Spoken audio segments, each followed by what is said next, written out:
Hello everyone, welcome to the stream. Nice to see you all here. I hope you had a fantastic day, and I'm as always potentially late.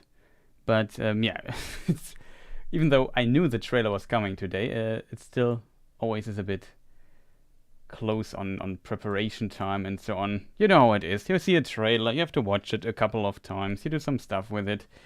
You export it to your, or import it into your editing software and stuff. All kinds of technical things happening in the background. And also got a guest today, which is Helen, but she's not here yet, but she will be there soon. So I just have to skip some time, it seems. Maybe she's already there and I didn't notice.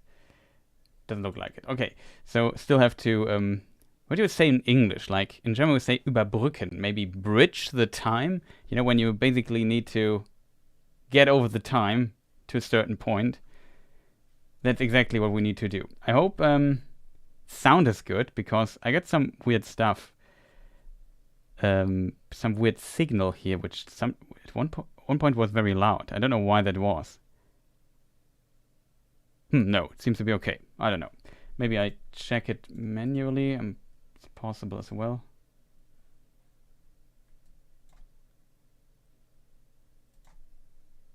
Yeah, it seems to work. Okay, awesome. Bridge time is fine. That says gil-galad. How are you doing, man? I'm doing well. How, Mike? How are you doing? Hope you all had a really good day. Where are you from? I'm from Germany, but we probably knew that already. About my best boy Finrod.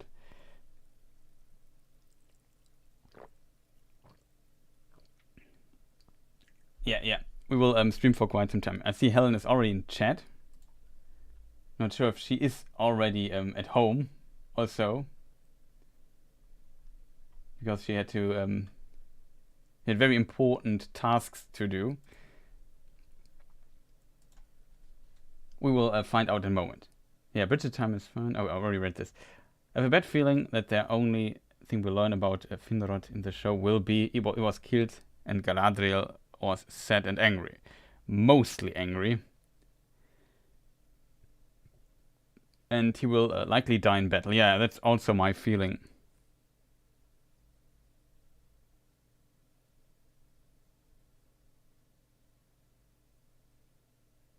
Less chatting, more cat food. 2 minutes setting up. Okay, we are not in a hurry, kind of. Oh, I need to... Probably I could just close this for the time being. I had some fun with... I had some fun with editing some stuff together. Let me just think for a moment, because now I wouldn't say I screwed up, but kind of I did.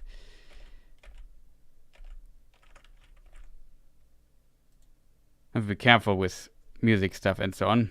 Don't want to get into the deep rabbit hole of problems that are related to using copyrighted material on YouTube. Reflecting Rambling is also there. Welcome, nice to see you.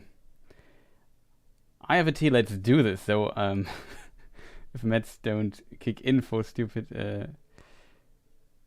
head, I may have to check out for a bit.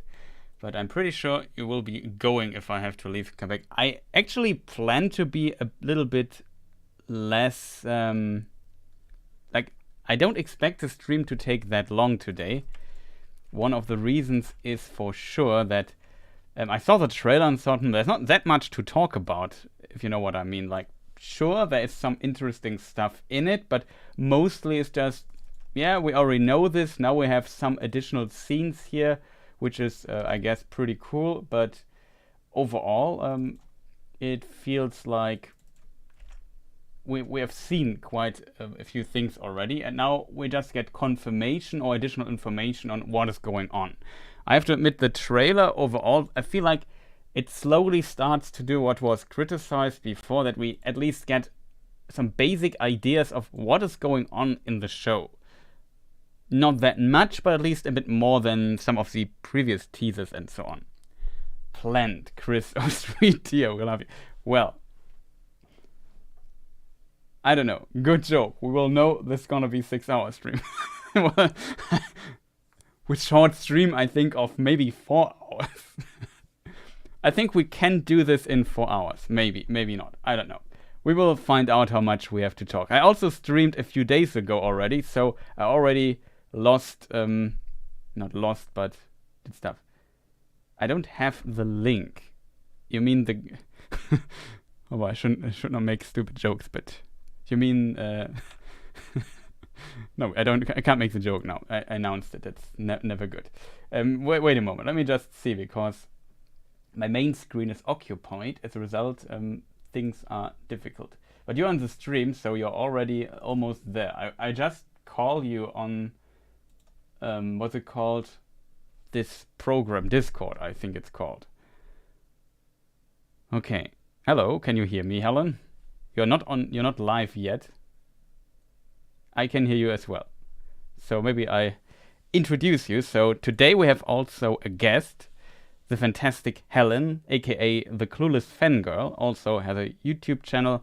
If you write an exclamation mark who in chat, and it probably won't work because the bot neither works, you will also get a link to her.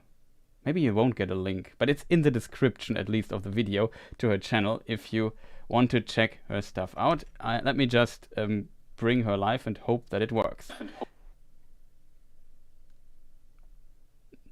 You're, Helen, are you there? Can you hear us? Uh-oh.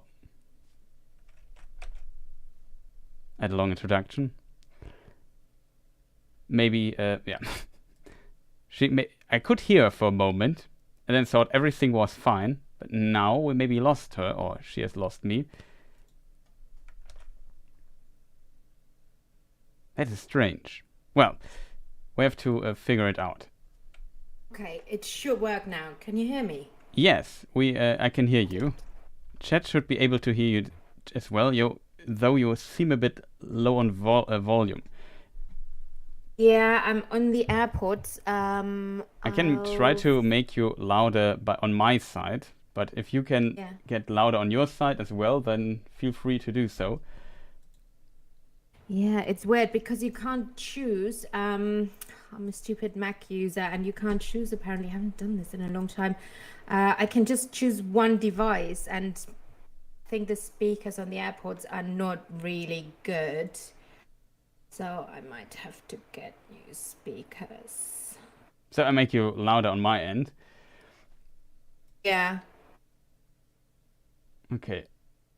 Maybe I put you +3 decibels. Maybe you are now too loud, I'm not sure.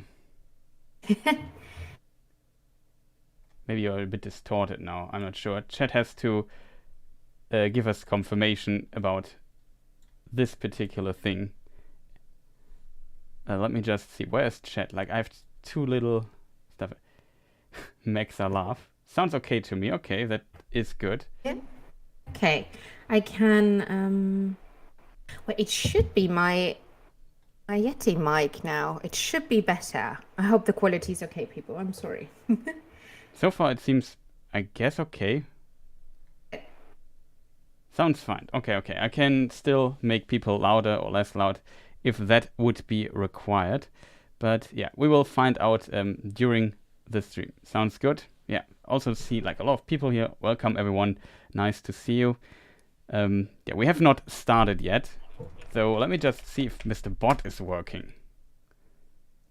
Usually takes some time here on the thing. Also, in case people are interested in the trailer that came out, I could swear I had it somewhere copied here. Of course I have not.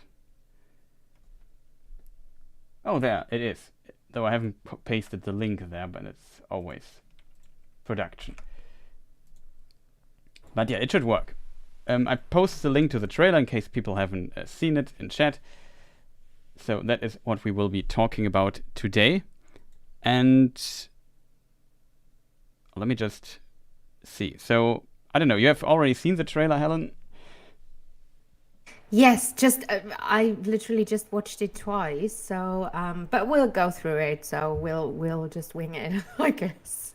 Yeah, we probably will do. So let me just think for a moment. How are we going to do this?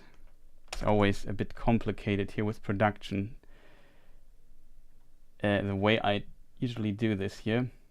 Oh, that doesn't work.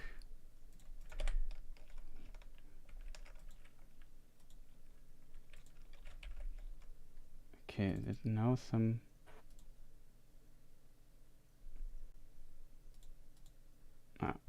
maybe that should work. Okay, so the trailer starts with like scenes we already have seen, I feel. Like we have this huge battle scene at the beginning. That's basically not much new, except you have something to say about this. No. The thing is, I mean, I see it with the because I Delay. don't see it on Discord, so I see it with a delay. So you always have to give me A half a moment. minute, a moment. Yes. So you mean that battle? Yes. So did we agree? Like, who is this now? Which brother is it? Is it Finrod or what? I would say it is Finrod, because Finrod is the only Yeah. brother mentioned in the Lord of the Rings. That Yeah. is, in my opinion, like if we consider that they only have the rights to Lord of the Rings, that would be like a good indicator. And also Yeah. that he saved Beren is mentioned in the Lord of the Rings appendices as well. So there is at least distantly a bit of lore foundation using this particular brother of Galadriel, and if they only have the rights to that, then I guess that's what they are going for. I mean, they could make up a complete different name and brother because it's a tiny bit weird that I was just thinking about that they're not mentioning the name because we have a lot of Galadriel, Elrond, you know, we know the names of the other elves, right? But she, nor does anyone else, ever mention name. She just says my brother. Yeah, that is So true. I'm just a bit not worried, but they might, you know, think, okay, so let's not use Finrod and we don't want to butcher his story and use another name. But I think it's him. And we'll see something in the trailer later on, which is a giveaway for me that it's him. Okay. Then I look, yeah, it's Finrod, Finrod old news, somebody wrote in chat. Yeah, exactly. It's pretty much old news. I feel like most of the trailer just gives us a bit more information of what we already knew anyway. If you just press on play, he slowly gets dragged away. Like, this scene is now much longer than the other scenes. Usually it's just a few frames. Now we see him fight and the camera zooms out and he gets smaller and is in a lot of trouble. Then we see another scene we already know, but here's now a new scene added. We see Galadriel standing next to the corpse of her brother, holding his dagger. And we see the three women here in the background. And we already discussed this particular picture. And let me just see if I'm right here. Here on this scene, we see a close-up of her hands and the dagger. And she gets it from his dead hands. And then here we get a confirmation on what was not speculated but observed laterwards. I also mentioned it in my breakdown that we see a mark on his chest, like a wound, in the symbol of that we see multiple times in the trailers and the footage that we have so far, and it seems it is related to Sauron, like from the what was it called? Stephen Colbert, I think, had the actress of Galadriel as a guest, and they showed this scene there where we also see, like, she pours water on this anvil thing in this snowy, I don't know, fortress, old evil place, and then this symbol appears. And this is exact symbol we see as well. It's also on the sword on this black broken sword of Theo. So there is definitely a confirmation with this close-up now that it's that. You can already, let me just go back, it's too far back a little bit. You can already see it here on the chest. So I don't know, if you have something to add, I could try in the meantime to zoom in on it. The thing is, you know, he has, I don't know, because I've been joining you on the last trailer discussion and I didn't really follow the last trailers that dropped, but I think, you know, the scratches on his arms could mimic a bit the scene, like his real death scene, right? Yeah, Because exactly. he was killed by a werewolf in Tolkien. So, I mean, it doesn't look like battle scars. This doesn't look like something that happened in the battle. So he probably was. And again, you might have already said that in your last video, but so he might have been captured another way, you know, not like in the Beren and Luthien story, but in another way, and tortured. Looks like it now. But then it's weird that he would release him, right? So how does Galadriel get the corpse? Yes, that's a good question. If he would be tortured in Turin Gauroth or wherever, how does she get the corpse? Yeah, that is definitely a weird detail. I guess maybe it's after the war or so he is retrieved or whatever. Really hard to tell. What I heard so far is that we don't get to see that much of the first age part, and it's just very short prologue, maybe like a montage or whatever you call it in English, of some of these shots, and she maybe talks over it, like we hear a voice from the off, as you say it, and explains like a little bit, but probably don't go into these details, how he died and so on. It's maybe just like a little reference for the book fans, I guess, that know, oh, he has these werewolf scratches on his arms, so maybe that is a reference to how he actually died in the Silmarillion and so on. That's how I would imagine things will be portrayed. But yeah, we discussed this multiple times. Because it's not like, you know, I mean, it could be a walk on the battlefield, right? Why does he have the mark on his chest then, like serial killers do, you know? So it won't be a random orc or a warg or anything that has killed this man if he has the symbol, right? Yeah, that is of course a good point. This might, like, I definitely think she sees the symbol as the symbol of Sauron, and then they try to build this revenge plot around it, and she just hunts down this symbol and Sauron as a result, or tries to figure out what it means. Maybe she doesn't even know at the beginning. Yeah. Well, do you think that all the hunting scenes then, like her in the mountains and everything, the snow scene, that comes after this, right? Yeah, So she I picks up her definitely think brother's so. fight. Yeah. Power. Shall we move on slowly? Because we already discussed this. You're fast today, Chris. What's happening? Well, Used to this. you have to see it from my perspective. This scene I talked about, like I have a recap that is 1 hour 15 in German. I have a 2.5 hour recap of the last trailer in English, and I had an 8-hour stream of this. And I feel like I shot all my ammunition at this scene already, and there's not much I can add to this. Like, if people want to know more about it, maybe check the breakdown, where we go in a lot of detail, or the last stream VOD, where Helen, I think, was also guest for a stream for 8 hours. Well, let's not go into this direction. Maybe I should have pressed play due to the delay. But yeah, we see she sheds some tears. She gets a dagger. We see the dagger in multiple scenes. The next scene, though, is pretty awesome. We see the ships, and I really like ships, and I like the background. It's a beautiful little scene, and yeah, I guess not much to speculate. It definitely is Numenor. If we zoom in, it's hard to see. We see the sun symbol here on the bridges again, so it's definitely that. Now I should also see it in stream, I think. Yeah. I have to get it at some point. Well, is it possible for me to do this while streaming? Maybe. I maybe can give you like my screen. The 8-hour break. Thank you, Reflective Rambling. Just posted it in chat. Yeah, I don't know. Is there much to say about this scene? Like, I have to admit the background. Oh, sorry. Just. No. Oh, you just continue. Because I can search the other scene in the meantime.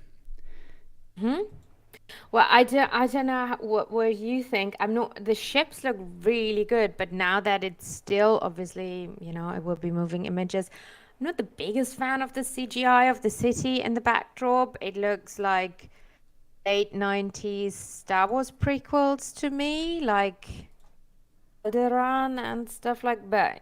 That's might be because it's a still. It looks beautiful, but it doesn't look real. Yeah, I know Looks what you very mean. CGI'd. Yeah. It looks definitely more CGI here in this scene, though. The ships look pretty Yeah. good, I have to admit. Ships look really nice. Yeah. Probably the only, maybe they are real in this scene, and the other stuff is just edited. Yeah. The But thing is, the sails of the ships remind me of it's like Asian influence. It looks like, one of these fans or stuff like that. And how I always, and I think I said that before and many times, how I always imagined Numenor. And I think Tolkien even mentioned that in a letter that, it is very Egyptian influenced, actually. That's what he had in mind, right? yes, So ancient Egypt. This looks very Oriental or more like Asian, Japanese, Chinese to me. I don't know why. Just the visuals of the ships. yeah. I know what you mean. They definitely have this somewhat Asian feeling to them. But Yeah, yeah, and I even the guess throne room looks more Byzantine Empire than Egyptian. When we see the throne room later, it looks, yeah, it could be, like Constantinople or yeah, definitely. Byzantine. So I guess the Egyptian influence also like is referenced, I guess, also in some visual details, because there is like in the letter Tolkien has a little drawing of like an Egyptian Yeah, crown, whatever you call it, yeah, and says that he yeah. imagines that the crown of the Numenorians also look like this, and it's made out of Yes. a helmet and so on. And there's that, but I guess he also references like the what do you call it, the drive to go for power and big buildings and so on. That is, I guess, what he usually means with Egyptian, that the Yes. Numenorians went for this, for the architecture, for the big stuff, for the power, for the big fleets and so on, stuff like this. But I guess there are a lot of Very influence. monumental. Yeah, Yeah, very yeah, monumental and not, yeah. But the rest of Europe, or Europe didn't even exist at that time, right? And they already had a civilization and built, I think, pyramids, Like, yeah, okay. I think that's what he also wanted to describe, like Middle Earth was basically the Middle Ages, if even, and they had a whole, civilization going on. And I think it's cool because you see this in all of the trailers, the images, when they show Tirharad or whatever it's called, like the Southland, South Tron, whatever, um, south of Mordor somewhere, and it looks very rural, And here you have this bloody island, which, yeah, looks like Star Wars prequels.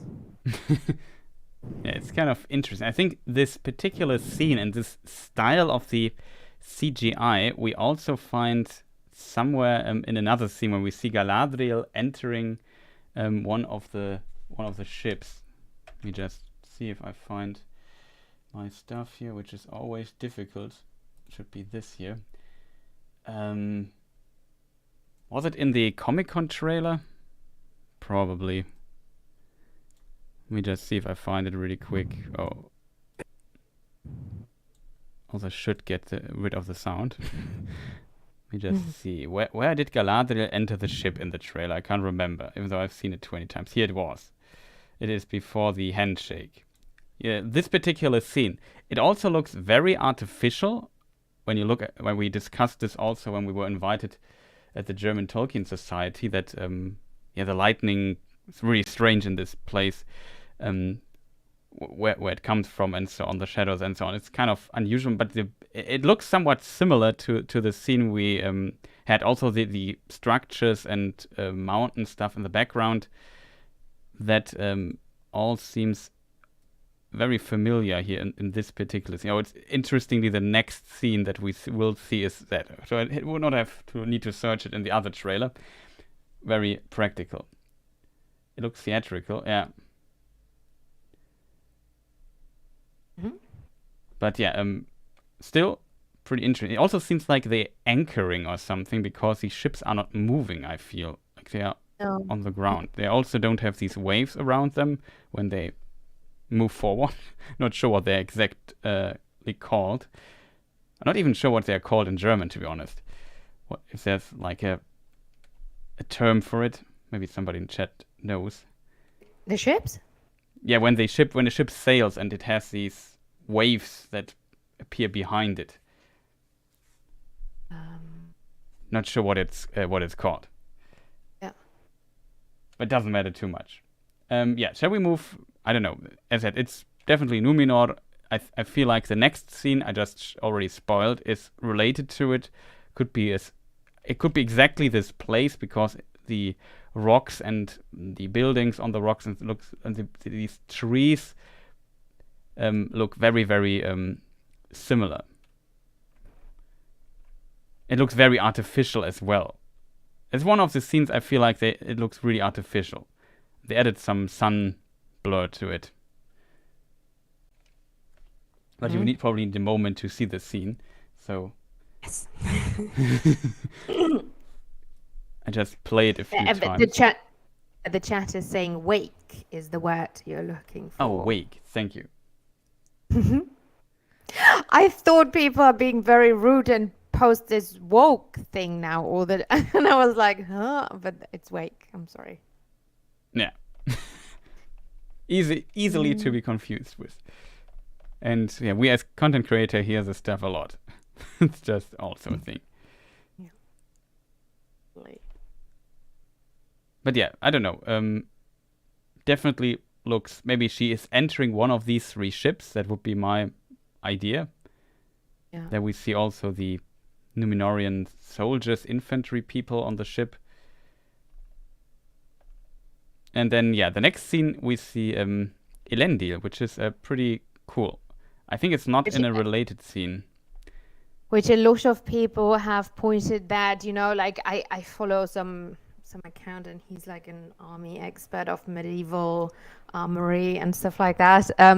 And he said, you know, the armor doesn't make sense. It doesn't look, I mean, it looks okay to me. The one that Silmarillion was wearing, I mean, I like the crown thingy around her head, but she was wearing Kettenhemd, Panzerhemd, I don't know, like the chainmail? Scale mail, yeah. Chainmail. Yeah, whatever it's called.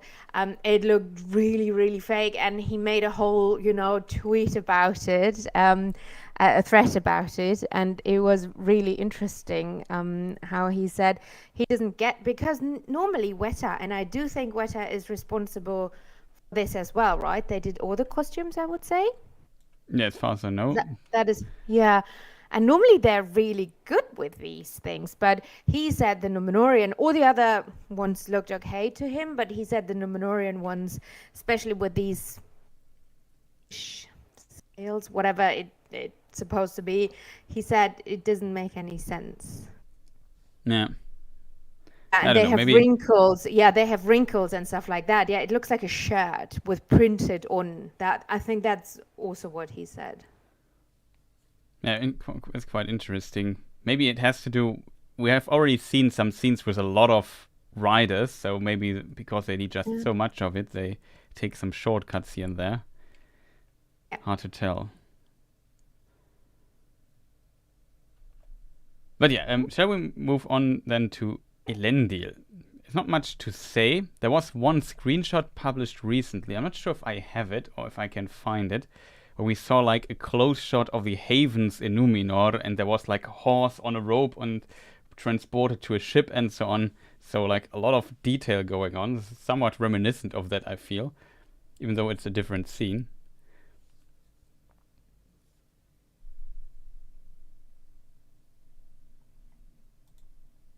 I'm still there. Yeah. I'm waiting for the scene. Sorry. Okay. I always forget. Like, it's so. Like Can't say anything about it.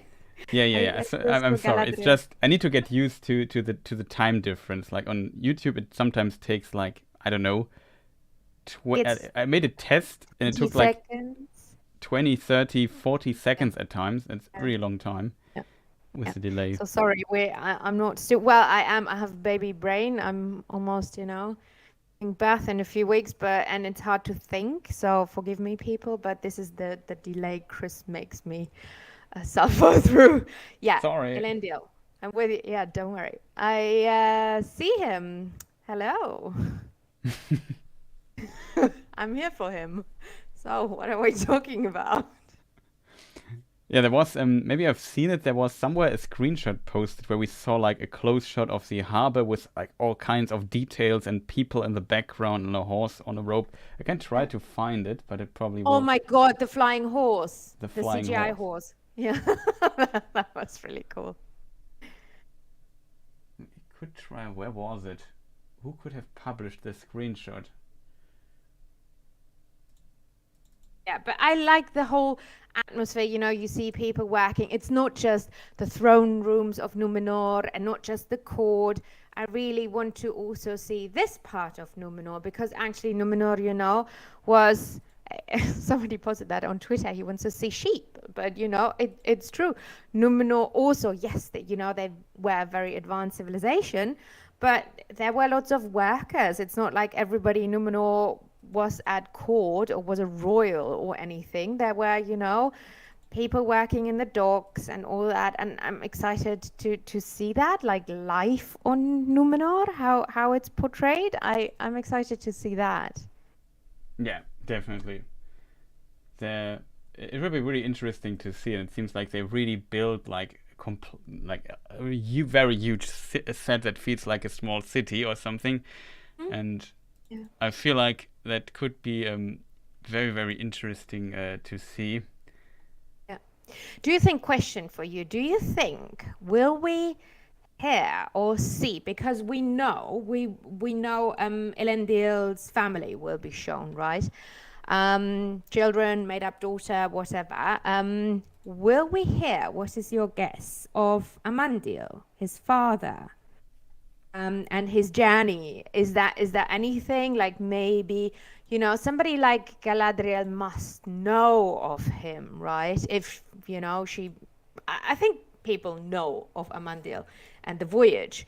So because I assume they, I don't know, that was a story that was told, or was that totally secret after he didn't come back? I'm just intrigued if they will mention the voyage of Amandil and him never returning, if Elendil will maybe tell this story to his children, because we will see them fleeing at the end of the show, from Numenor to Middle Earth, right? So maybe is he telling the story of his father, of their grandfather?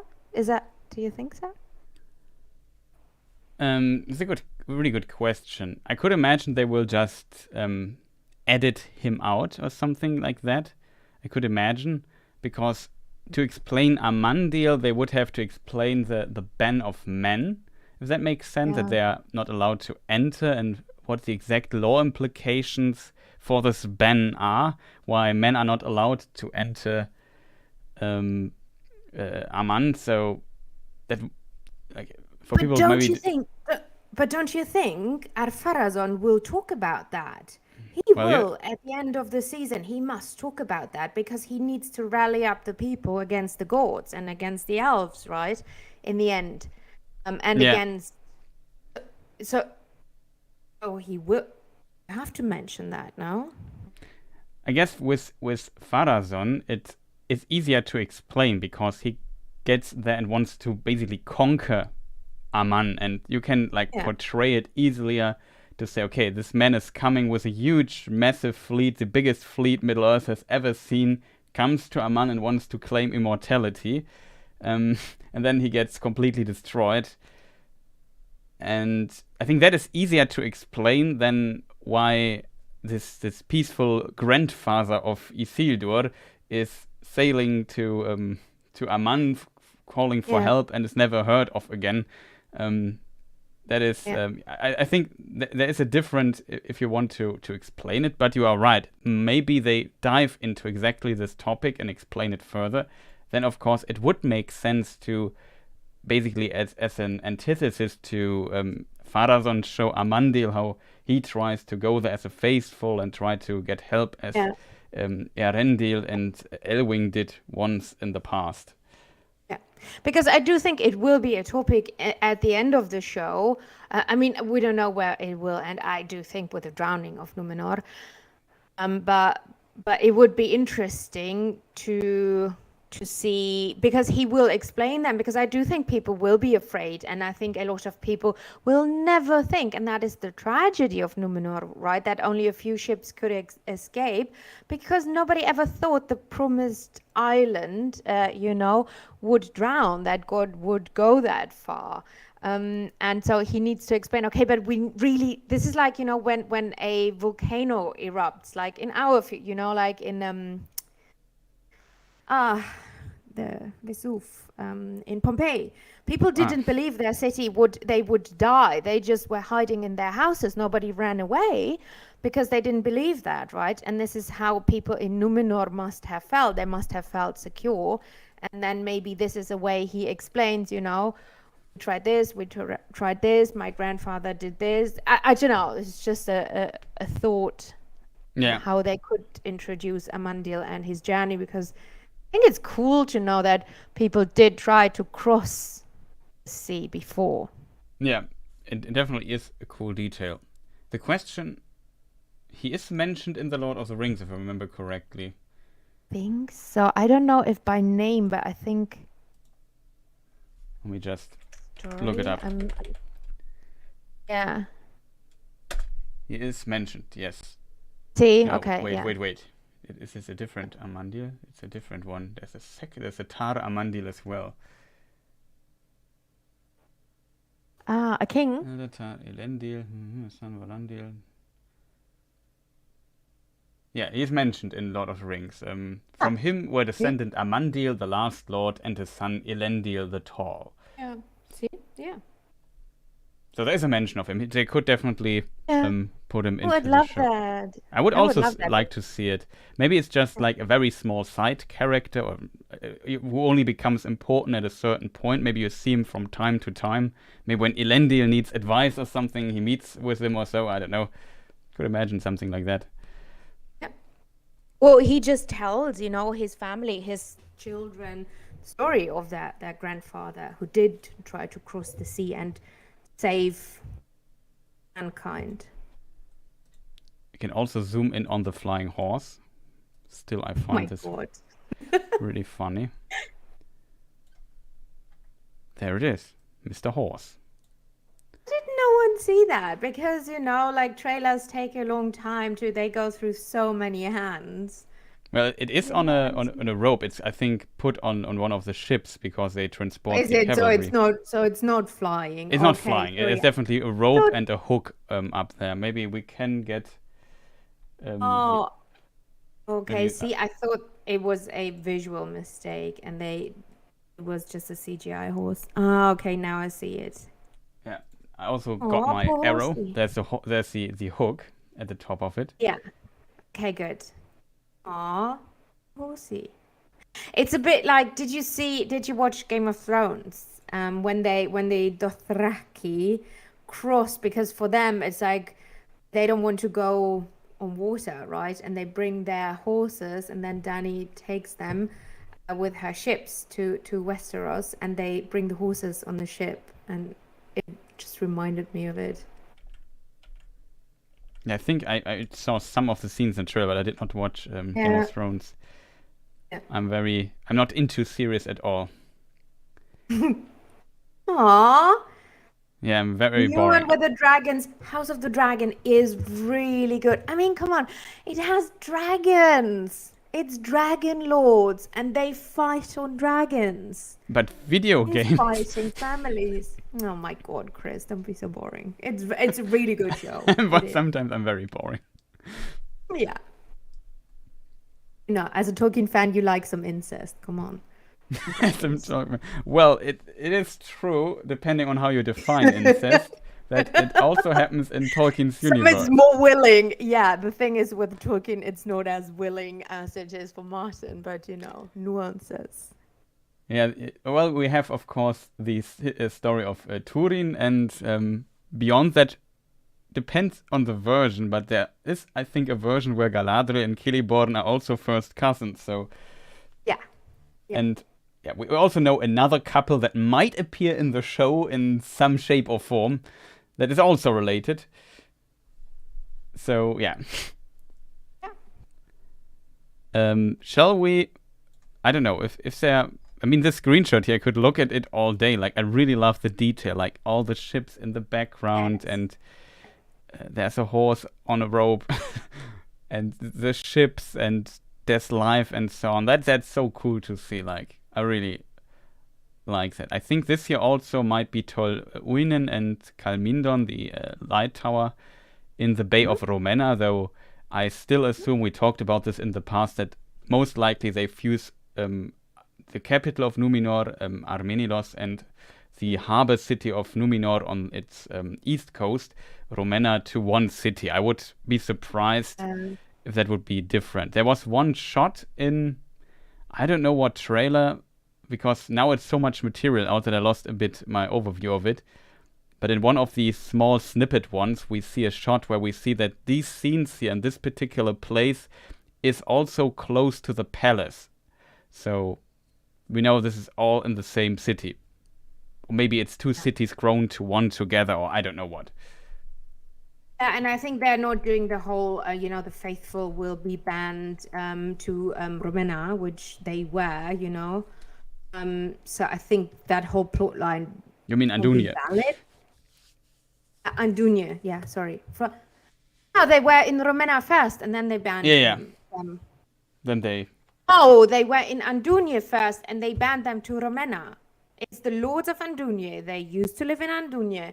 And then, at the end, he banned them and made them move to Romena. So they maybe were it was more this way under around, control. right?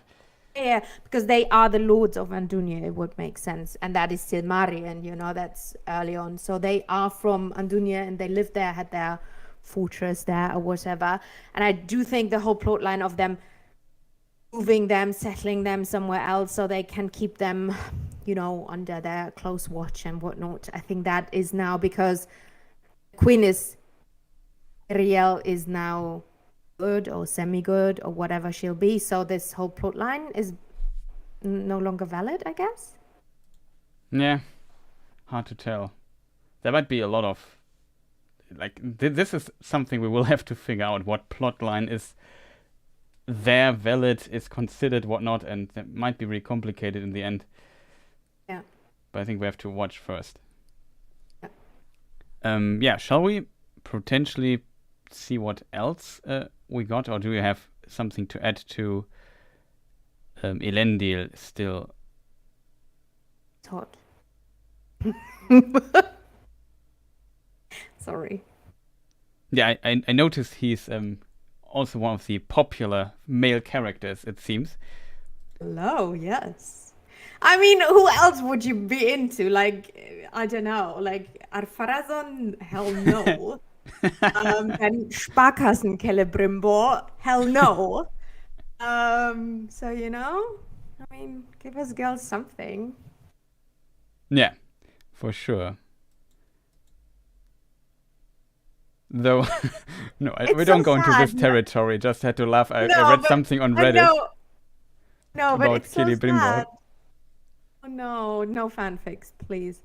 But the thing is, shipping is the worst. But so there apparently, Galadriel and what's his face? What's his name? Halbrand. Halbrand, yes. There. No, well, she has a husband. Yeah, there was one scene that seemed really weird, but I don't know. There was I hope they don't go this route, because it's not what she would do. Yeah, And that would. That's very Justice for Celeborn. not only that she would not do, that's also very un-Tolkienian in a way. Yeah. But yeah, it seems like it's just they won't go this way. There was some comment on this by some people who have usually very good information on what's going to happen. So it's maybe him trying or so, but whatever. I love the chat is saying, might as well give the horse wings. Pegasus would not be too terribly out of line for this show. Shout out to Plox or Pegasus. Oh man, poor horse. Oh. How about Durin? We'll come to Durin, I guess, in a moment. Yeah. Just press play and see what comes next. Oh, speaking of Durin, here he is. He doesn't look too happy in this scene, I have to admit. Give me a second. We still have to wait. We see him in front of a door, and he turns around. Now I went back too far, but doesn't matter. There's a magic moment, and then he starts moving his mouse. I think he starts talking at this point, but maybe to his father or so, because it's a very decorated door, I think. So maybe it's a throne room or something. Hard to tell. There's another scene where he also goes through some kind of door, and there were guards in front of that. I'm not sure if I will find that screenshot though in a reasonable amount of time.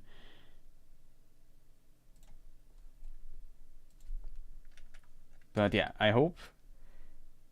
Have you seen the Durin and Elrond video clip thing? Yeah, I don't want to talk about it. Like with Disa, where they No, not that one. I mean that where we see a bit. It looks a bit like Durin and Elrond are going on an adventure. So far, one of the my favorite things I've seen. I think I missed that one. Sorry. So they're walking in Moria, or where are they walking? And we see like some elves carrying like a big plate where some cloth is over it or so, and then we see them standing in the background. That's, I think, the scene which starts it. I can maybe send it to you. Let me just think for a small moment how I could do this. Where did I save it? I think I missed some of the. It's weird because some of the the trailers I've obviously seen, but I think I've been missing some of the smaller clips, teasers, or whatever they're called. They post them on Twitter. It's a nightmare to just get them together because they're posted on all weird places. Let me just try. Fellowship is mostly Harry is mostly the source to go to. He posts everything or reposts, but I don't know. And they were walking in Moria, or because I was asking you about the oath because I completely is it that scene? See, I was missing that then. Yeah, it was exactly the scene that explains it. I didn't see that one. Post it to you. I think it was this one. I posted you in Discord, so you can maybe watch it without having to wait 20 hours for it. Yeah. And we can also switch to that, because that I kind of found very interesting. Oh no, I posted you a version that has no sound. At least there's subtitles. Yeah, it doesn't. Yeah, okay. Yeah. No, it has sound. Okay, good.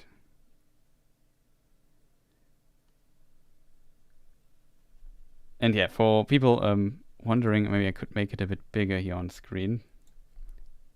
Don't have it in the best available resolution, but this is a pretty good resolution. Okay, let me finish. Sorry, people, this is very unprofessional that I'm not prepared. I haven't seen this clip. Seriously, I haven't seen it. It's, in my opinion, one of the coolest things so far. It is. I like how they are sitting in maybe a mine or a cave, and Durin says to Elrond, you're a bit dwarvish for an elf or something. It's and he smiles. I really like that scene. Yeah. And he gives him the Gimli look. I like that the most. Yeah. Like, I feel that is one of a pretty cool scene. Not sure what this thing is. Really good. What are they carrying though? Is it the doors of Durin? Yeah, that's actually a pretty good theory.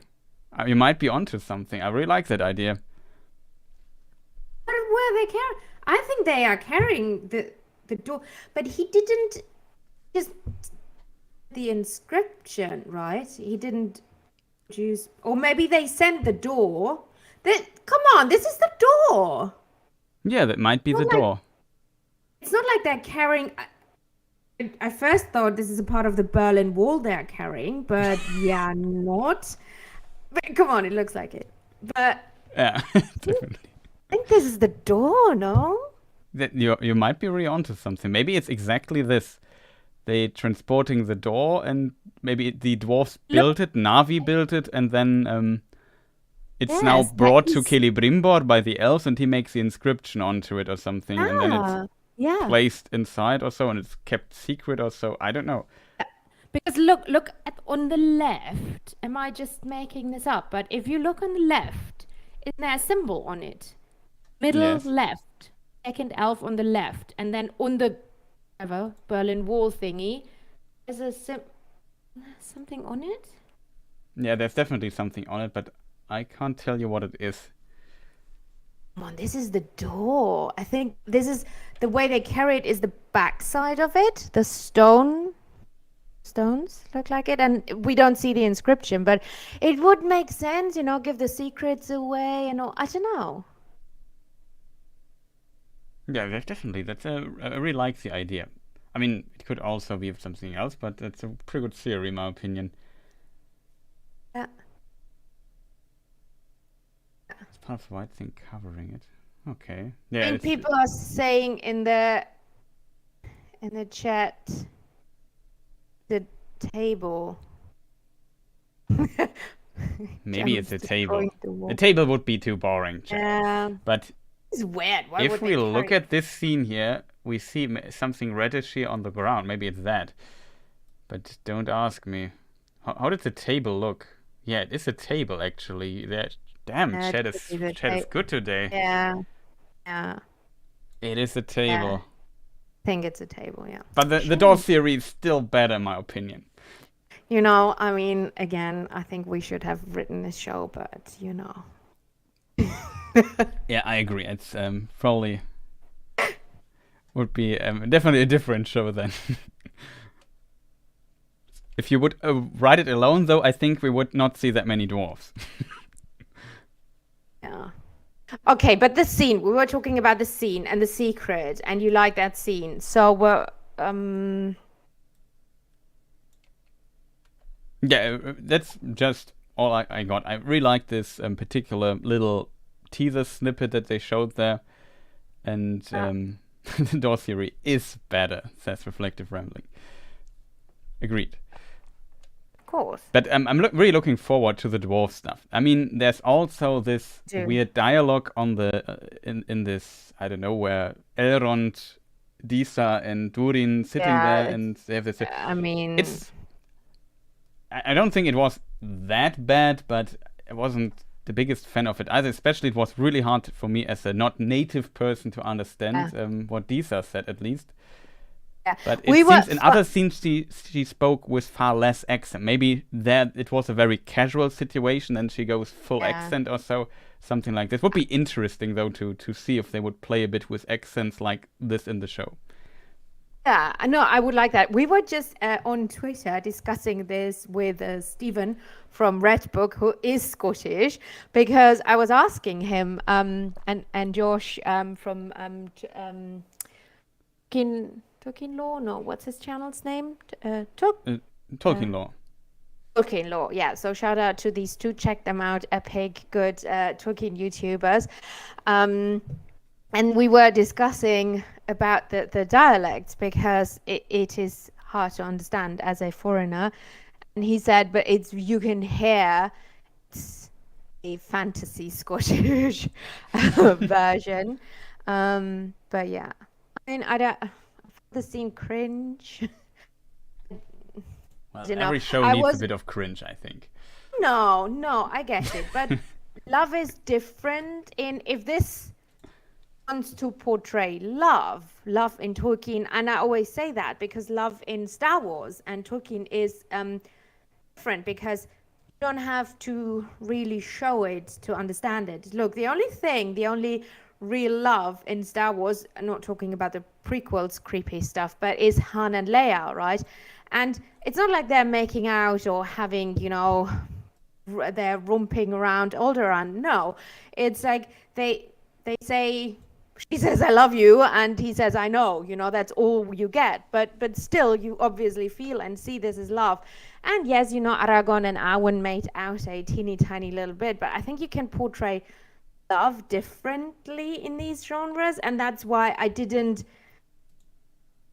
I found it cringe, but that might just be me. And my first thought was, is this comedic relief again with the dwarves? I hope not. But all the other scenes, you're right, we saw with the dwarves are actually really cool, and they have a proper role, and they're not just there for the laughs.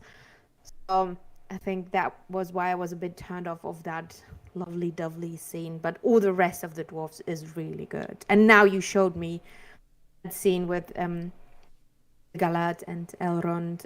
That's pretty cool. Like it. No theory though with the. Yeah, it's I also really enjoyed this particular stuff. Like I guess in the end you have like, how many hours are the first season? 8 or so in total material, something like that. And I think it will be the second season will be 9 hours, and it will add up to 50 hours in the end or something. I don't know. And so it's a lot of material we will get over the time, and we just see these small snippets. I don't know, but of course, usually you pick like the best ones. I would feel, but maybe I don't know. It's sometimes difficult to get the context here right.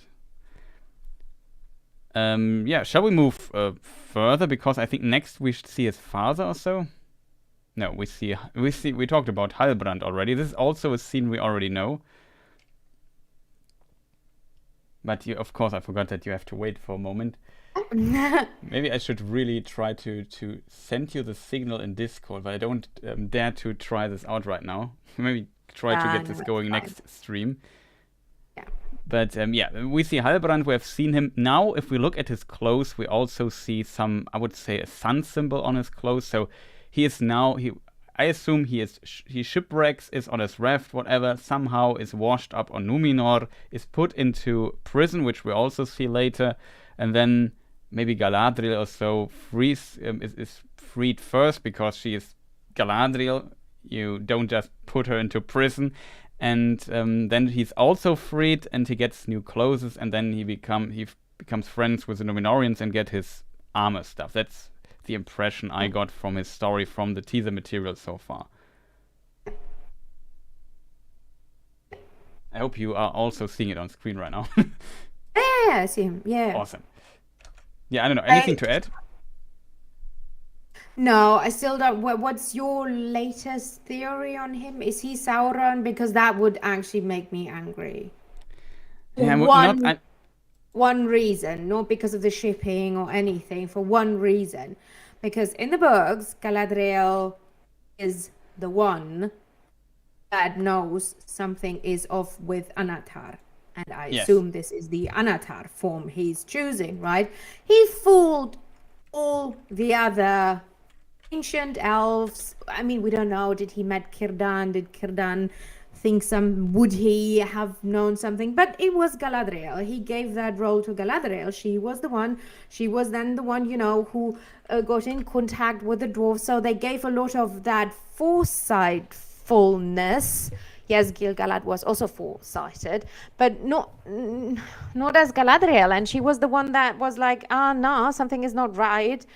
And I would not like that, because I would dumb her down in a way that she's just, in for the fight, revenge for my brother. I want to, want to discover where evil is in Middle-earth, and I want to destroy it.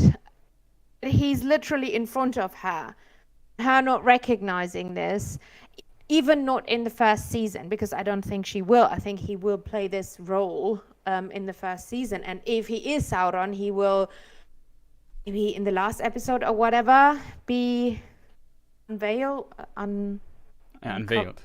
Uncovered. Veiled, yeah. Unveiled. Sorry, it's hard to think. It's really hot.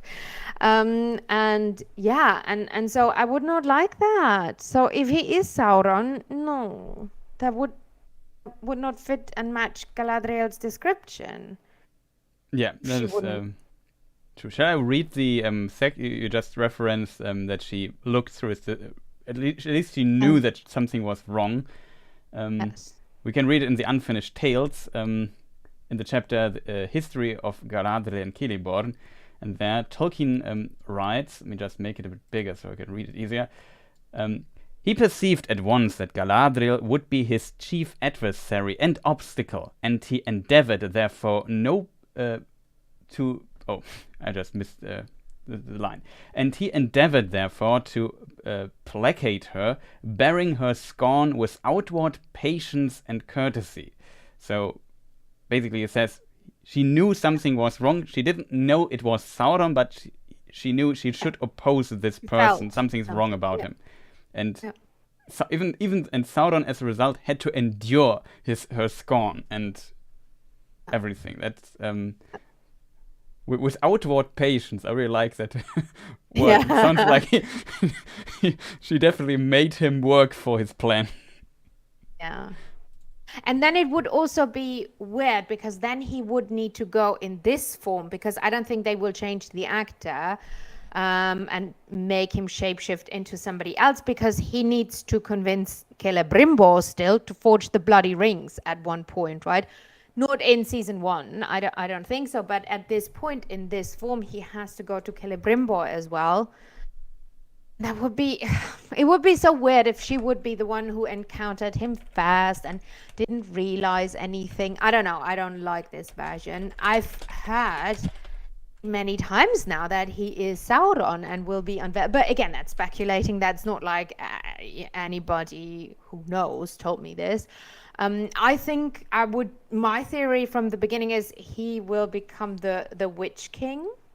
Mm-hmm. And he is, I don't know. But my theory is the Witch King was a former Númenórean ruler, aka prince. So it doesn't seem. Maybe he is. Isn't his description? He's running away from something. Yeah, something in his past happened or so. Yeah. But then somebody would recognize him if he's from that royal line. Somebody would be like, "Hey, aren't you my third cousin?" or something like that in the palace. That is Yeah. also weird. I have no thing. I think he'll become a Nazgul. I hope so. I don't want him to be Sauron. That's all I have to say. Sorry. Rambling. Yeah, there's another scene in regards to that where I also posted like on Twitter. Oh, I have a bad feeling about this. And I can find it really quick. Here it is. We see him behind prison bars. As said, he's later put into prison, and yeah, and we also know that Sauron was also taken as prisoner to Numenor. So I have a bad feeling that they might reference this if he should be Sauron. Nobody see it coming or so, but I don't know. He would now need from prisoner in Numenor have to work his way up to advisor of king. So if this happens in the next few seasons, then or maybe in this season, then we know. Well, I have a really bad feeling about this guy, but I hope you would also not like it too much because then now he is already in Numenor, and originally he gets there because Farazon just gets a very big army, goes to Mordor and says, "Come out, my friend. You are now our prisoner." And he says, "Okay." It's basically like We this see is him. I think we see him leaving, and I think we see him fighting in Middle Earth. That those are the war scenes where they charge yeah. whoever. I think that's him. Yeah, I If would I also. remember correctly, he must escape this prison somehow. Yeah, he's not definitely not staying there. He's freed, and then he's going around with Numenorian cavalry and Galadriel, leading them and fight. I don't know whatever orc Sauron in Middle Earth is going on.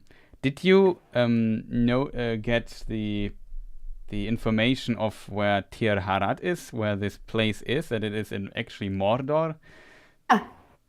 It's like I would say this is Norn, right? Because we know, I think, I don't know if everybody knows, but Mordor, parts of Mordor, well, actually, maybe you can bring up your map. Come on, Chris, you have like a gazillion maps. Bring out your map. So Wait a moment. Norn actually was where there were fertile lands in Numenor. They grew crops there. There were people living there, like humans living there. Hey, map time. The chat loves map time. Yeah, map Um, time. Not to be confused with nap time. That is Oh, after I the love stream. I love nap time. And yeah, so I think it is Norn basically. N- Didn't you Uh, say? what? Ask again. What? Say what? I think What? it's Norn. Yeah. What? The thing is, because I need to find up the other trailer clip. Yeah. It is actually surprising where it is. It is up here. It's close to Kiri's Ungol. Yeah. And I would have agreed, like, if we look at these fertile lands down there, that it should be around the Sea of Nurnen, and maybe it's Nurn or so, but they really put it further up there. Like on Sunday, we made a stream discussing this this topic here with the map stuff. I just forgot where did we see this? There was some clip. Which clip was it? I can't remember. Like I did it 2 days ago. They Like showed they showed the tree. I didn't get the tree. What was that yeah, about the tree? I also missed that one. Oh my God, people are calling you Map Boy in the chat now. map boy. Well, I take it as a compliment because I feel quite I old, think so it's now I'm cute. just a boy. Yeah. I Yeah. like that. very well. Yeah. And Cassie is leaving. Bye bye. Thank you for Yeah, coming. thank you for moderating. Much appreciated. I have so many clips here in this thing. Yeah. Yeah, Yggdrasil we called it last time. How did I even open that on stream? It's fascinating. I forgot everything we did last stream. Well, the important information. Where did I got the information from this? It was, I remember, I think. Let me just try to get this up on stream. It's always a bit complicated. Because Steve is saying the last trailer with sweeping shot over the Southlands. A Southland, it's called. Yeah. The funny thing is, I remember the trailer and everything. I simply don't remember the file name. Yeah. And I think I got it. It's this one here. It's now Your a bit files small. are probably named map 1 till map 1999 because that's how many you have. But yeah, no, I found the exact scene in the trailer. Thank you, chat. It's yeah. The problem is always I have to capture my main screen as a screen completely. So when you don't see it. That's awesome because you can only see the map. Now you see it. That is the last trailer thing we got, and there are so many details. Do you remember when we speculated about the tower in the background, like where is? And in this scene here, we'll see it in 20 seconds. It's actually there on the top, which is I always find fascinating. They cut off this particular part so we could never see it, but I speculated that we see this village from the tower and that were the houses down in the valley. And I was right. Yeah, Finally, so. I made one prediction in my life that was right. Come on, can Heard we it here first. Okay, I want to applause. I don't know if people can hear Thank this, you. but yes. Ever fear map boy. Fear map boy. I could even applause myself. I have like a clear sound file for that. It looks yeah. Yes, and correct, like people in the chat are saying, it was fertile because of the volcanic ashes. I mean, we know that, from real life, real world. Yeah, we definitely know that these places could be fertile, but my problem with it is a little bit that this village here is not down. It's too close. Like not every volcano area has like fertile surroundings. Like there are also some wastelands. It depends on how much acid in the ground is due to the volcano activity and so on. And I would say Gorgoros, which translates. What did we said the translation was? Valley of Horror or something like that. Yeah. Is usually an indicator of, let's say, the fertile part is probably not that strong in this area. Also, here we see a river we don't, like in the later maps, we don't know that rivers are close there in this direction. So that would be like another reason. Then we know Shelob was in Mordor before Sauron, so she would be around there too. Sounds not too great, to be honest. I would say it would make complete sense if they just move the settlement down a bit into the south. Then I would say, yeah, perfectly makes completely sense. But now that they go so close to Mount Doom, which was created by Morgoth, I feel like, and this place, like, what was it called? Lislat, which translates to Ashen Plain of Ashes or something like this. Like, everything there doesn't sound too much that it's awesome. And they also read a quote from, I forgot where it was, Unfinished Tales or Peoples of Middle-earth. I won't find it now because I forgot how it's phrased, but it basically says that Mordor got the name very early on, like it's a text about what happened what happened early in the Second Age, and then it got the Sindari name by the elves because of Mordor means black land, because the land was covered by the black ashit. It's not called the green land, it's called the black land. It's for a reason. So I think maybe move it a bit closer to Norden, where we know that Sauron also later has like fields and slaves that do farm work there to feed his armies. Makes perfect sense. I still not the fan. I don't fully see. Maybe there is a good story reason to place it this further up into the north, closer to Orodruin. But I would have preferred it they go further down into the south. I would say that would fit better in my opinion. And what Yggdrasil, the big tree, that does, I have no clue. Yeah, don't know.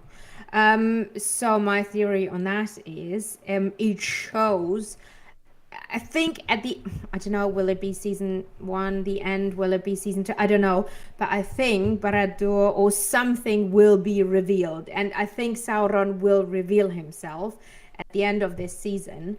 And I think if you would live here where the tree is, right, or near the Sea of Norden, like further south, you wouldn't see the unveiling of Mount Doom. And I do think that is what we will see.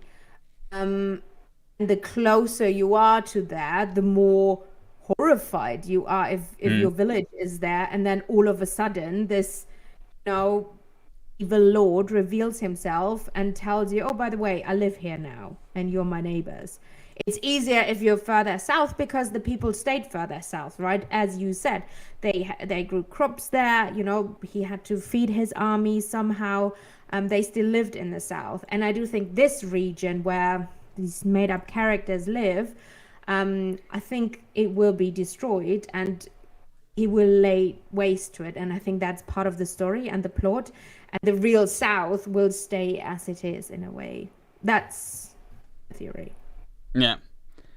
Just moved a bit forward to where we see the valley again through the tower. And there we see a mountain in the background. And that is Orodruin then, if we believe the map that we have seen at the beginning. And this is how it looks now, according to Rings of Power. And this is how it looks later. Now we have the shot from the two towers, I think. And the screenshot is from The Lord of the Rings. And this looks more like the hellish Blackland, I would imagine, but still this, I would assume, maybe it doesn't look as bad in the Second Age as it looks now in Lord of the Rings, but I would still assume it's very similar when it's already called very early on the Blackland, because it is already called Mordor early in the Second Age. Yeah, and the thing is, the mountain range to the west, is it the Ash Mountains as well? Where the Númenóreans built all the fortresses, because at that Númenóreans built fortresses yes. in the is it the Ash Mountains? I always get confused. And I think, oh yeah, west and south are the, no, what are the Ash Mountains? What are all the mountains surrounding Mordor are I'm called? currently skipping through my Atlas of Middle Earth. Where your arrow is, exactly where your arrow is, because the Numenoreans built, or the Edine or whatever, they built. You mean the big mountain or the small outlier? Oh, the big mountains on the range. They built a few fortresses. There is what did they build? They built. Yeah, that's the Mountains of Shadow. The Ash Mountains are the mountains of in the north. Shadow. Yeah, you're right. The Eiffel Duas. I also can't never remember that name. Yeah. So they built fortresses in there, right? Yeah, one was. I mean, it depends. This Durthang. They look at. Yeah, it depends which direction they look at. Didn't they also build Cirith? Cirith Ungol, Durthang, and the Black Gate is what the Gondorians later will build to watch over this place. And then Minas Ithil is in the valley behind Cirith Ungol, the spider cleft. There's a tower we know from Lord of the Rings, which I probably won't find the thing, and Durthang we don't see in Lord of the Rings, but it's also a fortress, and later it translates to Dark Oppression. Interestingly. Yeah, I always have to remember that, because I always confuse it with Gurthang, the sword, and I can only memorize it by knowing what these words mean. Yeah. So Gurthang means iron of death, because Gurs is death, Ang is iron, and Dur is black, and Thang is oppression. So that's how I memorize it. It's complicated, but otherwise I always get confused by the names. Yeah. I'll wait to read these things to my child, and she'll be like completely like, what is this? I'm afraid. But then, we grew up with Grimm's fairy tales, where basically people were chopped off limbs and stuff like that. So yeah, it's grim. The name in German would say the name is the program. Exactly. I didn't how did we not think of this as children, that it's actually really brutal, or our parents? I grew up on this, and I was like, oh, okay, this is a tale you tell your 4-year-old daughter. I don't know. It's very, very interesting in this context. So yeah, we were at Halbrand. I don't know how we exactly got here. I think because we speculated he might be Sauron, or Nazgul or something. Name ist Programm. Exactly, that's what I mean. The name is the... How would you translate it? Oh, yeah. On brand or something like that? It's on brand? Yeah, it's something... I don't know. I don't... when it comes to sayings in English, I'm very bad. Extremely bad. I would even say extraordinary bad. But yeah, shall we press play and see what comes next? Yeah. Okay, so I already pressed play to get time. Oh, that's an interesting one. And I just stopped at a very specific point in this video, because there we see a certain elf child in this scene. The question is where this might be then. I'm very curious how they solve this. But yeah, we see like a beautiful landscape and a little river with a tiny bridge, and 6 elven children. And that is an interesting scene we already have seen in another trailer. I would assume it is only a little bonus material for the prologue or so. Maybe we have like a short scene there in the prologue or whatever. And we also know that these are most likely elven children. So Do you think this is Aman? I heard, I'm not sure if it's true, that one of the children is young Galadriel. And I would suppose that must be the blonde child here. So maybe it's her. Then it would be an Aman, if at least the books... I'm not sure if the Lord of the Rings... Yeah, the Lord of the Rings should mention or hint at that Galadriel is born in Aman. I'm pretty sure it does. Yeah. So they have no reason to not imply that, or to imply that Galadriel was born in Middle Earth. No, I hope not. Yeah, it is. I would assume it's Aman, and it's beautiful enough for Aman, I would argue. But it's very mountainish-y, and that's not a word, but there are a lot of mountains in the background. We don't see like a city like oh, wait, do we see something there? We just zoom in a little bit. If it's Galadriel and the Noldor Finwë did take over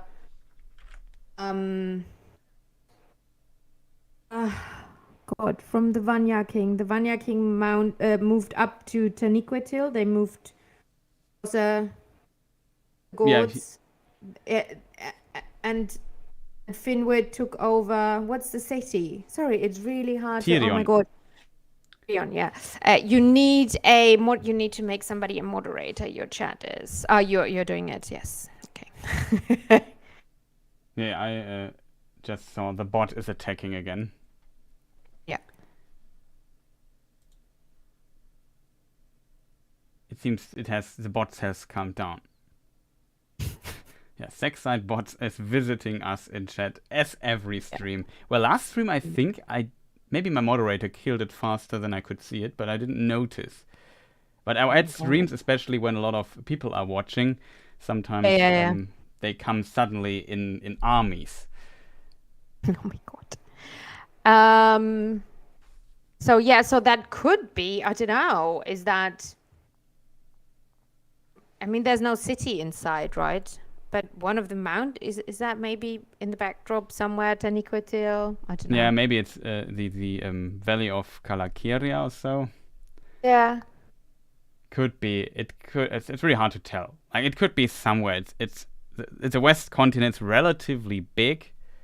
I have this fascinating self-made map of it. And my moderator made a new one. I don't have it prepared though, so we'll just use my old one. And yeah, so don't ignore the arrow for a moment, but that you see the elves live usually east of this gigantic mountain range, the Pilori. I just have to think how they were called, and and west of the Pilori, this mountain range, we have Valinor, where everything is beautiful, and the high angels, the Valar and Maiar and so on, live, the spirit beings. And of course, sometimes also the elves go there for sure, to be close to the trees in the First Age. And as a result, yeah, it could totally be. Like, there are definitely mountains in this place. They could be close to some of them. I don't know. It could be in, as said, this valley between. Let me just move my arrow. It's hard to see. I should have made my map differently, I know, but there's this gigantic mountain which is Taniquetil, the highest mountain on Arda, and on top of it lives Manwë, the king of the Valar, of the high angels, the king of the world, if you want, the highest authority after Eru, I guess. And yeah, there is this valley in between this gigantic mountain range, and in it is also Tirion, the mentioned city of the elves on the west continent, and maybe it's there. We definitely know elves live there in this area. Kind of cute to see the little elven children in Aman having a good time there. Yeah. Do you think I think this will probably be Galadriel telling, the story of her people, or where they come from. Do you think her family? I mean, she mentions her brother. Does she then mention her grandfather? Like, grandfather was king of the elves, blah blah blah. Is that part of it, or why are they? Or is she just saying those were better times, happier times? Like, it's a story. Yeah, it's pretty hard to tell. I guess we had in this one trailer, she said like even before the first sunrise there was light or something like this. I could imagine she goes into this direction and she tells I was very young there, so I definitely could see that. Try to find in the other trailer there was a scene, if I remember correctly. I forgot which trailer it was. I guess it was a main. No, here it is.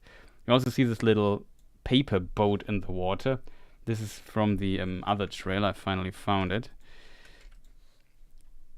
And yeah, I assume we also see this little boat in the water. So I assume these two scenes we have already seen are definitely connected. Hmm?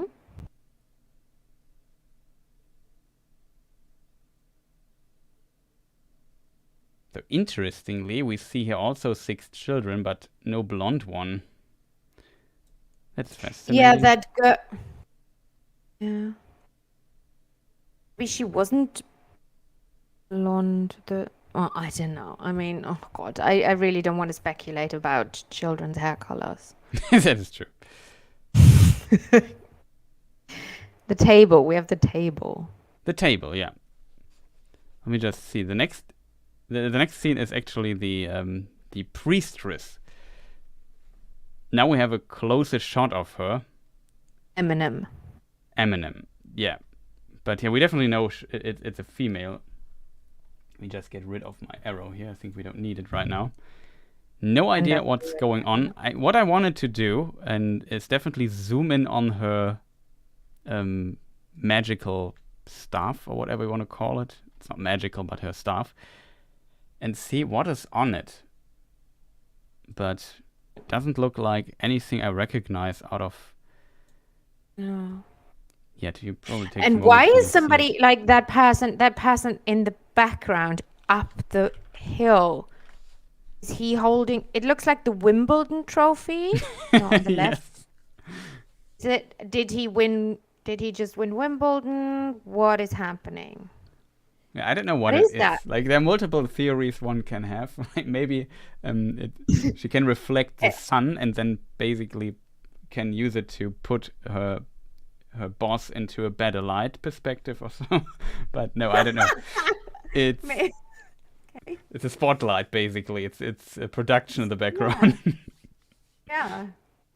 Make an epic entrance for her. That's my theory. But yeah, no, I don't know what it is. It seems like it's a Bayern Munich trophy. We have it. The chat knows. I mean, I'm a big fan, so you know. Yeah. And I don't know. It's weird. It's really strange. Especially what I find really unusual is, in my opinion, we have this other scene where we see them next to each other, like here, and then we have this weird cut, like it with the music and everything. It makes perfectly sense, but now that we see it without the music, she teleports down. Like suddenly the others are only standing there and she's here.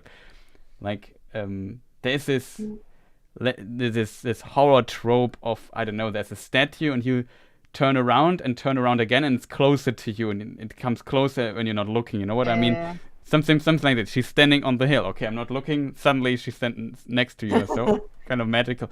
I don't know what's going on there, but I find this fascinating. What we see though, and I hope I hit the right frame. Oh. I did terrible things, I think. But I don't know. Okay, so I don't know how I did it though. You did terrible things. I don't know what this is related to, but to production.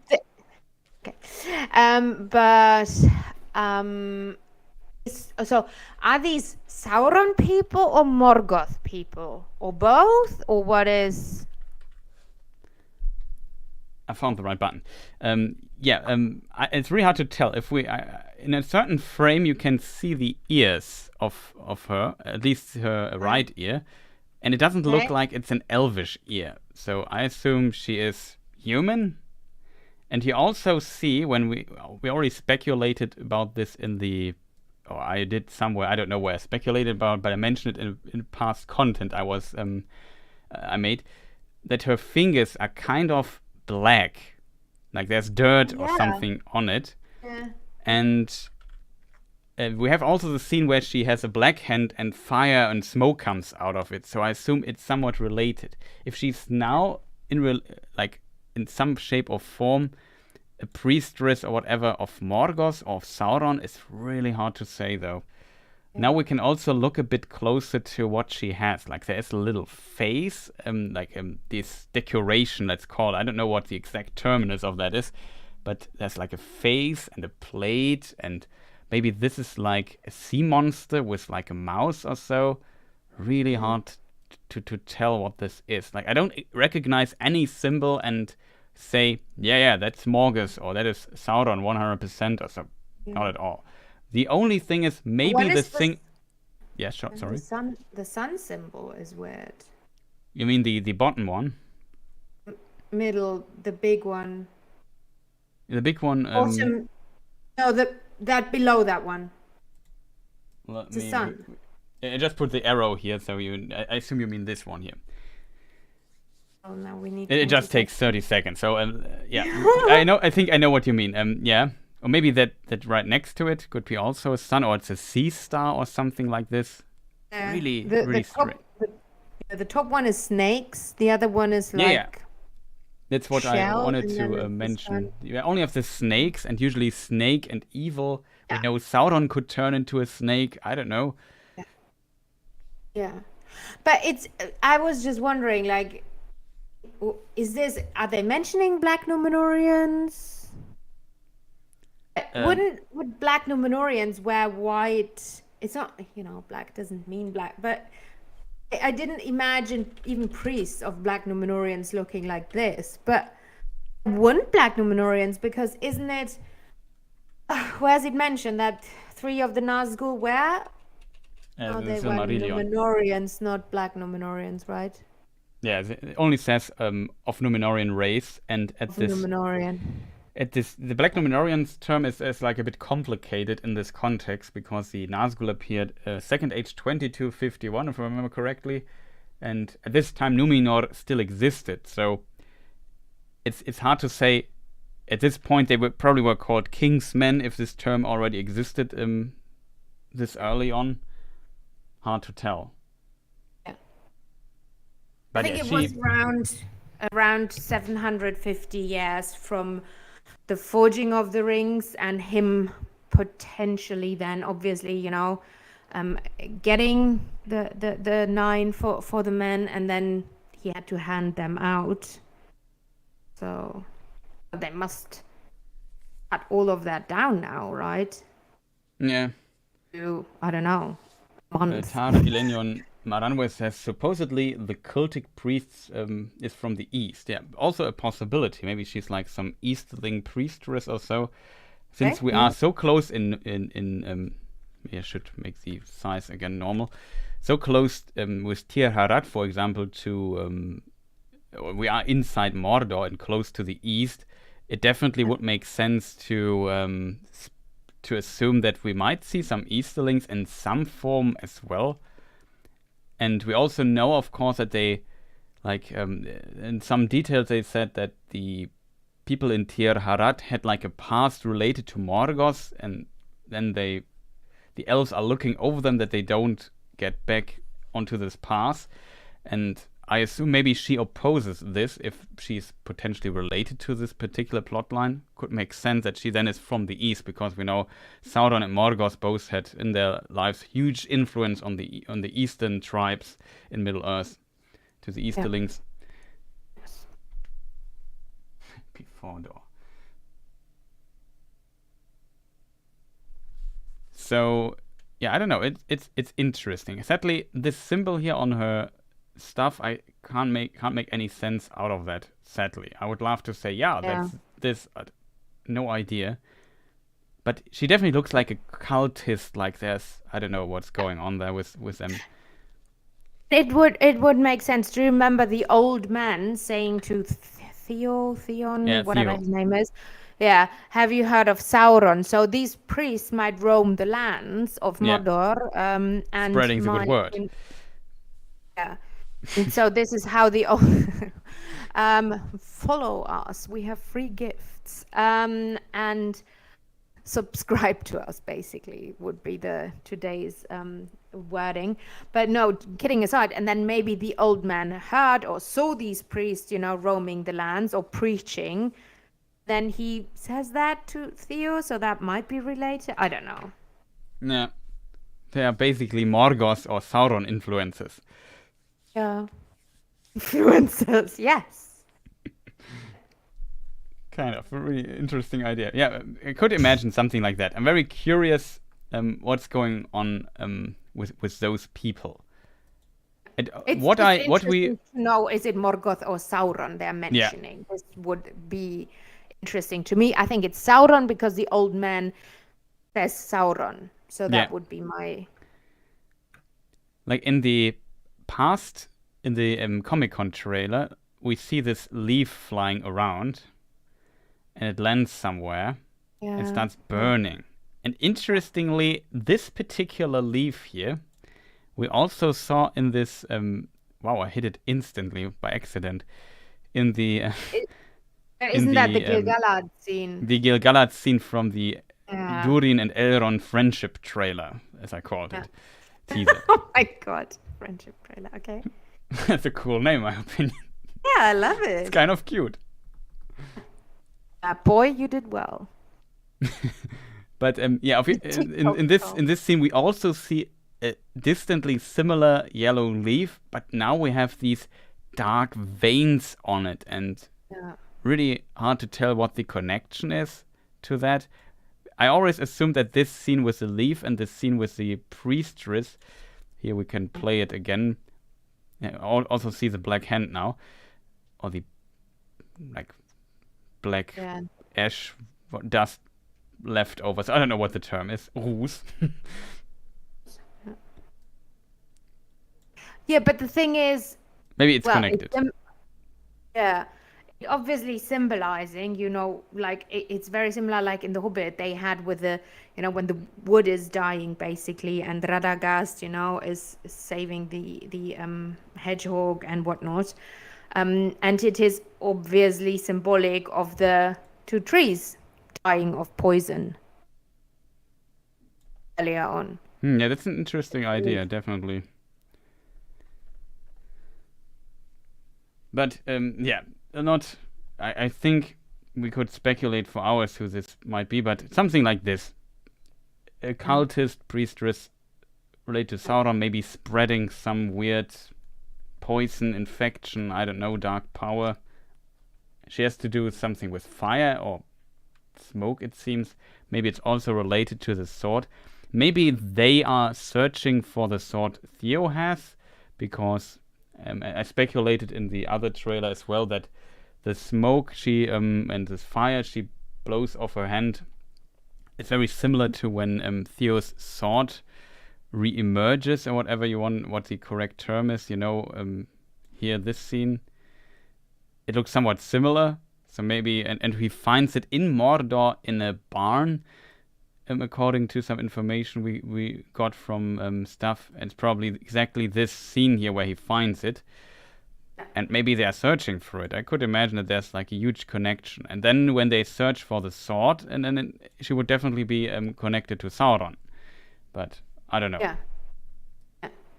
So you don't think it's it's too early to be a Nazgul sword. It's too early, I think. I definitely could imagine something like this could happen to her. Yeah. But the rings haven't been forged at this point, and well, the Nazgul could take up the Morgul blade later on, so it would already exist. Oh god, so I don't know. Yeah, it's hard to tell how far the story is progressed, what they will do, like with a huge time compression.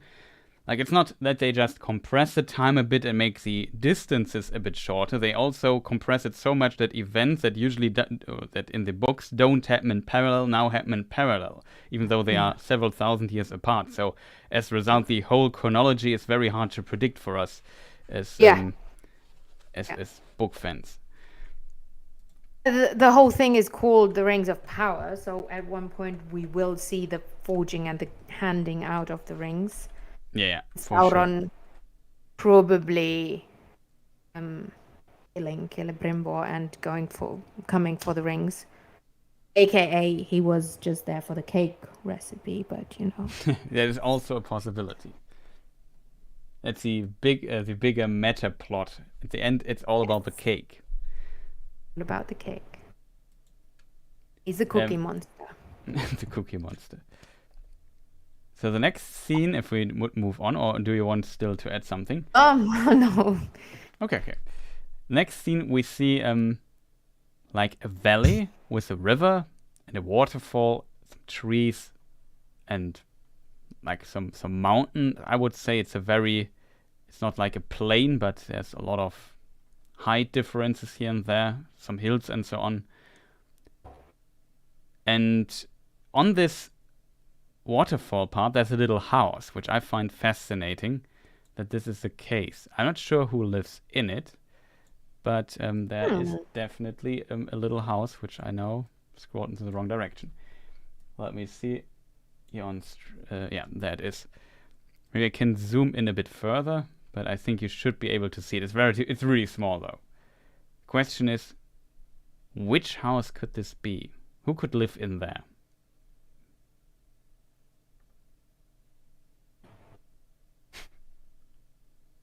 I couldn't even tell where this is. Yeah, that's So also difficult to tell. I agree on that. And it's a bigger river. It's not Linden. It's not. Is this? No, it's not. But it looks teeny tiny bit like later on Elrond could build Imladris there just because of the waterfall. Yeah, definitely a It's possibility. too small. The area is too small. Because yes, it was basically a mere city, but I think it's too small. But it looks a bit because we know, he at this point in season 1, he doesn't. Imladris doesn't exist at this point. Yeah, really, it's hard to tell. I could imagine like that the mountains in the background could also be like the Misty Mountains. This is maybe, I don't think it's the Anduin, but maybe it's the Ethan. Somebody in chat already suggested this, or Yeah. multiple I think the Anduin would be bigger, no? Yeah, I would also say the Anduin might be bigger than this, but maybe it's very far in the north or so.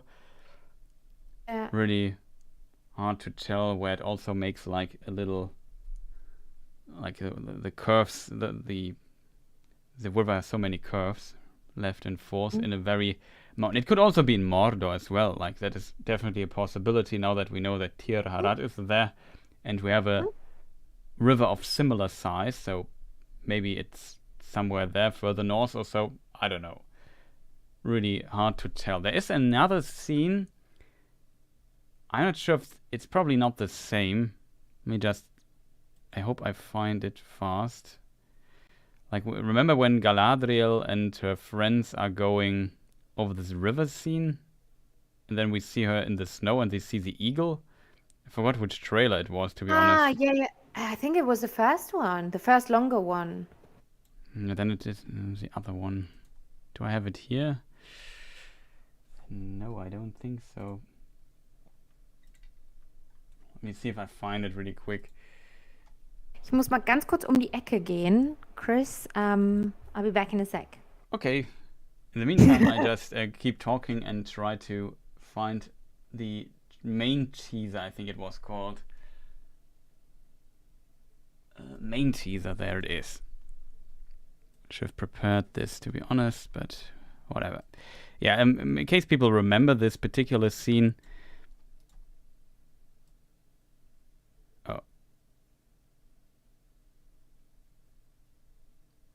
I forgot how it started, to be honest. Was this teaser? Dwarf have the minds. Yeah, here it is. Maybe it's this place here? Because it's also... It has a river.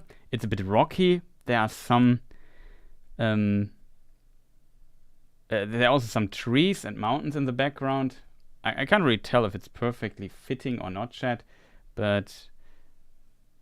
Maybe it's this particular place. Then, if this is the case, we know that this here, or we don't know it exactly, but we assumed Galadriel is going into the north and to find this fortress. And as a result, somebody posted a very funny thing in chat. As a result, I would assume it could be somewhere north. Maybe it really is like a side arm of the Anduin or so.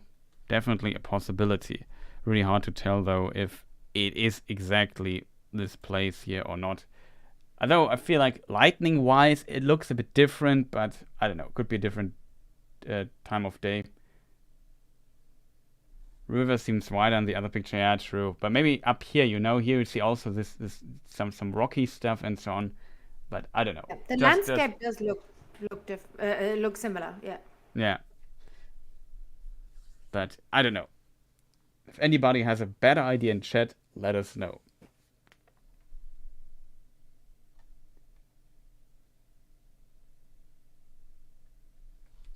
Yeah, but still, I have no idea who could this be. First of all, when I saw it, I thought maybe it's around the Carrock or so, and then it's maybe the house, it's like it's a side house of Radagast or so. But he's not in the Second Age, and we don't see the Mirkwood or Greenwood the Great, so it doesn't work at all. But still, very interesting. Since the Hobbits don't have like they are nomads in the Second Age in the show, it seems, so it can't be a House of the Hobbits. Oh. And of course they would also have like different types, but yeah, I don't know. Interestingly, what is definitely noticeable in this scene, I think the water in the river doesn't move, or that's very slightly, which makes it looking a bit artificial in my opinion. Mm-hmm. But it's just a small CGI detail, how the scene is composed. The waterfall definitely moves.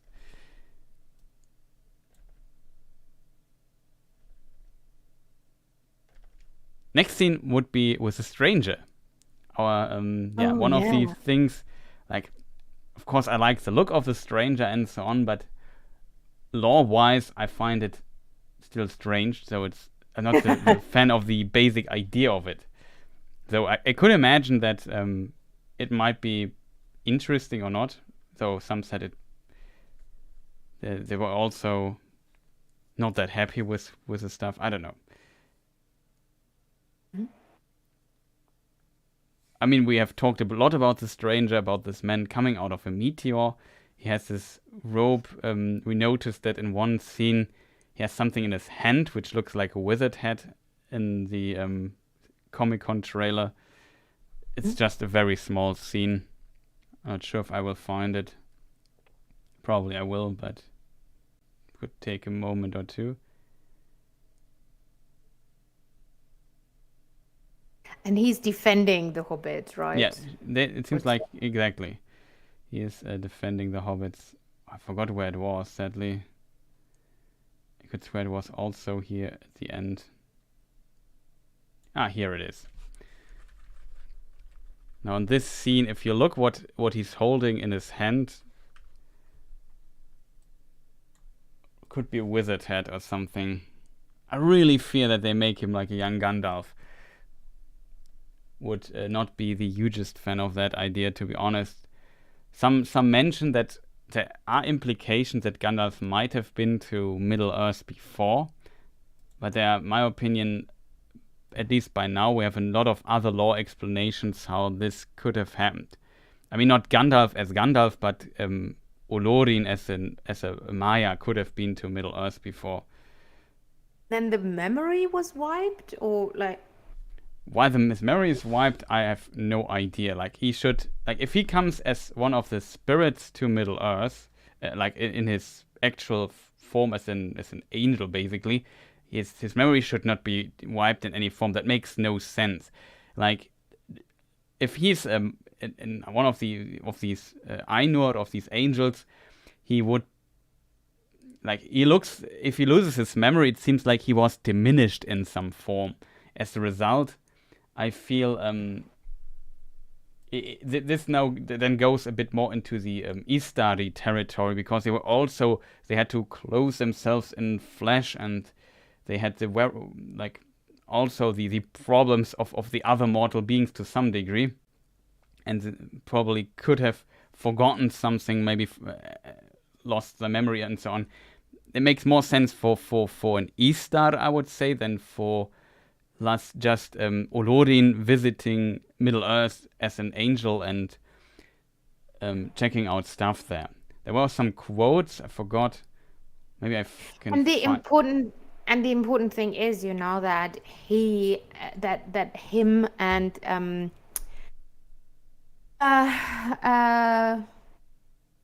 God, what's his name? Sorry, it's really hard to think, people. Saruman, Gandalf and yeah. Saruman, that they were chosen specifically, and then Saruman was given, okay, you're the head of this operation now, and all that. That would diminish all that. Oh, we are sending, because then somebody would have mentioned, oh yeah, you've been there before, you should be the one leading the expert. Like, all that makes zero sense if he has been there before. Yeah, it's really strange. Like, of course, there is the Nature of Middle-earth version, which could explain it, where Tolkien had the idea that when the elves went on the great journey from Middle-earth, from Middle-earth to Aman. Let me just see if I can pull up my map here.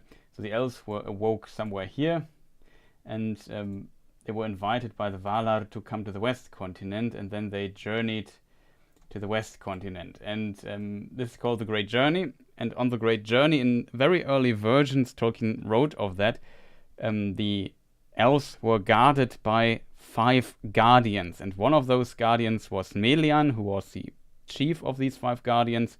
And the other ones were Saruman, and Gandalf, I think. I'm not sure if Radagast is mentioned, and 2 more, which is supposed to be maybe the Blue Wizard, so the name never appears in any other context. But yeah, so the idea was that Gandalf was already in Middle-earth and guided the very early elves in the very early First Age from Middle-earth to Aman. So he could have known them and been there already, but this has nothing to do with the show because it was First Age stuff. It's, in my opinion, strange, and it can be speculated that Gandalf also was in Middle-earth, maybe during the War of Wrath, and helped out the others. There is a quote, I forgot sadly, where it was mentioned. I hope I could swear I posted it here somewhere. Oh, I found it. But of Olorin that tale does not speak. For though he loved the elves, he walked among them unseen, or in, it's very small here, on a form as one of them, and they did not know whence came the fair visions of their prompting of wisdom that he put into their heart. So this quote basically from the Silmarillion talks about that in some context, Olorin, as Gandalf is called on the West Continent as a Maya, came unseen to Middle-earth, potentially. It could also be that it means that he came to the elves in Aman, also a possibility, and he put basically some promptings of wisdom into their hearts, and they wondered, where did this come from? But they did not know Gandalf was there. It's also implied that he might have taken the form of the elves. But as said, it could also be that this particular quote from the Silmarillion is actually meaning that it came to the elves in Aman in disguise and unseen, not to the elves of Middle-earth. So there's that. So some people argue that you can make an argument that Gandalf maybe was there as Gandalf and not as Olori, not as Gandalf. And I don't know. I think that's quite a stretch, to be honest, but wouldn't be impossible. I guess, like, you can make, like, there's so many weird versions and ideas and half sentences. You can maybe for sure make it work, but I feel this is a bit of a stretch, especially when he now loses his memory for no apparent reason, and he's not unseen and not in disguise of an elf or so. He's just there's an old, not an old, but like a man that has seen better times. It's not like a noble. Like, he's basically like Gandalf also in his grey mantle. He's just going around and helping people and meeting the Hobbit. Like, I find this, I get that they could try to go for this because this relationship between Gandalf and the hobbits is very iconic, I guess, for the Lord of the Rings, but it's simply not a Second Age topic. That's what I find so strange about this. Yeah. And then, we also see these beings attacking him. Probably, I'm not sure if these are walks or so, like a new design for them. I know that some people don't like the design. I think it's fine. They look kind of threatening enough. They have enough teeth to look kind of dangerous. So, and as you said, it potentially tries to protect the hobbits here.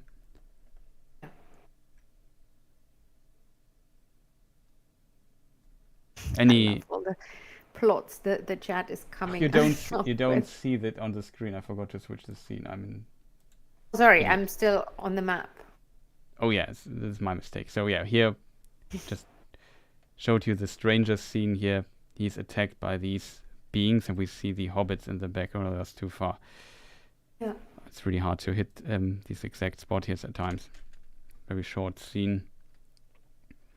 It seems like he takes like some defensive position here, holding up his hands to in a way like he wants to do something. I don't know, cast his fireball or so. And we of course see Nori and her other hobbit friends. I'm not sure if you like the design of those walk beings or not.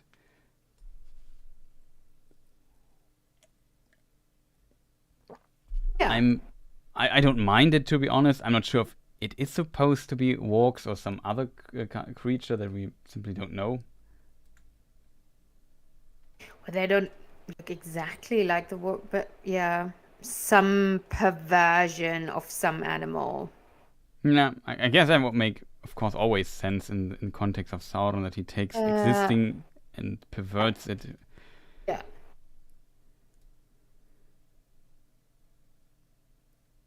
Like the ears have something like dog-like or so, if you know what I mean. Yeah.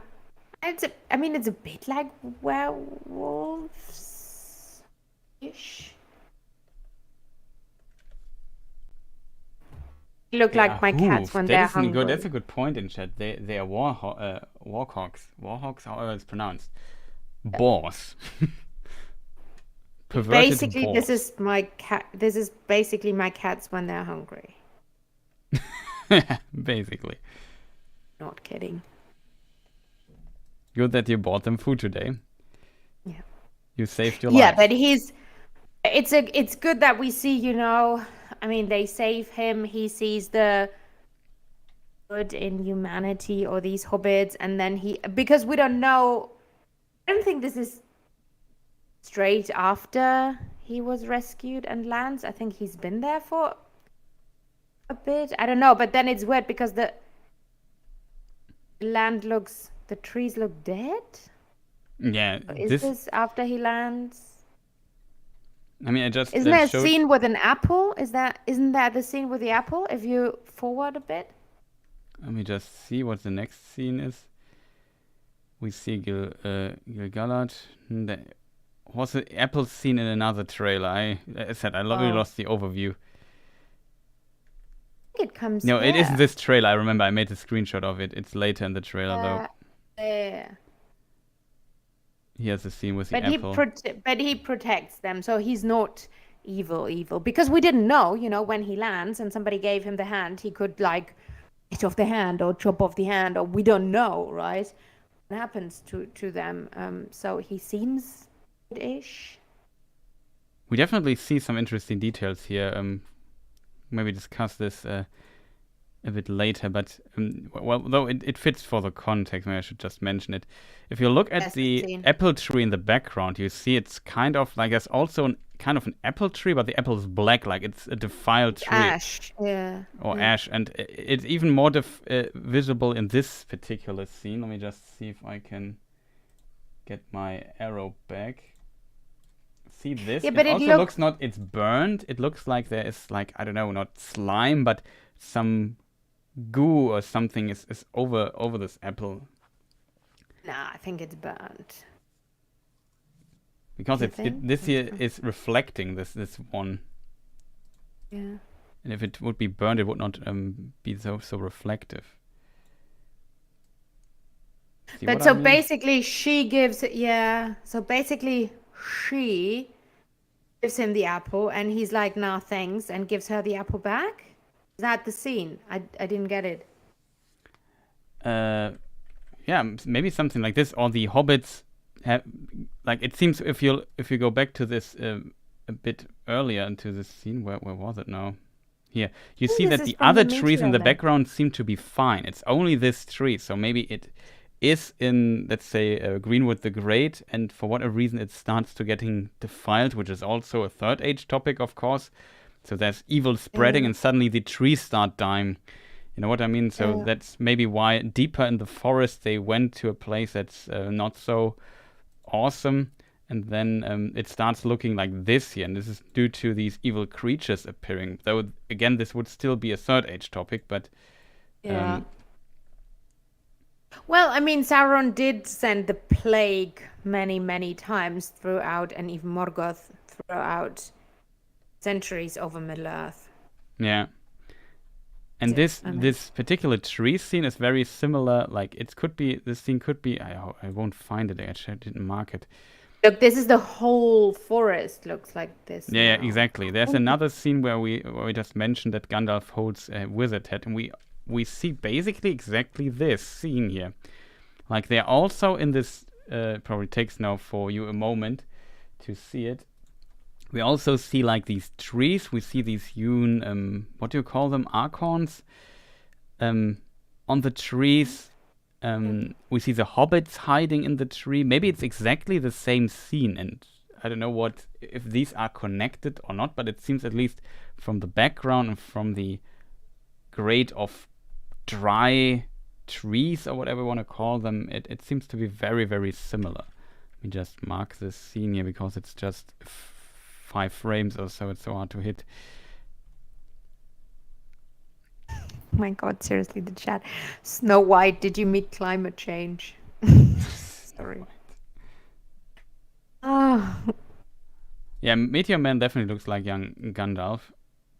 yeah. I can definitely see that they're going for them. It's not the exact scene, but for example, you see this particular tree crosses Yeah. this other tree here in this other scene. Here in the background, just did terrible things again. Somewhere here, I don't see it here for my second screen so well. And yeah, this looked, I don't know why, but it looks incredibly similar if you compare it. Like you see this also exactly like this. Very strange, but interesting. Should also mark the scene here.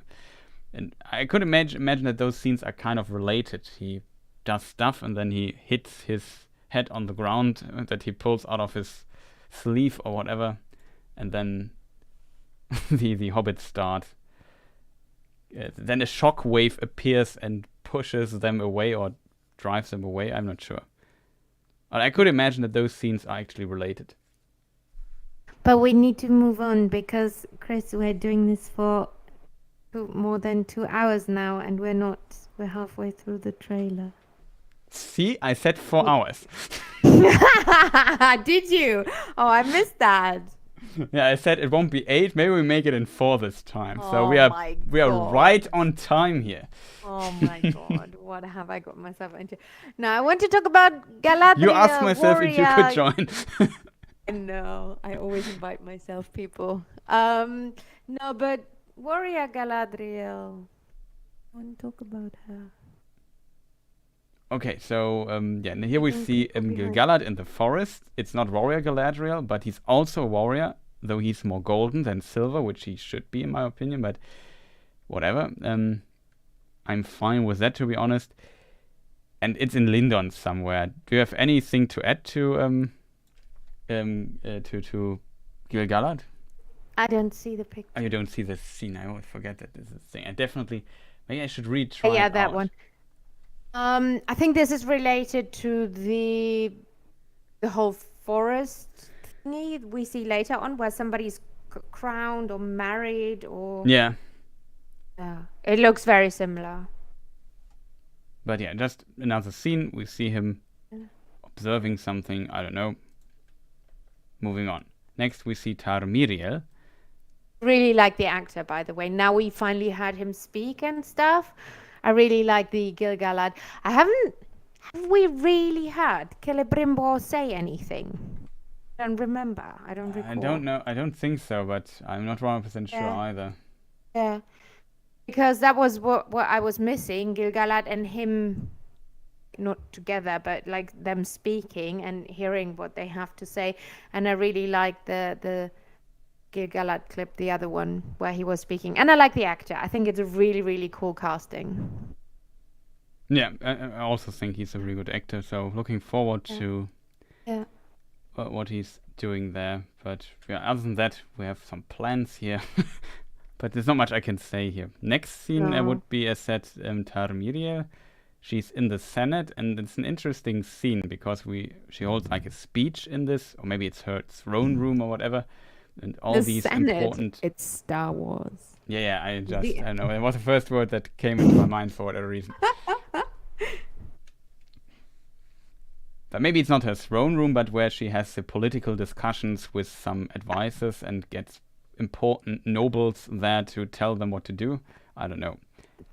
This looks very much like Troy. Have you seen like various Troy adapt? Yeah, doesn't it look like Troy? Like it really does. Troy, like Priamos is just around the corner. Yeah, it's cool. I like it. I like the design, and I like that it's not crazy pompous.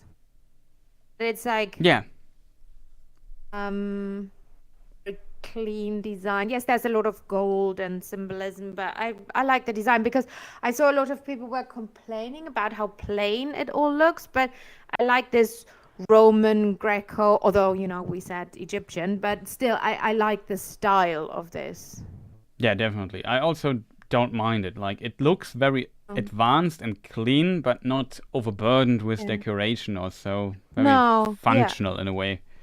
Yes, and I like that. Interestingly, we have like just play. I hope it comes right after this shot here. It seems like on one side, here we see on one side we see Tarmiriel at the bottom, and here at the top we see Pharazôn. They're basically opposing each other, which I find is an interesting scene composition here that we see. And it's also the same people, because this woman in the black dress here, she sticks a bit out, I have to admit, just from her clothing, which I find very interesting. Question is who she is. Oh, you don't see her yet. The naughty bots are back. Oh, I didn't see this. But that should do the trick. And naughty bots. And Pharazôn. Exactly. And this is, well, let me just see where my arrow is. This woman here, we see her from the other side in the other scene, so we know. I also would assume the other people around her are also the same. Like, if we go back a few scenes here, you see her now here on the other side, of course. It's her. We also see this red haired person here, this woman standing there. So this is definitely, in my opinion, the same scene. It's not, and we know as a result that that's too far, that Pharazôn is standing here, and that this happens in parallel, it seems. So quite interesting. I don't know who she is, because I said she kind of, maybe it's just my impression, but she kind of is very noticeable compared to like the others, just mingled together as like a crowd, and she and the woman maybe next to her, they're sticking out a little bit, if you know what I mean. Yeah. But yeah, I don't know who she might be or not, or if she's important. Maybe I'm just wrong here on that one. But we definitely see Pharazôn there here in the background, standing, her first cousin. And well, do we know that it will be interesting, because if they don't make them related or that closely related, in an interview with the actress, with both of the actors of Farazon and of Miriel, they said that she is her or he is her cousin. Okay. I'm not sure if he But just the question, if he just okay, mentioned but the book's relationship or if it's in the series, but it sounds like it is okay, in the series as well. So they are cousins there. okay, I think they keep this. okay. Yeah. It is very Roman Senate, you know, when the Senate Yeah. has, or even like the Bundestag or the Parliament anywhere around the world, basically, where one side, you know, I don't know, the liberals and the I don't know, whoever, right? Right wing and left wing party is discussing something, and maybe they're all looking at her now, then he's saying something, then they turn around. It looks like, yeah, like the old Romans did in a way. But it would be interesting going back to him, if will he force himself then on her? Is she willing? Will this whole marriage thing even be a thing, or is he just overthrowing her as the regent by the aid of the people or the army or whatever their go-to story? Is it by marriage? I mean, we don't know. Yeah, it's really difficult to tell how this comes to be. I mean, there are also different versions of this in the book, how it comes to be. Like in one, she's forced, in one, she marries him willingly. So hard to tell. Yeah. This doesn't look like she's marrying him willingly. Everything we've seen so far and how they are setting this up, I would say it's not willingly, because she's here portrayed as very goody-goody, very with, you know, Galadriel aiding the elves, have a duty, blah, blah, blah. And this doesn't sound like other queens of Numenor we know who did not want to aid the elves and did not interfere with the fate of the world because they just didn't care. As you said, we have these two versions of her, so I don't think she was willing. So I think he's seeing her, or he's just overthrowing her and there will be no marriage at all. Yeah, also a possibility. I don't know. It's really hard to how tell. far they'll go. Yeah, because the whole incest thing is a big thing if he's her first cousin, and if Amazon is, I don't know, aiming at, I mean, they're not aiming at children. It's not like Disney, but are they going that route? Do they want to go that route? Because with Arwen and Aragon, yes, you knew they're somehow related, even if you just watched the movies, but you're like, it's like 1,000 years. She's like 1,000 years old. So how close can they be related? But here, this would be very, yeah. Yeah, it's interesting. Someone in chat asked if this looks like a married, like a wedding to us. No, this is not a wedding, but we just speculate on what we might see and how they might solve certain aspects of the law that we know could come up later from the books. This is Christiane Fiorito at Clueless Fangirl. Have you read the book, Will My Cat Eat My Eyeballs? What book?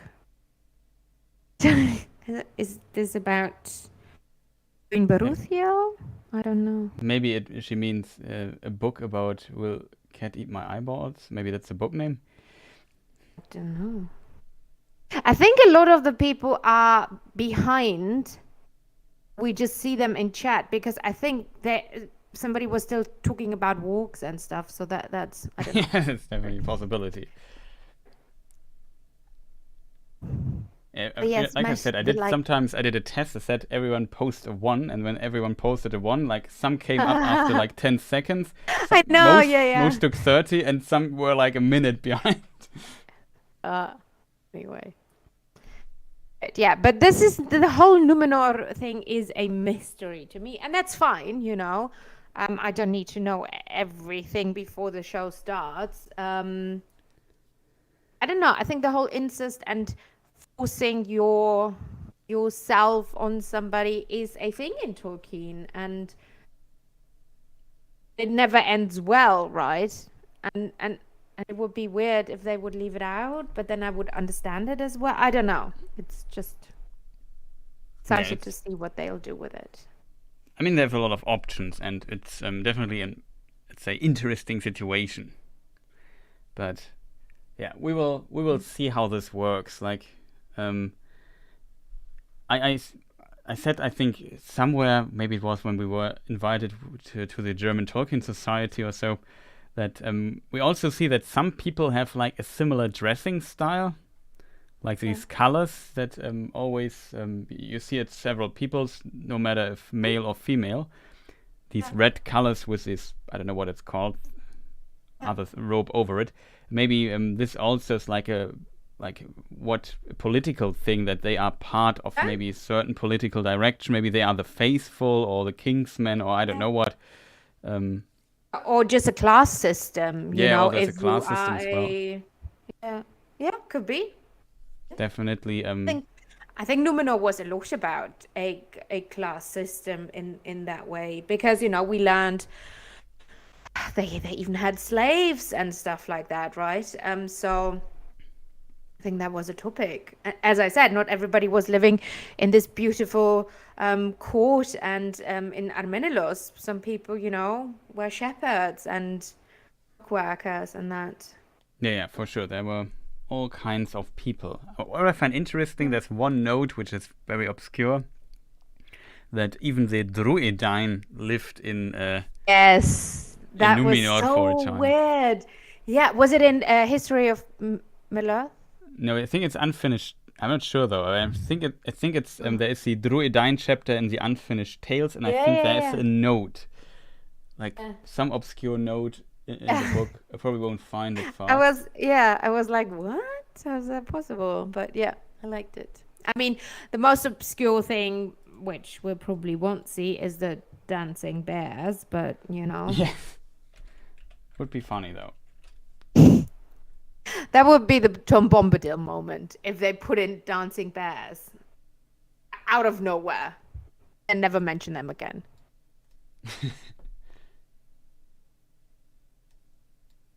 Let me just see if I find it. The return to a number of words. Numenor. In the Annals of Numenor, it is said that this remnant was permitted to sail over the sea with the Atani, so the other fathers of the fathers, the Edain, and in peace of the new land rove and increased again, but took no more part in war, for they dreaded the sea. What happened to them later is only recorded in one of the few legends that survived the downfall, the story of the first sailings of the Numenoreans back to Middle-earth, known as the Mariner's Wife. In a copy of this, written and preserved in Gondor, there is a note by the scribe on a passage in which the Druidine in the household of King Aldarion, the mariner, are mentioned. So and it's a very long note. It's note number 7 of the Druidine section in the Unfinished Tales. So very fascinating stuff. I think a lot of people don't know about this because it's not in the main text. It's just note number 7 of that, where Tolkien wrote like a little essay as note. I don't know. It's sometimes fascinating. Shall we press play again? I can stay like for 20-ish more minutes. So we have to get to Galadriel. The next scene is Isildur on a ship. We already discussed this. I mean, you obviously can continue, go on for 5 more hours, but it's hard to sit at one point. I'm already on my ball, on my bouncing ball. On your limit. Yeah. Well, you know. When is Galadriel even appearing in the trailer? Maybe we have to skip forward a bit. I don't know. I meant that scene. Do you know what scene specifically I meant? Because that was really bothering me. When she told whatever elf to leave that elf that can't go on anymore in the icy wasteland thingy. She was like, yeah, let's continue. Let's leave this person behind. I was like, what? Well, it seems a bit harsh, to be honest, but if they're in a life-threatening situation, then maybe that is the right call to do. Is that the Galadriel? You were no. Well, it was probably not wise in the first place to go with that, to be honest. No, But but that Tolkien was only wrote very about her that she was Feanor. wiser than Feanor, and that is not that difficult.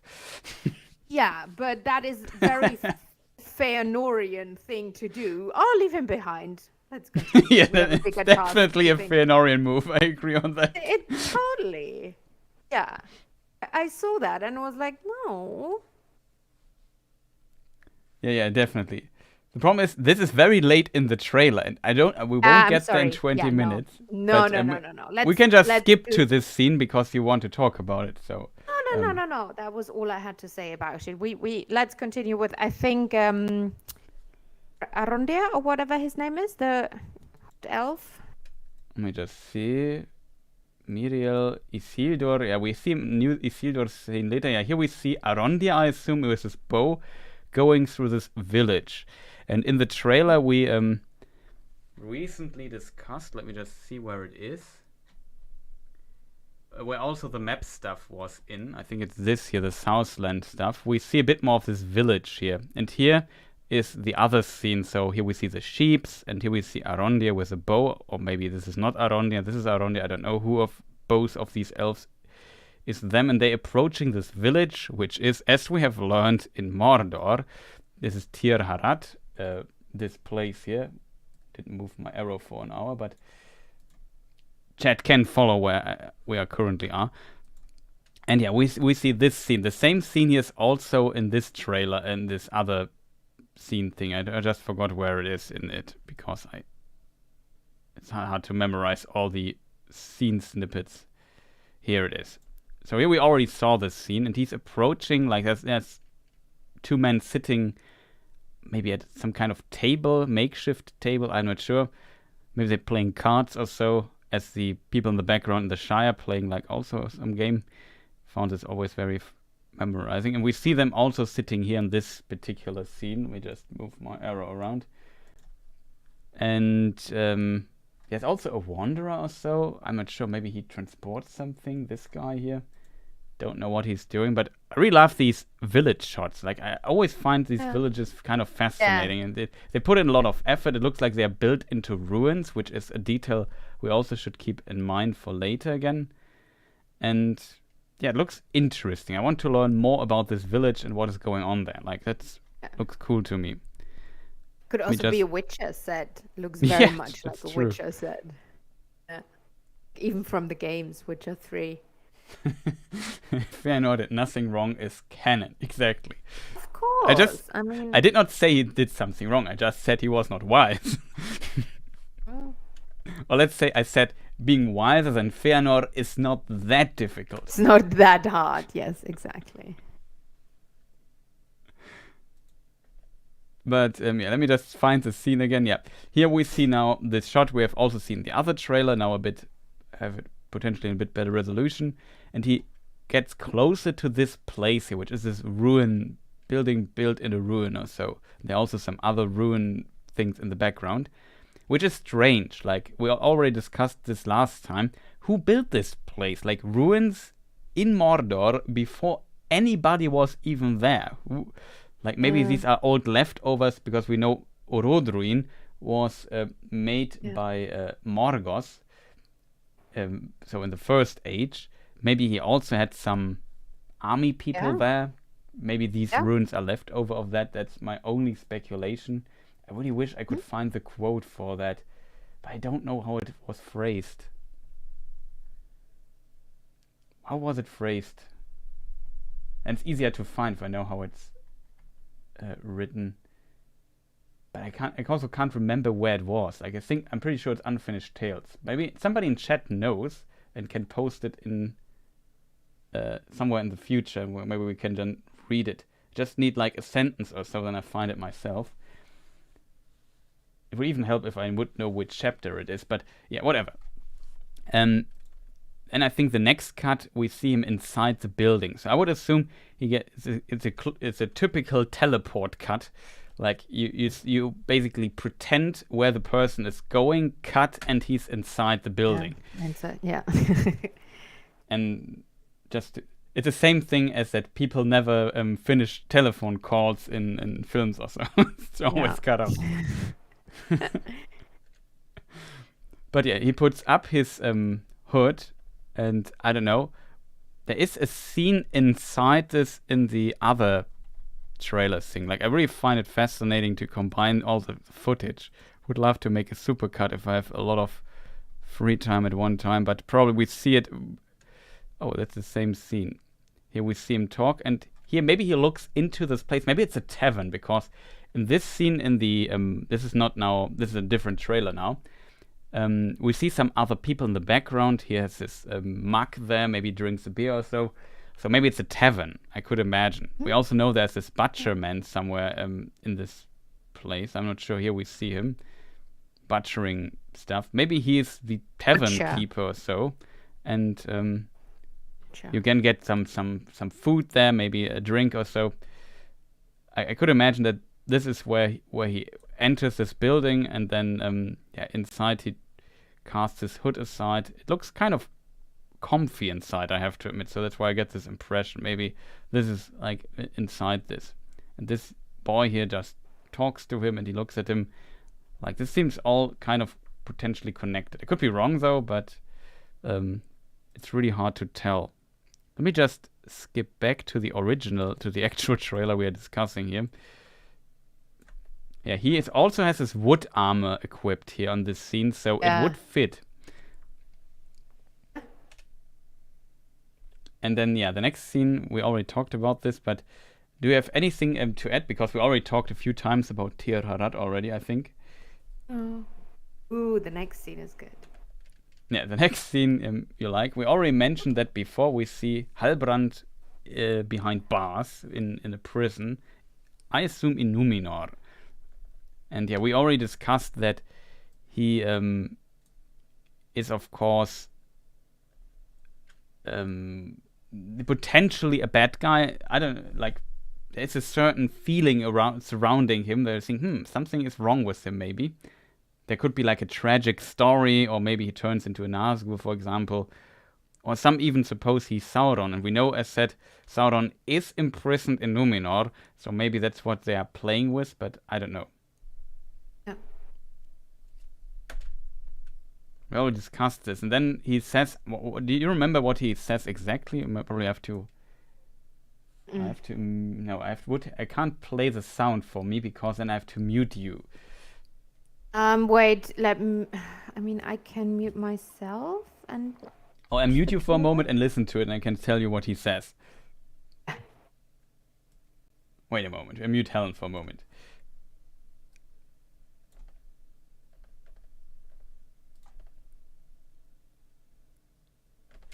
Okay, I listened to it. He says, "I'm not the hero you seek." You are muted again, Helen, so you can comment on that. And it's Galadriel, because she asks everybody to aid in her fight, right? She asks everybody. That's a pretty good idea. Maybe this is not the door, but maybe he talks to the neighbor's cell or something, or whatever. So not the door to the cell, and he talks to Galadriel, because Fellowship of Fen mentioned that she's also imprisoned when she lands in Numenor. Yeah. And he maybe talks to her because they have time to talk, I guess. In that other trailer, she reveals herself as, I'm Galadriel, daughter of the House of the Golden Flower, blah, blah, blah, blah. That is when they then have, their time at court and tell the people who they are, basically. And then she's asking for aid. So I do think this is before. And as you say, they could be both in jail, in different cells, so they don't, do something or escape or plan to escape. And she's like, okay, let's talk to the queen, let's do this, we need to, and he's basically just running away from whatever, and he says, not a hero, I'm not interested in your cause, I would say, is what will happen. Yeah, something like this, I guess. Yeah, something. I definitely imagine it goes down in the story, something like this. I still don't know though. How this. Now the next scene is we see Halbrand on this raft, and here in this scene, I always speculated that Galadriel would be on the boat too, but the camera zooms out, and the camera zooms out and we see there's no Galadriel on the boat, so that's kind of disappointing, I guess. But where is she then? He's saving, but that is the scene where he's helping her later, and this is just what's left of the boat.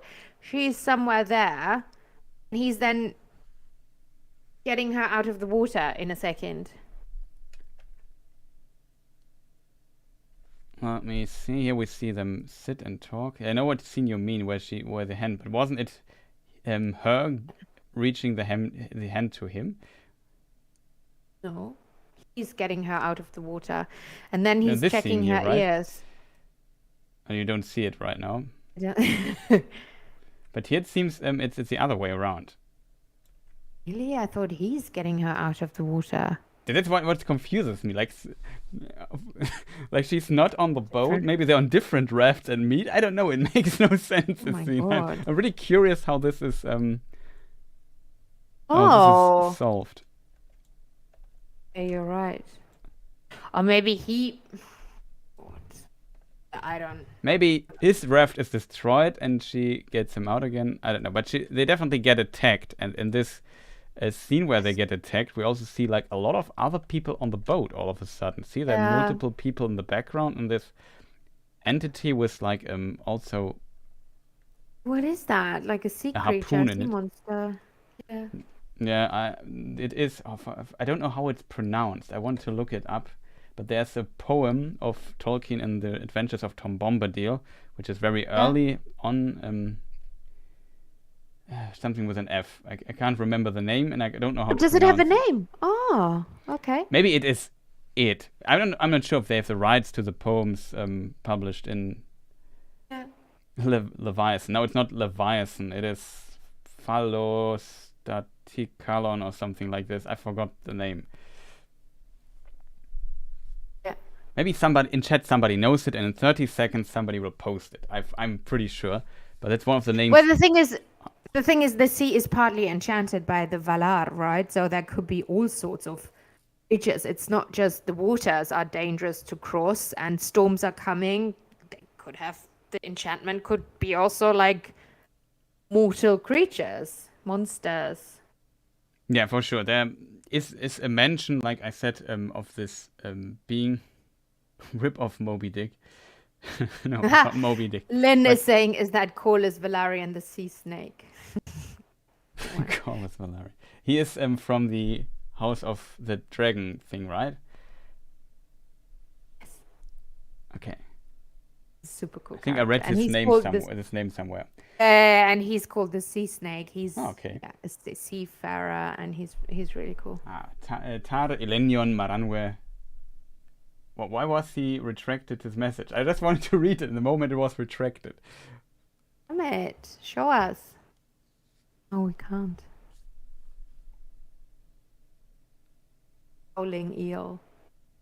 Howling eel. Yeah, no, the thing is Ulmo in the show? Will we hear of Ulmo? Because even in Calon or something like this. I'm not sure how this is. You misspelled it. Okay. Somebody. Yeah, okay. But yeah, in case people wonder, it's a poem in the Adventures of Tom Bombadil book, which is also printed and still printed. You can buy it. And it was originally not a Tolkien. Like, I think Tolkien wrote it somewhere very, very early in his life, and then he adopted it into his canon of books. Originally, it was not part of his Lord of the Rings world. Yeah. Okay. Yeah. Oh, interesting. If I remember correctly. Maybe it was another poem, but it then became part of it. Interesting. And this thing, we also see the boat, or the thing is, like, maybe this is Halbrand, maybe not. Then we see Galadriel in the water. There's also a scene where she pulls up a dagger and wants to fight this thing underwater. I don't know. Yeah. And then but it would be interesting if Ulmo. Do they mention Ulmo? Because in the OG movies we had it's hinted that in the OG, the original movies, the Jackson movies, like the thing with I think isn't Legolas, the way he talks, about the water and blah blah, and the love for the sea. Or is it just in the books? I don't remember. But it Ulmo is obviously hinted at, and will we hear about Ulmo here? That would be really cool. I think he's not mentioned in the Lord of the Rings book, but yeah, maybe it's a hint. Like if they're getting too close to Aman, then the Valar just sent the Kraken. Well, but would Ulmo though? He loves the elves. He would never do anything to the elves. It wasn't him enchanting the sea. Well, what is his name? Turgon sent 7 mariners to Aman to get help in the First Age, and all drowned except for Voronwe. Yes. But that wasn't Ulmo's doing. That was because the sea was enchanted, and it wasn't Ulmo enchanting it. Ulmo loves the elves. He would never do anything to them. Not even after what Fëanor. Not even to the Noldor. He loved them. Yeah, for sure. It's hard to tell. I could imagine though that it was also the task of Ulmo to prevent people who are bent coming to Aman, though. So I don't know. Hard to tell. Ulmo did nothing wrong, though. That is true. Yeah, but he's not a wrathful one who's killing. Yeah, that he is not. But if we consider that Galadriel, for example, still has a ban, then. But he still wouldn't kill. He would. I don't know. She does not die. She just destroys her boat. He doesn't like boats. He doesn't like boats. That's the plot point. He has islands, He ships people with islands. He doesn't need I have an idea. We trust in Tar Elenion Maranwe, who writes, blame it on Osse. Exactly. Like, Osse is wrathful. Osse's fault. Yeah, it's his fault. Yeah, we got the guilty one. It's canon now. Yeah, Osse was a punk. Exactly. But yeah, maybe it is Osse in the form of this entity, but maybe I could imagine this is actually a reference of this. I can't remember the name of this entity, but the entity in the water from the poem starting with an F. Fastitokalan, something like this. I'm not sure how people would pronounce it though. 39. Sorry, wait just 1 second. My cats are being naughty and fighting. Teddy, 9. Cat fight. Cat fight. Okay, good. They had Osse and Ulmo, and they were like, we can do that too.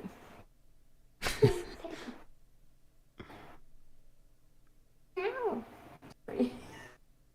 Cat lady. Good. Okay, cats are done, I guess. Yes, sorry. No problem.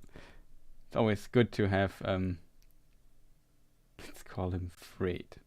Okay, it's a good name. It's easier to pronounce, I guess. Yeah, so we see the boat thing, and then we see, I assume later, after they've been to Numenor, we see Galadriel and Halbrand sitting next to each other, I assume.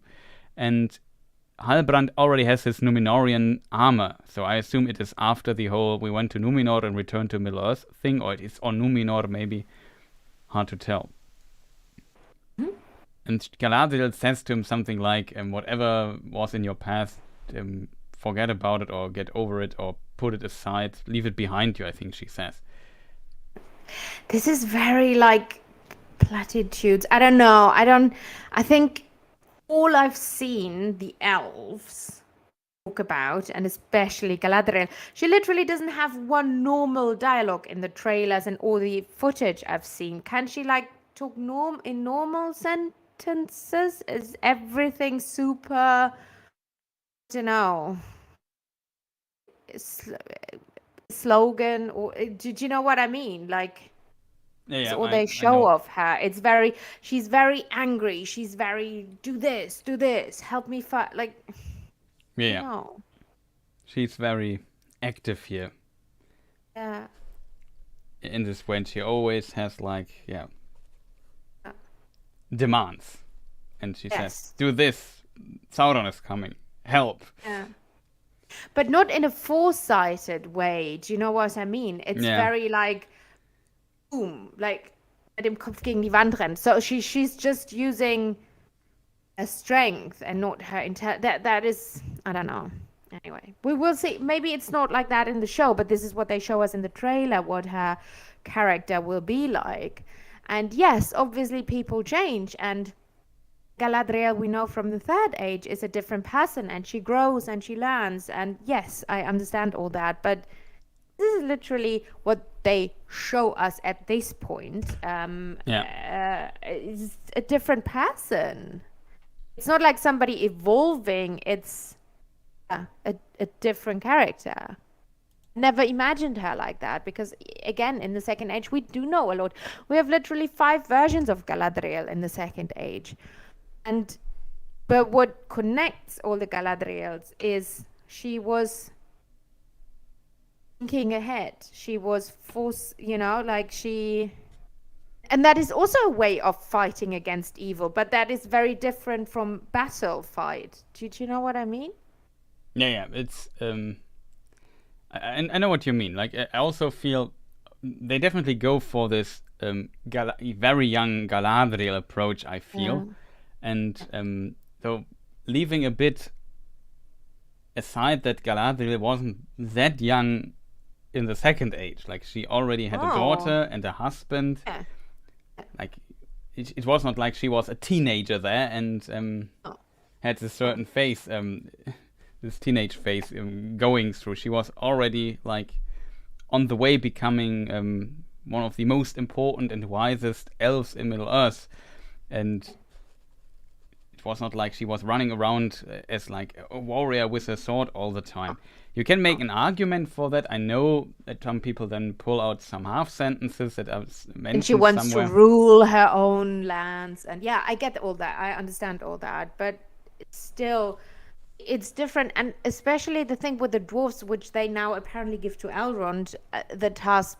Because when she ruled Eregion, when she founded Eregion, and then Celebrimbor basically rebelled and took over, and she just left Celeborn there as, please, I'm leaving, but you stay here and check out what this dude is doing with Eregion now. Then she was so foresighted that she went to the dwarves, because she knew one day the passage through Moria, the aid of the dwarves would come in handy, and that was her role.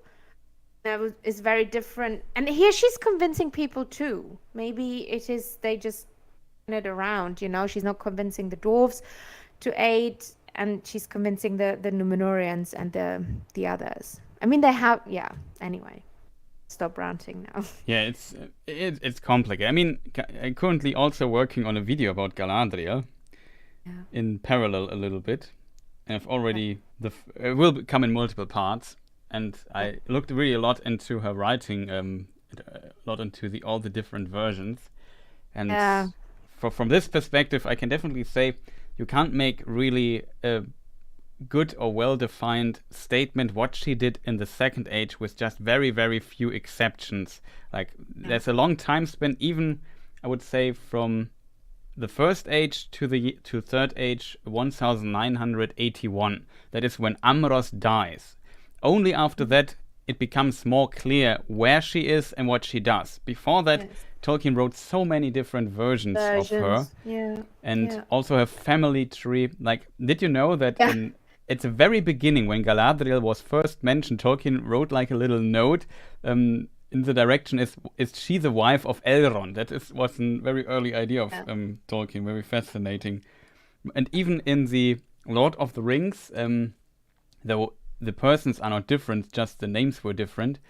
In the first edition, published in 1955, in the Appendix B, there's like a sentence in Appendix F. It describes basically Galadriel's family and so on. It says Lady Galadriel, daughter of Finrod. Even in the published version of of the Lord of the Rings, because Finwë at this Finarfin at this time was still called Finrod, and Finrod was just called Felagund in this text. And then in the second edition from 1965, Tolkien changed this to Finafir, the father, and then Finrod Felagund then became her brother already in the naming process. And only 1978, Christopher Tolkien changed to make it more consistent, I guess, with the Silmarillion. The name Finafir to, it's in the ninth edition, to Finarfin. And that is the version we know today. But it's very interesting, like you really see how much in a developing process all the texts and names and so on were. So of course, the brother was always Felagund, though he was just named differently, and the father was like Finrod was also Finarfin, just a different name. Like the names were just swapped, though the persons were the same. But there are of course earlier versions of all of this where Gil-galad is her brother and Felagund is her father that also exists. So it's just so complicated. This is process. Like I spent the last week a lot going through I don't know, all kinds of history of Middle Earth books and trying to read this up. So I'm currently very in the topic. You could see how important she grew in his in his world, because she didn't exist in the beginning days, right? And then he had to write her in a few stories, and when Tolkien changes characters and goes back, and sometimes they're even underdeveloped, like Earendil, one of the most important characters to him, he's completely underdeveloped, and there are like so many unfinished things. And when you see he goes back, erases things, rewrites things, that you see that character is important to him, and he wanted to give that person the perfect arc and story, but he had to go back to the drawing board many times. I like that, and you see how important she was to him in the end. It really is complicated. I think Galadriel is, though she is a very old character inside the world, from a writing perspective, Galadriel is one of the youngest characters of Tolkien. Yeah. She was invented around 1941. And for example, the first mention of Elrond is 1926. So just to give you an idea, the difference. Or the poem of Earendil the Mariner is literally from Yeah, it's even older than that. Yeah. And it's of course Oh, sorry. Yeah, but Chris, I have to go now. I'm really can't sit anymore. Yeah, you are completely done. So I thank you quite a lot for spending 3 hours with me. With me. Really much appreciated, and I think we got very far into the trailer. Did, yes. Applause to us. Yeah, wait, I have the applause button somewhere here. Yay! Oh my god, like Stefan Raab. I love that. Do you know when he had that keyboard in his show? Yes. And then he always played I love that. I should have made it a bit louder, but maybe we get an extra round of applause for Helen. Yeah, thank you. Thank you for having me. I think we'll do this during the show. I don't know how much I can cover because literally give birth during the show, but we'll see. We will meet again. Definitely, we will meet again, and there will be a lot to discuss. So for people wondering, we of course will continue until we completed the trailer, as always. Yeah. But, it's not over. It's not over. It's not over yet. You just we just have to say goodbye to Helen, and check out her channel, Clueless Fangirl.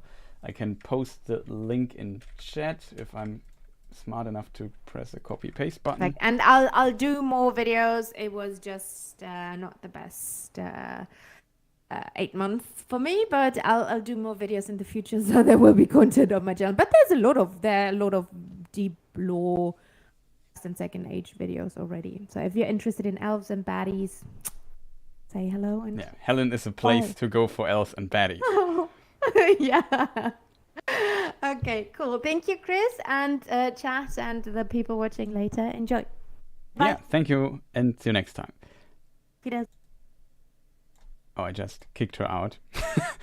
I just rudely interrupted her. Sorry, Helen. But I didn't know when to press the button. Jaw drop. So, that was Helen, and I appreciate her helping me a lot going through this show. It always helps if you have a moment time to do production and think of things. That's always kind of difficult to do at the same time. But yeah, we just continue. And as said, a link is also in the description for people watching this as a VOD. I just also posted her channel in chat. I can do this again like a few times, so people can check out her channel and her content. Much appreciated for helping me out here. For Gondor and the memes, exactly. So now, though, we have to return to the trailer stuff already, and I would say we might be still. I feel like we're on a good pacing. We're at the 3 hours mark, and if we just skip all the scenes that we already discussed previously, we might be pretty good to go.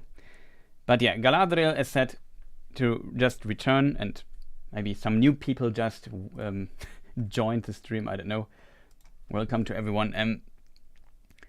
Just to get back, we just talked about Galadriel and what is going on with her, and I think some people definitely imagine Galadriel in the Second Age differently, but because exactly the trailer, but because there are so many versions of her, you can of course play a game of select the version you like most and then go with that, and it's not necessarily wrong. So yeah, you can make a warrior out of Galadriel. I think it can work. It's just not how I would have imagined her in this time. I would have hi Hegemovich. I definitely imagined her more on a diplomatic, like she wants to rule a realm. She's looking for one. She is potentially in Eregion doing stuff with Ladriel. Exactly. She's more working together with Celebrimbor. Maybe she's also like, there's a quote where she's like, she said she looked at them with the eye of a commander, and you could say, yeah, and then a commander is potentially not going, it can mean all kinds of things. Like she could also bring armies in place, establish those. It doesn't have to be that she is riding and charging on the basically absolute front line into the enemy with some other people. It can also be portrayed a bit different from that, in my opinion, but what do I know, right? Yeah, Galadriel would have been much more impactful as a statescrafter. I like that term. Yeah, I agree with you. I would also have imagined her like this. She establishes herself. She maybe helps building Eregion or so with Celebrimbor, and then only the conflict that emerges through the crafting of the rings of power, that is what gets her to move somewhere else. And where she goes next is difficult. And even, was Galadriel in Eregion? Even that question is not that easy to answer. In some versions, yes, but for example, The Lord of the Rings does not mention her at all in context with Eregion. And if we consider that they only have access to The Lord of the Rings and the appendices, it kind of makes sense that she is not in Eregion, even though the most popular version, and also my most popular version, is, maybe I can bring up the map for people maybe getting an idea where Eregion is. So yeah, the capital of Eregion is somewhere here. And if you just go back, I don't know, Lindon, for example, would be here at the left, and the Shire later will be, I don't know if I hit it, but somewhere here. So Rivendell, much also in the Second Age, but after Eregion, will be founded here. It's kind of interesting, and it's very difficult to say when Galadriel was where in the Second Age. Like, following Galadriel's path through the Second Age is almost impossible. Like, there's so many versions of it, and some of them contradict each other. So it's like, some people take the approach to take the parts they like of each version and form a somewhat consistent chronology out of that, and that's totally fine to do. But you have to keep in mind there can arguments be made that say, well, but in this version her husband is a Teler elf, and this version a Sindar elf, and he can't be both at the same time. So there's already a conflict and so on. You have to keep the context in mind when Tolkien wrote which text. This also changes a lot of things. And it's, as a result, a just incredibly complex topic. But yeah, let us maybe move on. Enough talk about Galadriel. I definitely imagined her differently, but if that is where they are going, they are not completely wrong. There are definitely mentions, half sentences, ideas of Tolkien that put Galadriel on a level where you could say, yeah, maybe she was kind of an active warrior. Maybe she was not Xena warrior princess, as somebody just wrote in chat, but I don't know. There's Simon Tolkien.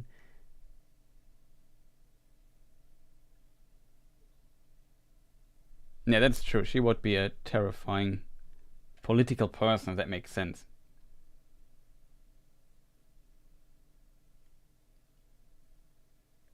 Especially, you have to consider even how old she is a difficult topic, but whatever. Let us move on. Next we see Disa and Durin. They have like a talk. We have seen multiple scenes. We talked about Durin multiple times already. As said, I really like the Elrond and Durin go on an adventure and become friends part, kind of. I really find this like some fascinating scenes we see. Like particularly this one here. It's very, very interesting to see their relationship. I hope it looks fun, and I hope I'm definitely looking forward to seeing this. So no Anatar. Yeah, I'm not sure when they will introduce Anatar. I assume not in the first season, at least they not officially. I don't know. Like some speculate that this man here might be Sauron or Anatar. Really hard to tell if he is.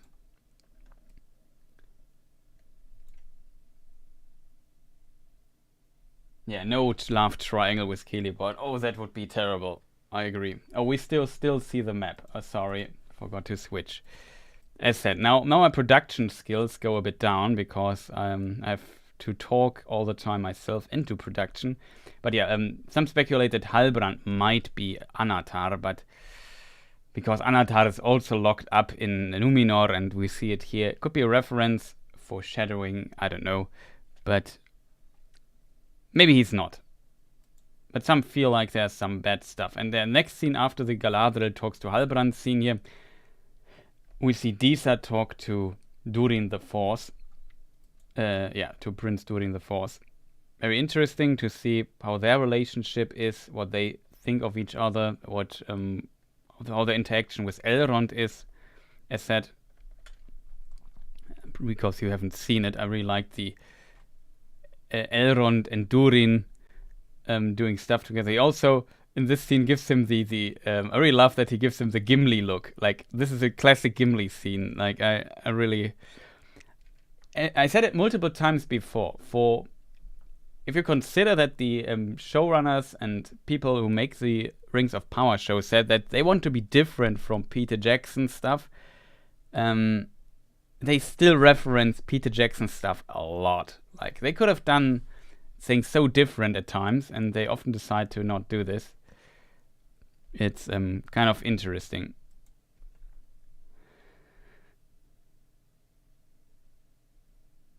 Yeah, this scene in particular I really like. We have seen it a few times. We talked earlier on the stream about it.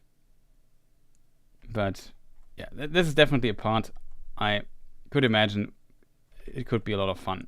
Let me just get back to the scenes here. Oh, screwed up. And we see, of course, Disa. I hope, like, we talked about, there's one clip where she's really hard to understand due to her, like, she puts on a very thick accent. And for me, as not native speaker, it was very difficult to understand what she was saying. And I guess over time you could get used to it, I guess. But still, in some scenes she doesn't speak with that accent, and it is then better understandable. So maybe it was like when she talks casually to her husband or so, she starts talking like that. Very hard to say. Still think the dwarves looks kind of good, cool.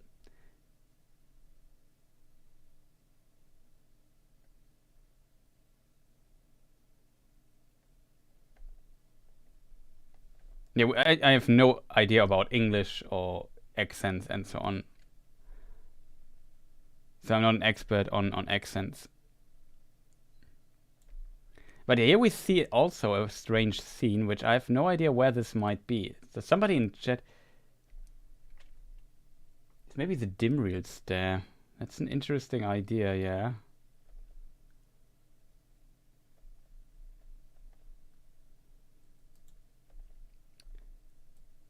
There's one scene, maybe I can hit the frame. Like here we see the bottom of it a bit. So it could be, I assume because we are in the dwarf section, that these are the Misty Mountains somewhere. And there are multiple options what this can be. We have like a lot of water, which is of course needed for a dwarf kingdom. And the Misty Mountains, rivers and so on. So yeah, it kind of makes sense. Looks pretty cool, I have to admit.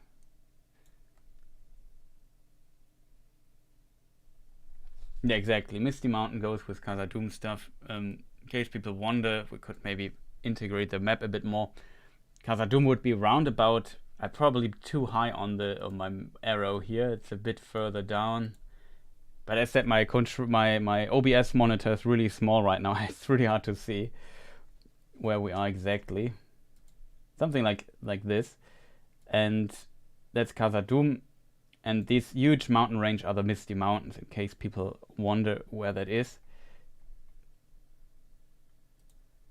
So maybe it's, some of these walls, maybe it's outside of Khazad-dûm. We also see a lot of waterfalls inside of Khazad-dûm, which is later called, or which is also by the elves called Moria. Here we also see like a waterfall and stuff, so it gives a very green impression, so I could imagine this has to do with it. Yeah, the waters of Kelet Zaram. Zaram. Very curious how it's pronounced. Maybe near Rivendell. Yeah, also a possibility. Maybe that is very close to Rivendell. An interesting idea. It looks like Middle-earth.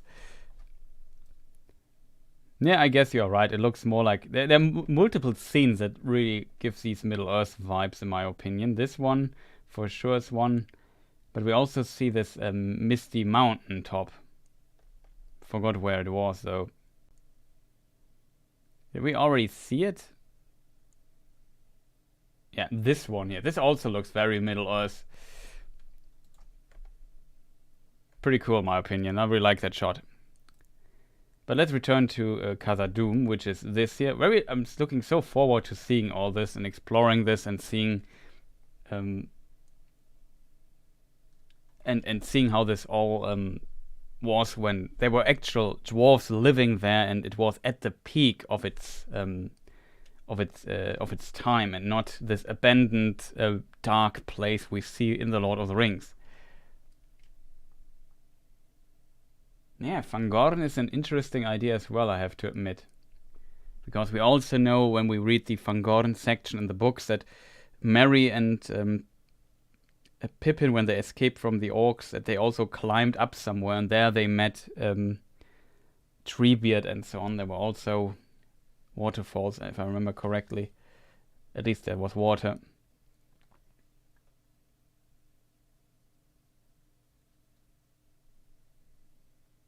That is true. Water is the miner's greatest foe.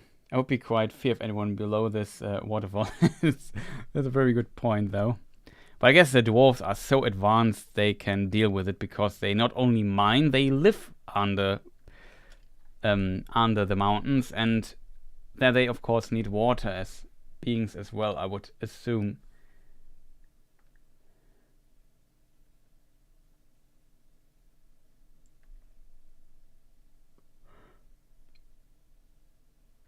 Water is too regularly spaced, looks fake to me. Yeah, maybe you're right, it could be done a bit better. Here we see Durin III, the father of Durin IV. which we had seen a moment ago, him, the red-haired dwarf. This is a son of the old dwarf. And we know from the books that during the third, this man here, or this dwarf here, lived around the time of the creation of the Rings of Power. He potentially also got one of the Rings of Power as a gift from Celebrimbor, but that only is like a tale the dwarf tells this tale. Tolkien wrote several versions on this very fascinating topic in of itself, but yeah, we know he definitely lived. During the Fourth, though, probably did not live at this time. And as said in earlier videos, they are a reincarnation of each other. Like, during the Fourth, his son is a reincarnation of him, so it makes very little sense that they sit next to each other. But the showrunners have said in an interview I heard that there's a reason for this problem. Very curious what the reason is, but I don't know. They're also very thirsty.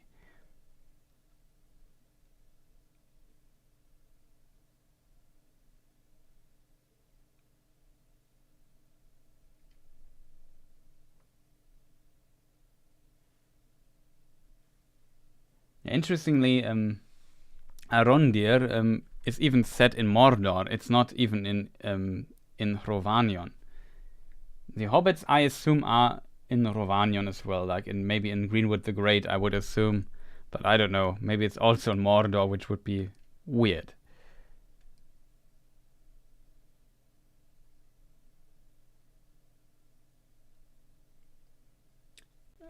Yeah, I have to say I kind of like the dwarf because it looks very old, and that is what the dwarves are, very, very old. Maybe it's a very ancient crown when the dwarfs' crafting abilities weren't yet fully developed, even, and it's one of the early things, and they just kept it as an heirloom in Mordor. Yeah, I can try to find it. We have this map here. Maybe I just play it. So this here is Gondor, where Gondor will later be. The camera zooms. This is Minas Tirith here. And yeah, this is the Anduin. This is Mordor. Here somewhere will be Minas Ithil later. This is Orodruin. And here on the map, we can read... Oh, too far. Tir Harat. Let me just try to zoom in a bit. So, Tir Harat.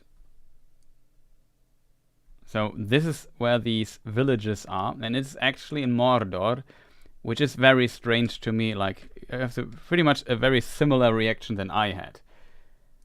This is from not the current trailer, but it is from like another trailer. I can't link you the... Check out my last stream. There might be the link in it somewhere. I'm not sure. What was it called? Maybe I should, for completeness sake, I should look it up really fast. Because, yeah, just want to give proper credit to the source here.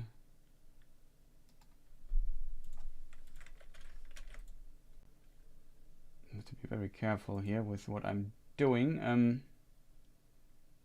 We don't need this anymore. Chat. Where is my chat? There it is.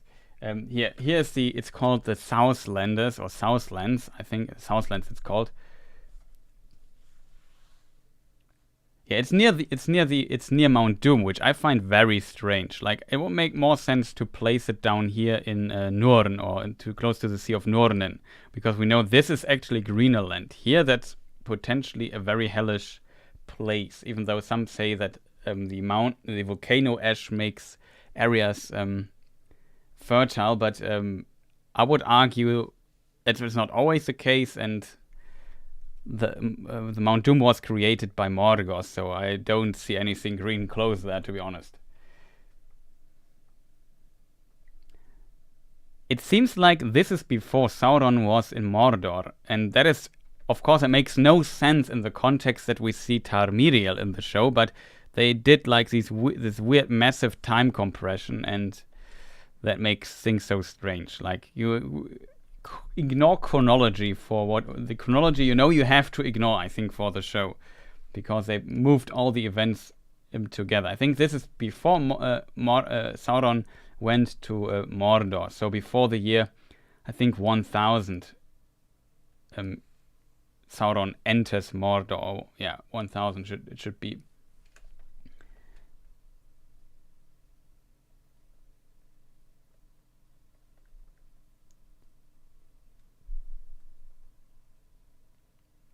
As said, we talked about the Durins in the previous streams a lot. I don't have much to add. I didn't check for writings that I can read here.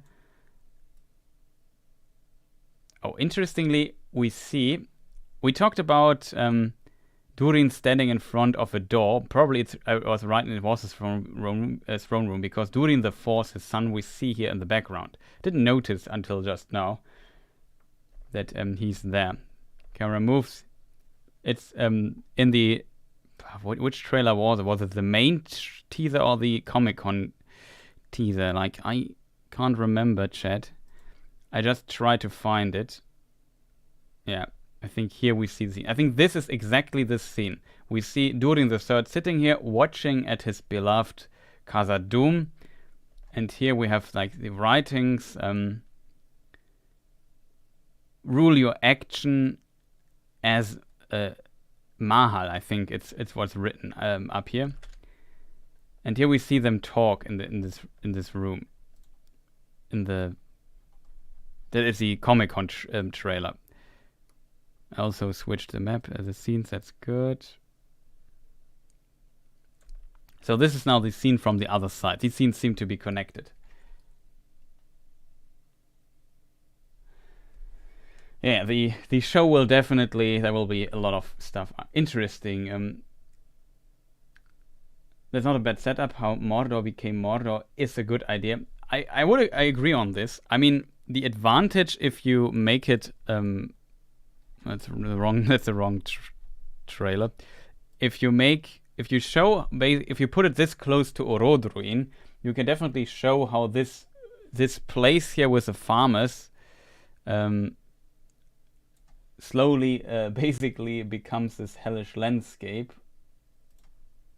This one here, you can show the transition, which is maybe what they are going for, but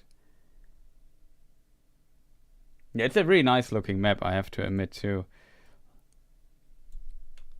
Like, you also see some 3D elements. I assume this was done. There's some bump mapping going on the map. Very interesting.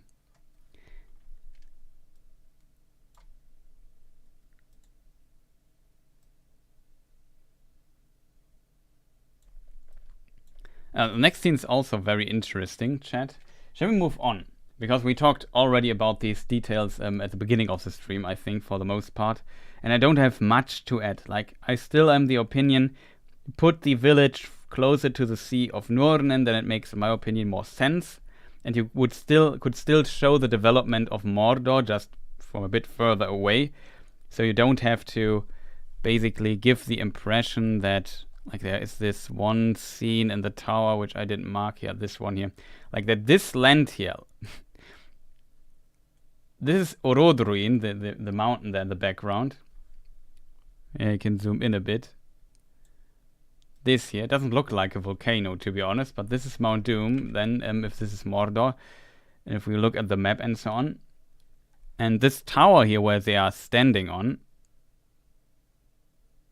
this one here is this one, and this one we also see in this scene here. It's up there.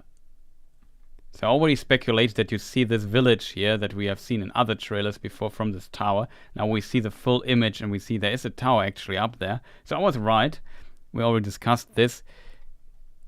But yeah, as said, I would have preferred if they just moved this village further down here. Here, my imagination of this era, even in the Second Age, is just too ashen. See the last stream from Saturday, I forgot when I streamed last time. Was it Monday? No, Monday was yesterday. Chat, when did I stream the last time? I forgot. Let me just see. It was the 20th. So that was Saturday I streamed. Interesting. So last stream from Saturday we discussed this in quite a bit of detail already. So I would suggest we just move on a bit.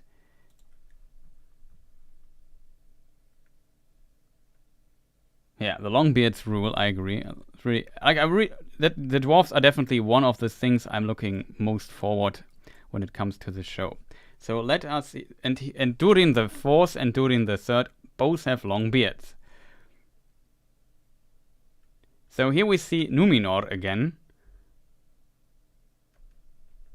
and Galadriel turns around, and these scenes seem to be connected. This is in the palace because here we see the white tree of Numenor called Nimlos.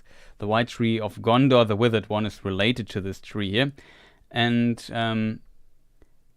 he loses his leaves, let's call it, or his flowers. And it seems like the wind pushes them into the palace. And Galadriel is standing in it because in this cut we also see these white little flowers going into the scene with Galadriel. So I would assume this is a thing, and Galadriel, as a wise elf, maybe sees this as a bad omen, which is a very interesting reference. That's how I would interpret. We know there is like a whole arc about Numenor and their rise and downfall in the Second Age, and so we know that things go downhill at some point for Numenor, and this might be foreshadowing of this.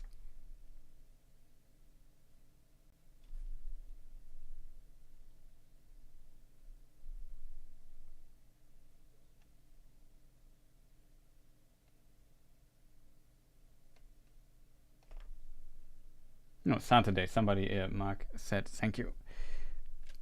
Next scene, we go to a completely different place. Now from Numenor, we jump back to Middle-earth. I assume to also Mordor, and now we see like a bunch of orcs. The main question I had last time is, do these orcs have bows? I don't see a bow. If somebody sees a bow, let me know in chat, but I don't see one, sadly. And we see these orcs running. I speculated that Arondir, the Sylvan elves who lives in Tir Harad, is chased by these orcs, well, maybe escaping from he's imprisoned and then he escapes. That was my assumption. We have seen this scene where he grabs an arrow out of the air and shoots it back at his enemies and saves somebody in the very first, it's called the... what was it called? The Super Bowl teaser, right? Let me just see if I find this first teaser.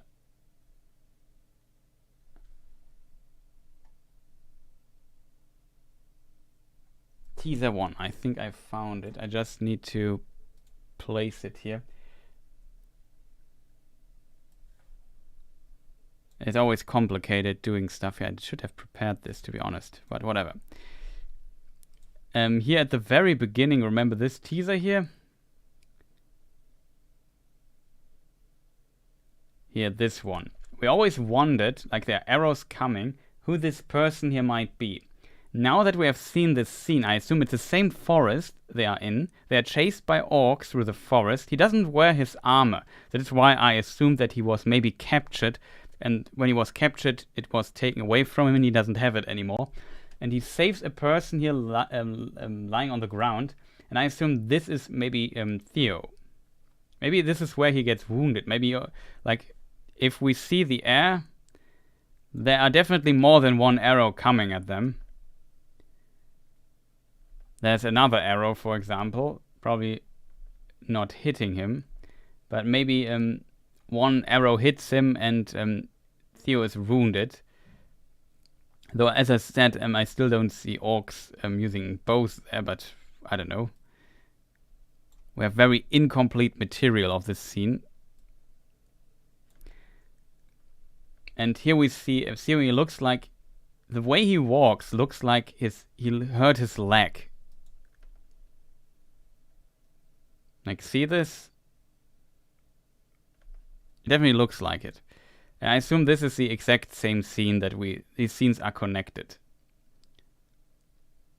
I would argue the clothes are also working out, if that makes sense. Plot armor thickens. Maybe it's grown-up Theo. Yeah, maybe he's already older than he is earlier. I'm not sure. I guess with actors in a certain age, it becomes very difficult because if you take like some time to shoot the show, they also get older and older. Not sure how old Theo though is, the actor. And yeah, the next scene we see like a lot of torches. I assume these are orcs and they are marching somewhere or maybe even going somewhere. And we see Adar, as he's called in some of the leaks. He has like a scar here already. And yeah, he is the dude with the black gauntlet that we have seen in the other trailer already. We see a bunch of orcs with torches following him and probably listening to his command. Not exactly sure what's going on with him. Some assumed he would be Sauron or so, but it seems like that is not the case. They call him Father. I don't know why that is the case. I guess we will learn more about it. There is a version where the origin story of orcs is that they were once elves and Morgoth, the first Dark Lord, caught them and through terrible means corrupted them and transformed them into the orcs, into the first orcs, and then they went from this point and bred further. And this, though, Tolkien never really, I wouldn't say never liked it, but Tolkien had problems with this idea, and then he wrote several other versions, and he, I guess, preferred in his later writings that the orc origin story has to do that orcs come from men, corrupted, transformed men, but that doesn't really work with the lore. Then he has to put the awakening of men further back into the past, and that contradicts, of course, what he already wrote. So it becomes, Father and Sindarin, exactly. So Adar, they call him Father, and Adar means also Father in Sindarin, translated. It means Father. And yeah, this is the first time we see him somewhat. There was another poster picture of him. Sadly, don't have it equipped here right now. Let me just see if I find it really fast. In theory, I should find the poster thing fast. Yeah. This poster of him we already have seen. He has this black sword and so on.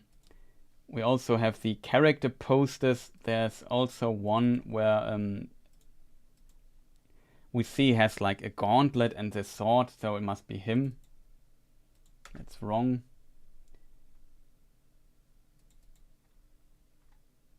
Okay, I have to. It should be this one. Yeah, this one here. That is him, and of course, also let me just.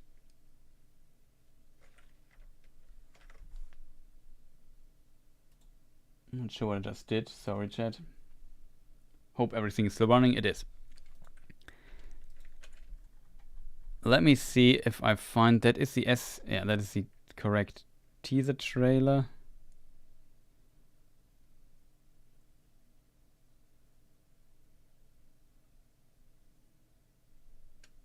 I found it. So we have this scene where we see this person here walking, and he has one gauntlet and one hand is not in a gauntlet, and the orcs seem to kneel and make space for him so he can walk through. This is a Comic-Con trailer in case people wonder. This is Adar, and now we've saw him, as said already, on the poster here, and now in the other thing, in the current teaser trailer, we actually see him here in this particular scene here. Kind of interesting.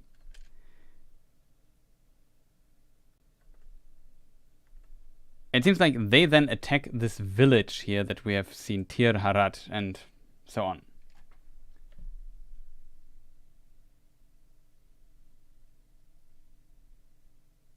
Why would orcs use a Sindari name? Maybe they just call him father and not Adar, and he himself calls him as an elf, Adar. Though what is strange, some speculate that he's related to the Fëanorian elves, to maybe the sons of Fëanor, or maybe is even a son of Fëanor. In that case, he probably would not use Sindarin, but Quenya instead. But I don't know, that's maybe a minor detail. Probably the soon-to-be Witch King of Angmar. He is an elf, and we know for a fact that the 9 rings went to 9 men, not to 8 men and an elf. So he can't be one of the. He can't be the Witch King. Though I like the idea, but I think that won't be the case.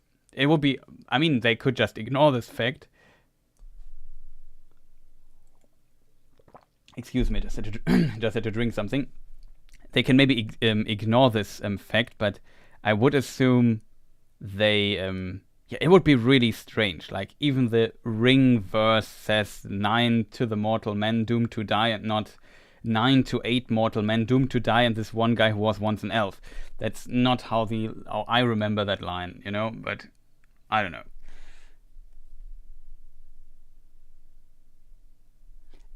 If Adar is Maglor, I will be quite annoyed.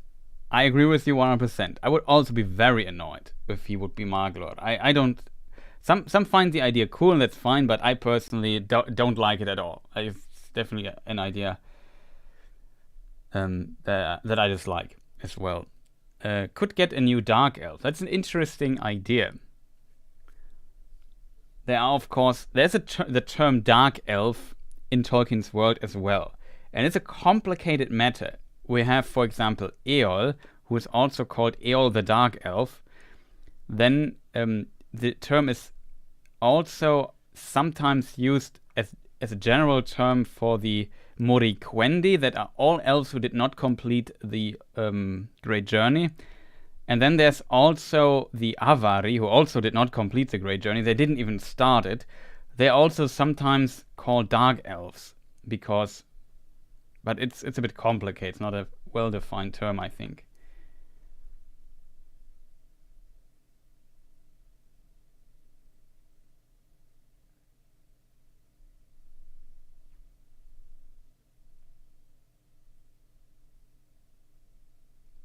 Oh, you're from New Zealand. That is pretty cool to know. The amazing bad boy. So you live close to these mountains that were shot. That is interesting. Also, can congratulate you to living in such beautiful places. Then, pretty awesome to see this, I guess.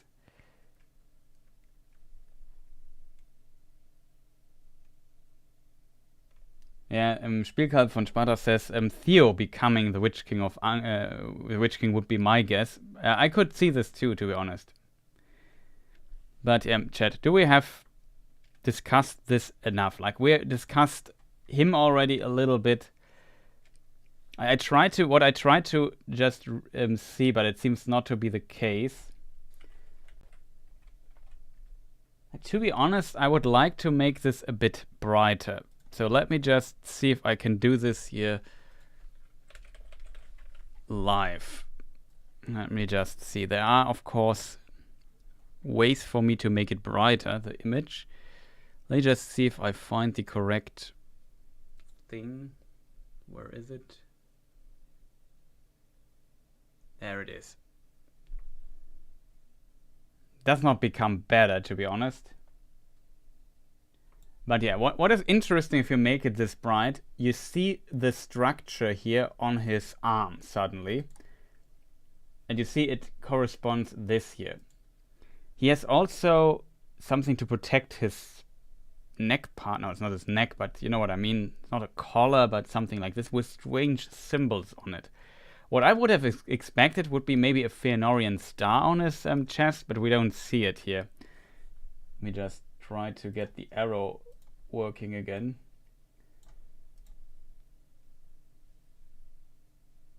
It looks a bit like Loki, yeah, that's true. Now the army is on fire. Yeah, they are definitely on fire.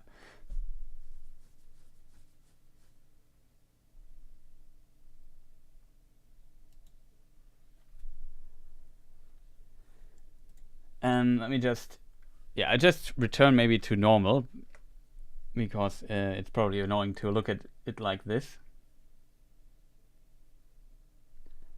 But yeah, his face looks like it has seen better times. But you see the pointy ear, which is definitely an elf.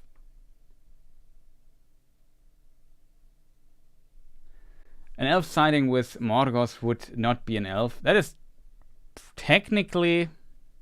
Let me think. Are there any exceptions? Well, we have Maeglin, who sides with Morgoth to some degree and betrays Gondolin.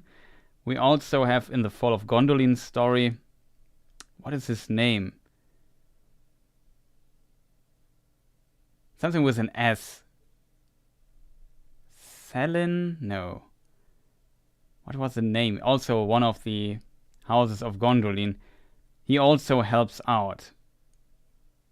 He also helps Maeglin. He's also unusual that he is described as a heavier elf. Oh, Great Rebus here. Welcome. Nice to see you. What is his name, chat? I know I've delay of 30 seconds, so at least. Salgand, thank you. I knew he was with an S. Yeah, Salgand. He in one version he betrays.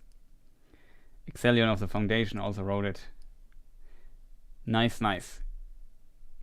But yeah, he also worked together. So there were not many elves that worked in some degree. Maybe we could argue Maeglin was forced, but Maeglin actually had a pact with Morgoth because he wanted to have Idril and the daughter of Turgon for himself, and so he betrayed Gondolin to get her. But yeah, usually elves don't work together, but I get your point. It's rare, but it's also only one elf in the show, and you could argue maybe he's like a leftover from the First Age who managed to hide from all of this. Kind of interesting.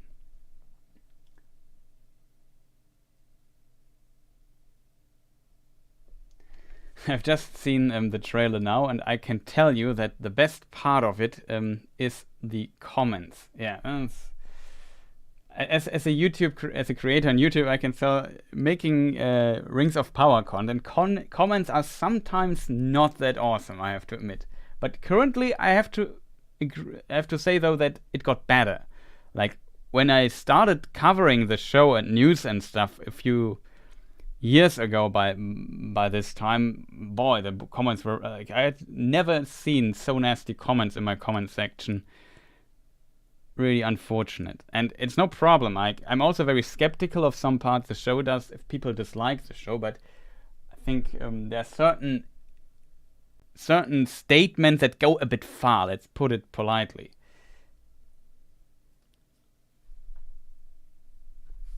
Series will be better, possible. Also back for a bit. Welcome back, Rosie.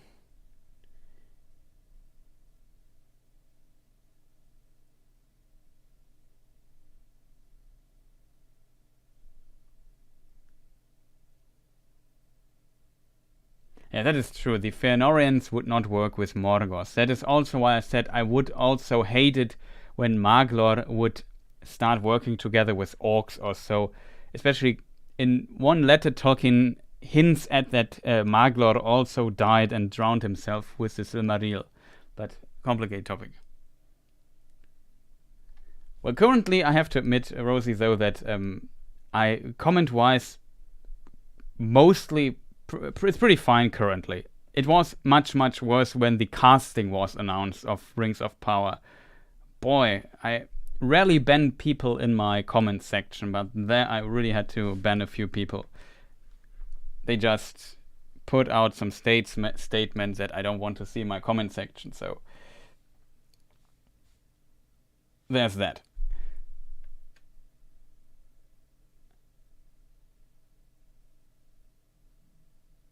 The goblin skeleton?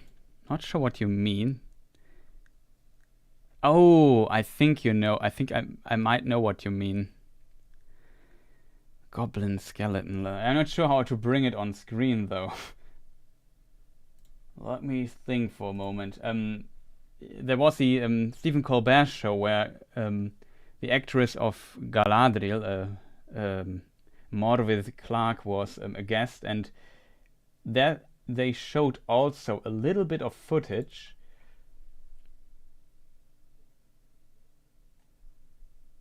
Not sure if it works, if that is the right one or not.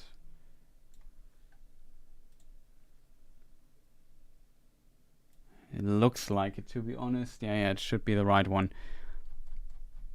Wait a moment. The goblin skeleton. I think I know what you mean.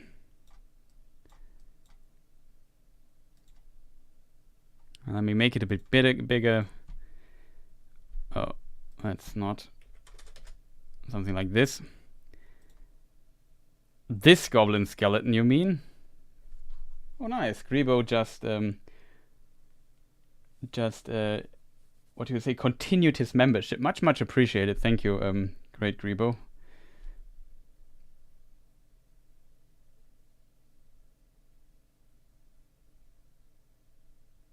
But yeah, I assume you mean this particular scene here. There's like, we also get with this scene from this video, we get a bit more context. This is the anvil or whatever, and maybe it's also an altar. Now I also think it's maybe an altar. Though we see a lot of devices here in the background, I think this is some kind of torture chamber. There are all kinds of weird tools, and this looks like a cage or so. Hard to tell, but it doesn't look like a place I want to be. Though it could be a forge as well.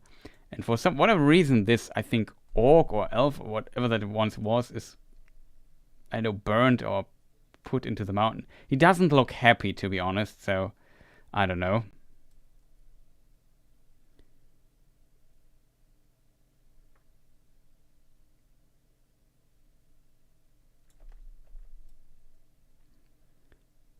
Yeah, and here also she pours water over this, and then it reveals this symbol here, which we also see on the and this basically makes it that this sign is related to Sauron. Interestingly, we speculated who this person here standing in front of it is, and it turns out it's actually Galadriel. Very interesting to me. Like, I did not expect that this is Galadriel, because due to the light, her hair color looks very dark all of a sudden. Though I think I think I speculated a lot about this particular scene in the 8-hour stream. Maybe I randomly also dropped Galadriel, but I thought, no, it's not her. Something like that, if I remember correctly. Too long ago. So yeah, shall we move on, chat? We still have quite a bit to go, and we are getting close to 4 hours. So maybe it's a bit over 4 hours, but we for sure stay under 5.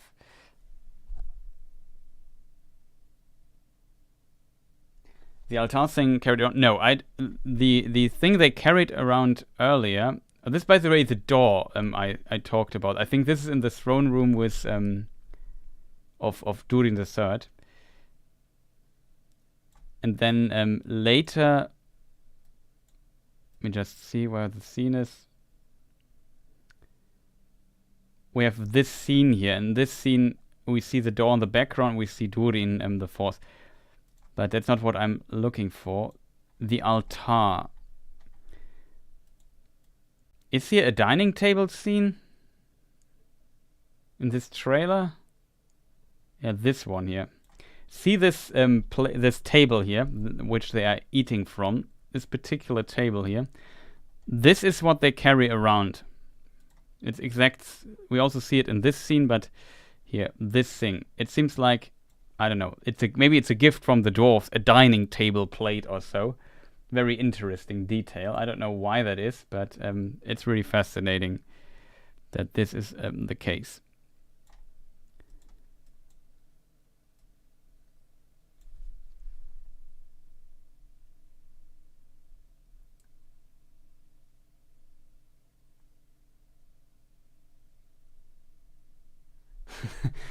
The scene looks like a very amateur D&D short campaign.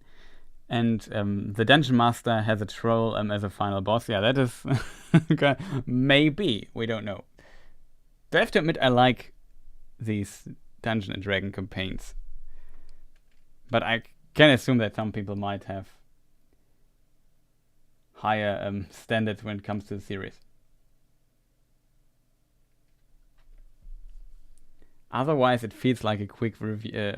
I don't accept less than 6 hour stream. Otherwise, it feels like a quick review. Well,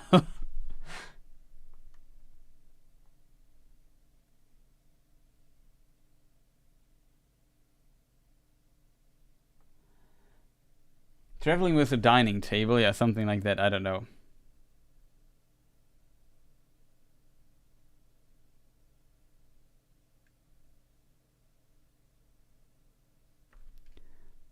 But yeah, next scene. Here I learned in an interview I just saw today, I think, that the developers of this design for these cards had the idea that the reels of these cards somewhat resemble the doors of a Hobbit hole, which I find a very cute idea, I have to admit.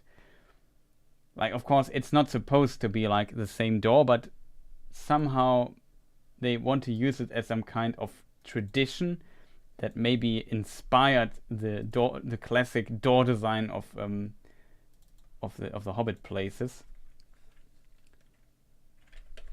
Let me just see if I find a good door.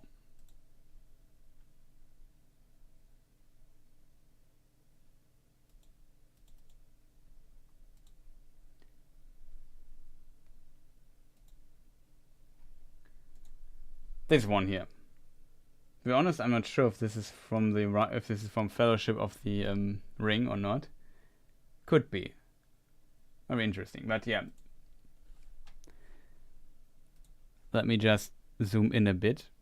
Find that's an interesting idea, I have to admit.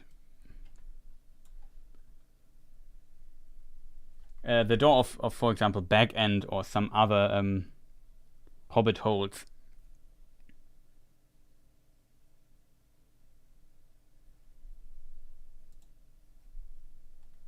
Of course, my arrow is off. The wheel here.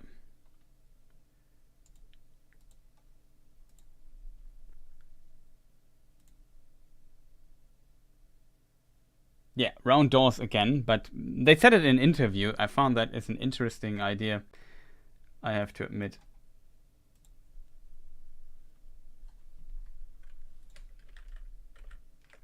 But yeah, they're going through, I don't know, areas. We see a massive mountain range, so it could still be anywhere. I would suspect that they are in Rovanion somewhere, in case people wonder where that is. Second age map time. So let's say, I don't know, this huge is Mirkwood, as it's later called, this huge forest area, and earlier it's called Greenwood the Great. And I don't know, later Rivendell will be here somewhere on the other side. Galadriel in Lothlorien lives later here. And so on. Shire would be somewhere here. Just to give people an idea where we are on the map. Khazad-dûm somewhere here. This is Fangorn. Isengard will be down here somewhere. And Gondor is further south, same as Mordor. And yeah, I would suspect they are here on the map, but I don't know, we will see. Would be strange if they are also in Mordor and Tir Harad or so.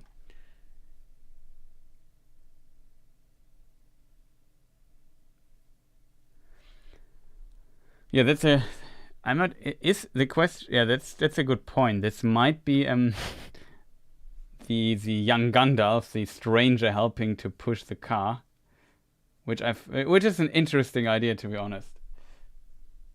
Short, he says. Well, we are not at 4 hours yet. I said something like 4 hours instead of 8. Like...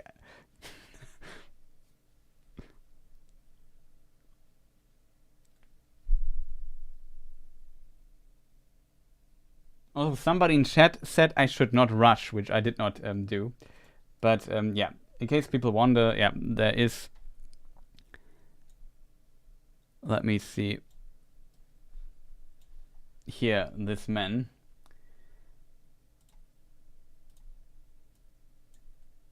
that should be the stranger. Very interesting that if he is really Gandalf, I don't know if he is, but it's an interesting idea, I guess.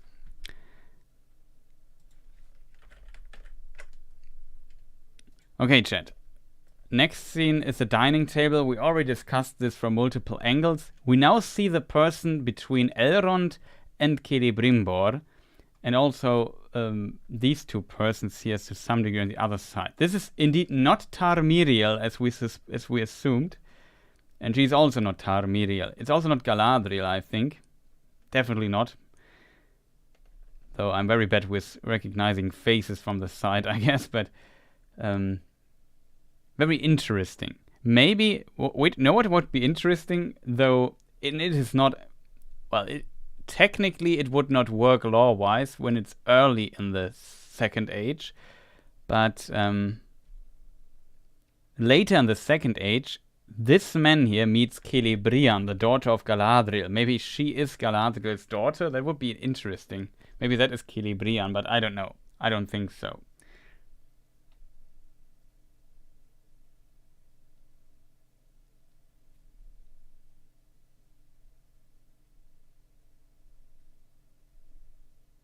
Sauron would not be pushing. Yeah, maybe. I'm entertained. No need to rush from this perspective. Well, I would say with reaching the 4-hour mark, we are beyond rushing already.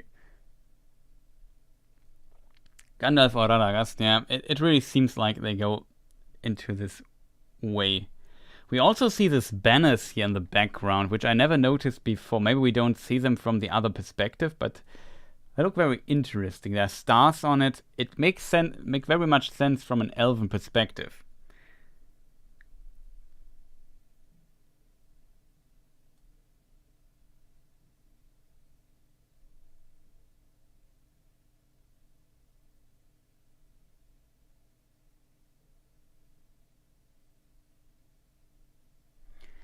Anyone have an idea what these veiled women are?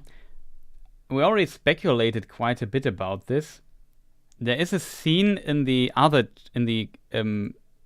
Comic-Con teaser trailer thing. Is this too late or too early in the trailer? I don't remember where it was. Here it was. There was, I think, the same scene as in this trailer here as well. But here we see the veiled women in the background as well. So I would assume they are simply in the service of a, let's say, royal or of an elven lord or lady. These are just, yeah, some handmaidens or whatever you call them. And they are basically checking out that at this important dinner here, everything is perfectly. Interestingly, what we also notice, I never noticed that before, it's kind of creepy, but here in the background you also see a dwarf guard from Durin. Looks kind of creepy if they're having like a diner and this dude in this really strange looking mask with glowing eyes standing there in the background with a giant axe. It's kind of funny.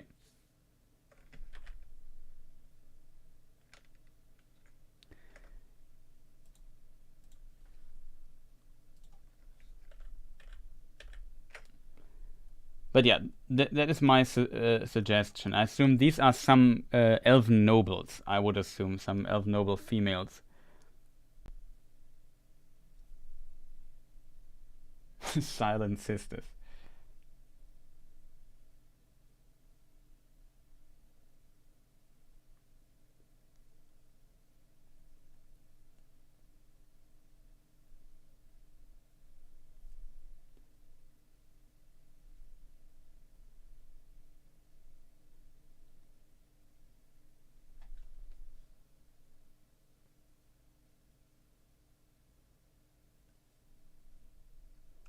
Yeah, security clearance. I also thought maybe they're also guarding or so, but I don't know. I could imagine that there might be something going on with them. Also on the boat where we see Galadriel at in one scene, which is also in a completely different trailer. Let me just see. There was a dining table from another perspective. I know, lost it though.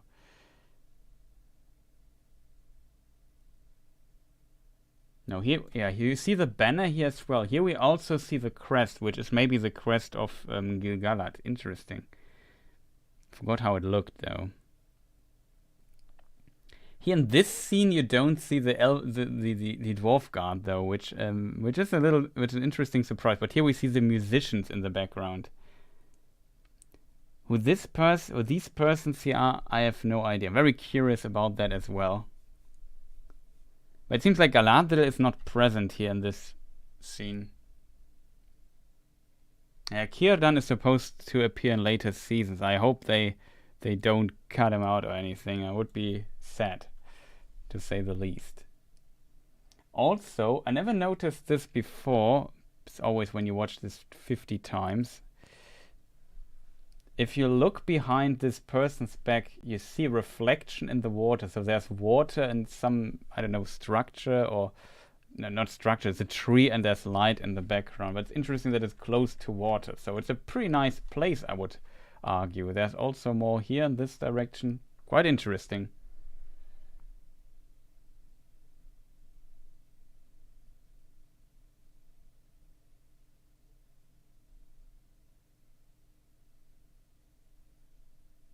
Yeah, it's a good idea. If this is maybe a secret meeting, why would they go through the lengths of setting up a dining table at a remote place? But I assume that's just somewhere in Lindon, and maybe the dwarf demanded a proper dining table plate or something, or it's a gift of the dwarves to Gil-galad, or I don't know what. Because for people wondering, we discussed this earlier on the stream, there is I call it the Elrond and Durin friendship teaser, and there we see the elves carrying this particular table here, and we see Durin and Elrond there in the background. I really love this scene though. This is one of the things I mentioned it now 50 times. It's a wrong scene. That should be right. So yeah, it's exactly this table. So yeah, you might be right. Maybe it is some kind of secret meeting. But they have also these servants plus musicians, which we see here behind Elrond. And what is interesting, these shots with a lot of people on a table, I think are always difficult to shoot. Because like Peter Jackson mentioned that when he shot the Council of Elrond scene, it was really complicated because you have so many characters sitting in a circle, and filming them properly is really a challenge. It's probably on a much lower scale, but I could imagine this also becomes then more challenging and so on.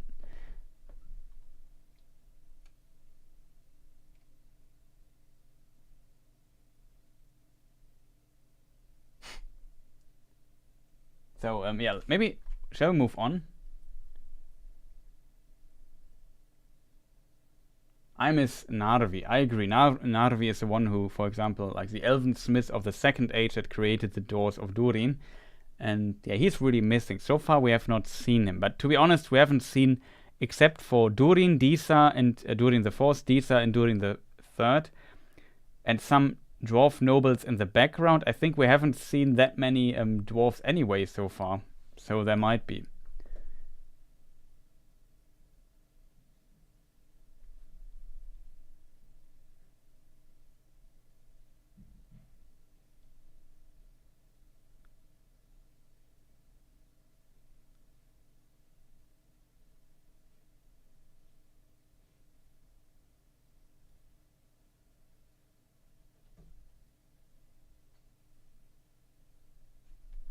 So yeah, I don't know. I guess we just move on. We have speculated a lot about this. This scene here, the next one, we see the infamous little hand gives big hand an apple. And I read somewhere on my Discord or in the comments, somebody explained to me that there was like an interview that explained that the culture of these hobbits surrounds somewhat around these apples and apple seeds. So we also know that the stranger from the character poster, let me just see if I find it really quick. Where is it? Somewhere here, right? And that he's also holding an apple in his hand. And this is probably related to exactly the scene that now was revealed. This one here. So this is potentially the apple he is holding, and he gets it from Nori Brandyfoot, I think it was her name, and potentially they kind of met, because in this scene it seems like he takes the apple and then just goes away. I'm not sure what's going on exactly. That's a very nice gesture that she gives him an apple. I kind of find it kind of cute. What I definitely noticed, though, and I talked with Helen when she was still here a little bit. Hobbit's love of food was once a cultural backbone, not just a social. Yeah, good point. What is interesting, we see in the background of the scene here, we see this is also like an apple, but it's maybe burned, or maybe this area is infested. We know from the Third Age, of course, that that at some point Greenwood the Great apple. That Greenwood the Great became at some point Mirkwood, and this was due to Sauron being there and infesting it with his evil. Maybe maybe they hint at this already in the Second Age, and evil creatures come to this, and then the trees start looking like this, withered and maybe defiled. Because if I'm not sure which scene it is. Here we see his. Yeah, there it was. If we look at this particular apple, like this looks like, I don't know, it could also be burned or so, as Helen suggested. But if we zoom in quite a lot, it's just a leaf. I thought this was a reflection. Now we see it a bit better. So maybe they are burned, but maybe also defiled with some evil power or so on. That would definitely explain. Well, in the other scenes, we had the scene with Gandalf and these walks. This one here, and we definitely see that the trees look so also dry and destroyed and so on. And we see these evil creatures, and he potentially protects them. So I could imagine that something evil is going on in the wood. Even though that is, in my opinion, also more a topic of the Third Age. But I don't know, maybe they mix in some Third Age stuff for good measure. And I don't know why. But very interesting. Well, we discussed this scene here already. So I would suggest we go now. That is the wrong trailer.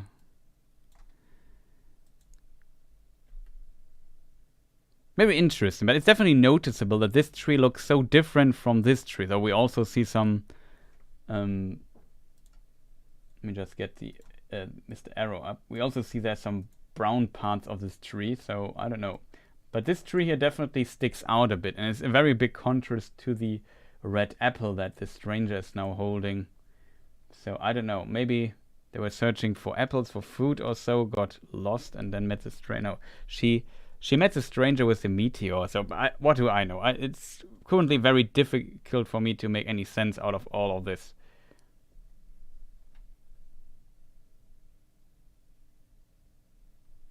Oh yeah, I also see rotten vines in the leaves. That's a good point. It could be also connected. This is the Elrond and Durin friendship teaser, a different part, and here you see like these evil vines on the leaves. I'm not sure what's going on in there exactly. As said, maybe it really is has to do with these dark priestesses or so. I don't know.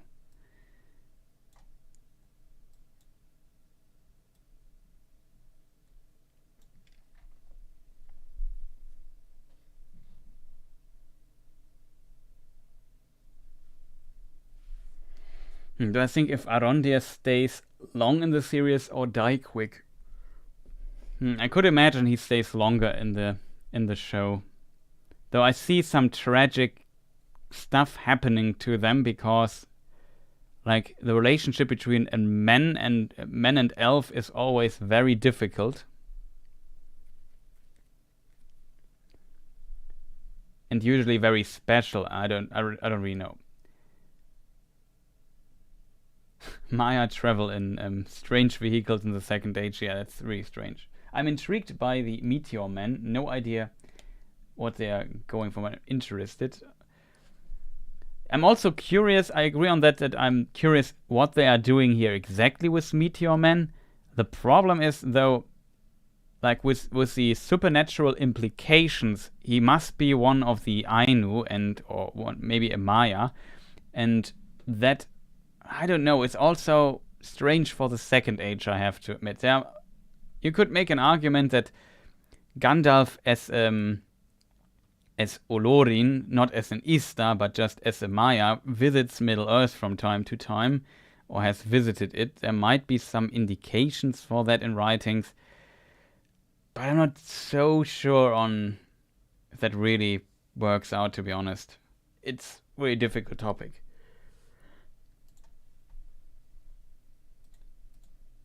Let me see if I can find my stuff here.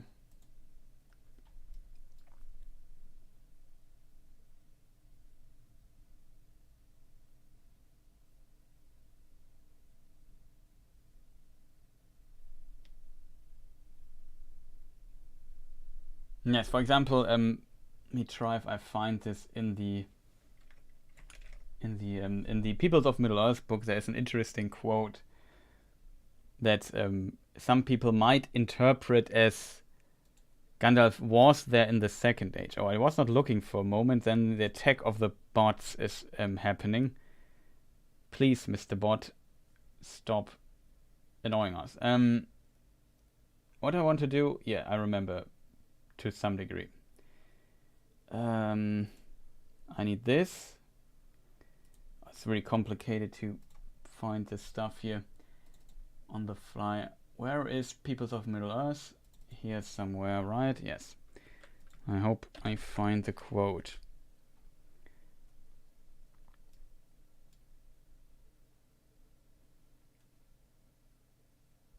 At some time, probably early in his sojourn in Valinor, he became a follower and a friend of Olorin, Gandalf, who, as is said in the Silmarillion, had an especial love and concern for the children of Eru.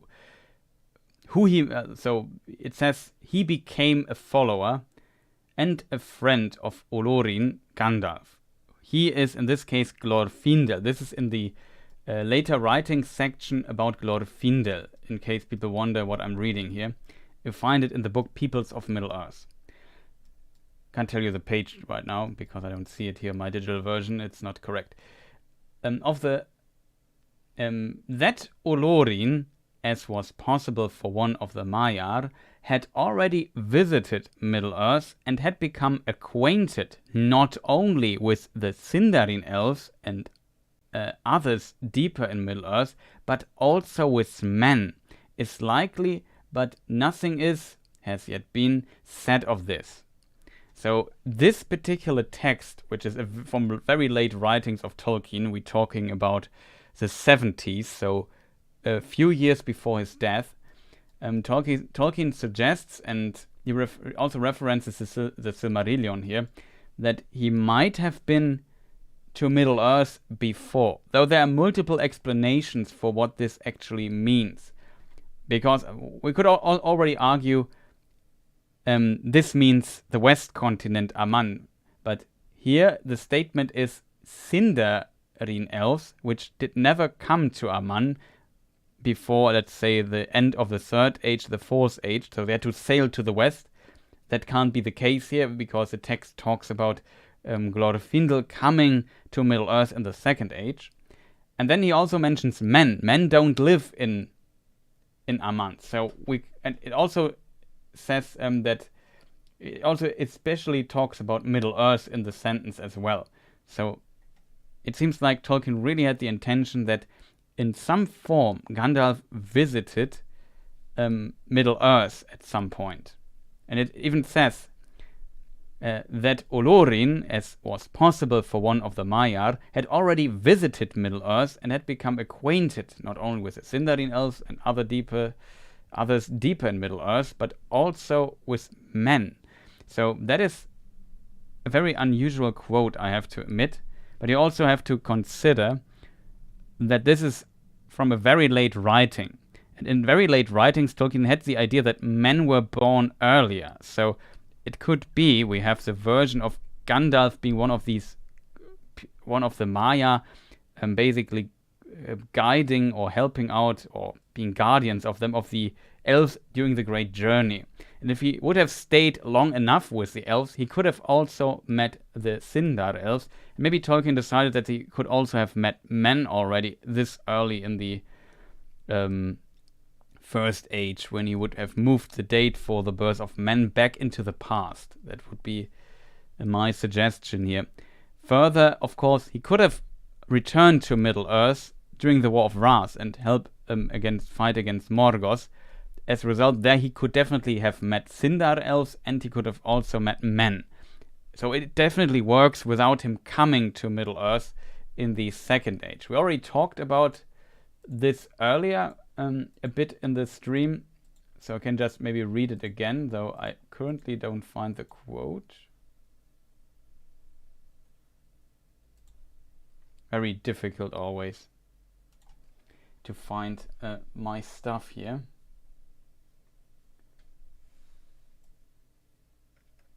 But yeah, the Silmarillion is referenced here in this particular passage.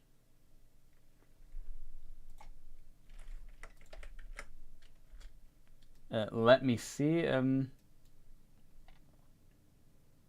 But of Olorin that tale does not speak. For though he loved the elves, he walked among them unseen, or in form as one of them, and they did not know whence came the fair visions or the promptings of wisdom that he put into their hearts. So this kind of indicates that, I mean, it could mean that he did this on Aman already, but it could be that Gandalf indeed traveled to Middle-earth as Olorin, as a Maya, not as an Istar, already earlier, and had contact with men and elves there, even though they didn't know it was him. So definitely a possibility. Yeah, usually that is true, though. Gandalf only travels in Eagle airplane with Eagle Airline. So yeah, that's a good point.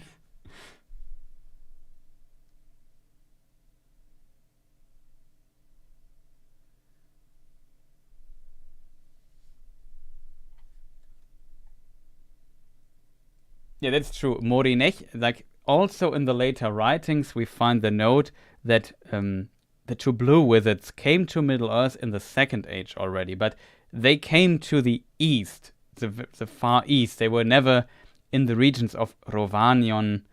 And in one letter, Tolkien says they also went to the south, but it's complicated. Also ignore chat for a moment to read those things here.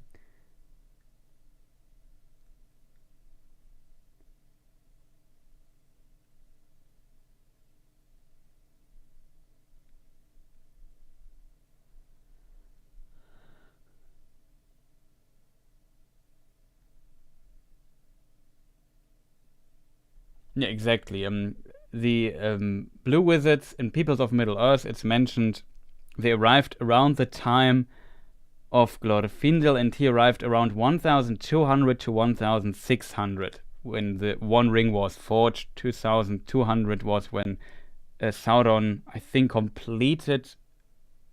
completed, but started building Barad-dûr in Mordor, if I'm not mistaken. There should be no meteor. Yeah, the meteor is just weird.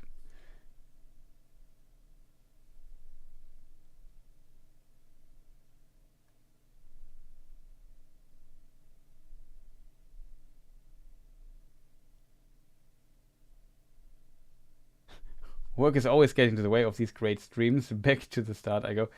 Yeah, thank you for joining so long. Always unfortunate, but the VOD will be available. And yeah, we just streamed for quite some time now. So how far are we into the stream? Okay, I think we can make it under 5 hours still. I wasn't here for the tech multitasking. Don't worry, I got the bots banned already. I didn't report them though, but I still don't know. Like for me, it seems like the pattern of the bots attacking streams is always this very, very similar. How is it possible that YouTube does not figure that out? Like, that wonders me greatly. Whatever.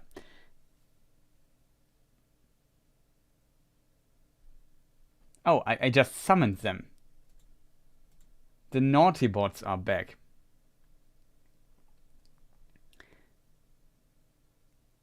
Sorry for the disruption of the stream here or the chat here. I did awesome. Thank you, Great Rebo. It's always great when you report those, so that YouTube hopefully bans the accounts, and at some point we'll be bot free. No, that will never happen, I guess. We need 6 hours to be accurate, maybe.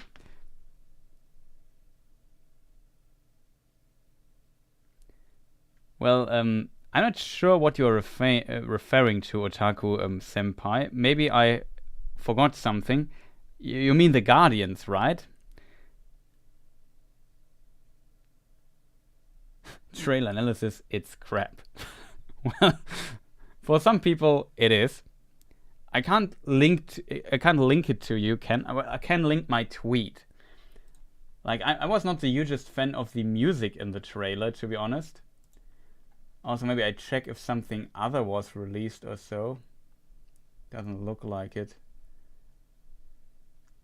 But I tweeted something somewhere. I edited basically this trailer and put under it the music of the score of the OST that was released instead of this. I mean, music comes always down to taste, and if people enjoyed the music, feel free. Yeah, but I basically just, without editing the trailer, I just put the music under it, and it's just a 17-second or 15-second section for copyright reasons. Can't put everything up, but it shows one of the tracks from the OST that I like most. So, and it suddenly, in my opinion, even without the sound effects, it just seems much, much better. Also, in case when you're watching it, seeing a tweet of me, maybe consider pressing the follow button if you are interested in my few ramblings I have on Twitter. There are not many, to be honest, but yes, please. The music was awful. Yeah, I know a lot of people wrote that they didn't like the music. I know some, like on Discord, we also discussed this a bit, and some people liked the music, and it's totally fine, of course. It wasn't for me though, and I would have preferred some of the just presenting the power of some of the tracks from the soundtrack of the show.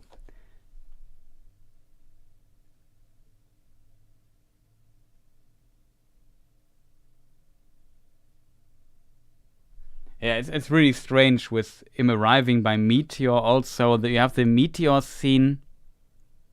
Which scene was that, chat? I think it's main teaser somewhere. This scene here. Yeah, it looks like a fiery eye as well. I don't know why that is the case. Maybe it's just maybe this is just an accident. I don't know. Like, it makes, of course, sense that the fire spreads away from the meteor. I don't get it. Like, for me, this whole Meteor Man thing is really, really strange.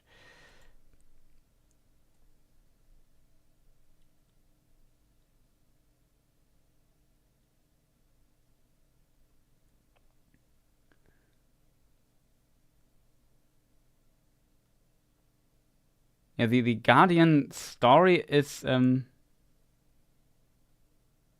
interesting.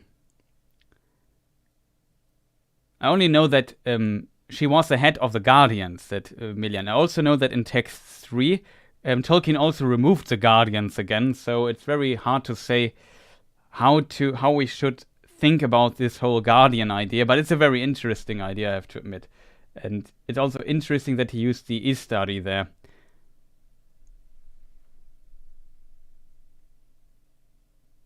Nothing is an accident, it's definitely an eye, yeah.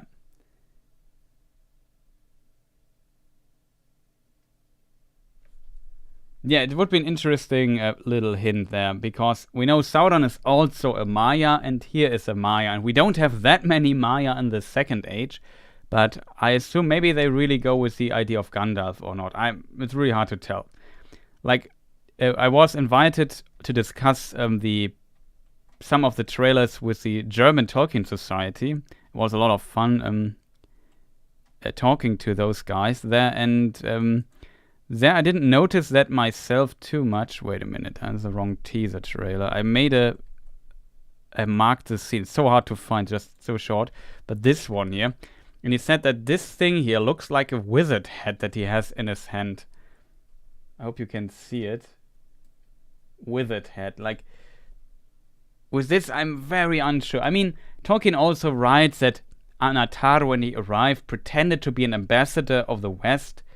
Basically predating the arrival of the Istari. Maybe he goes full disguise Sauron and really pretends to be Gandalf. I don't know. It would be very strange. It's very weird. Let's put it that way.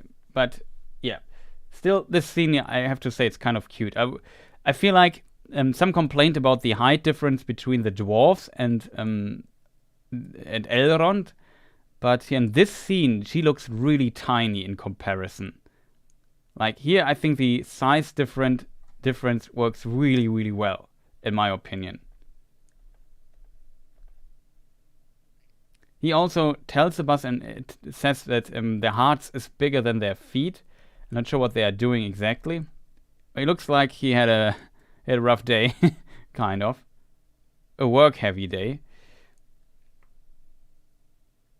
Another invented Istari. That would also... that's definitely possible.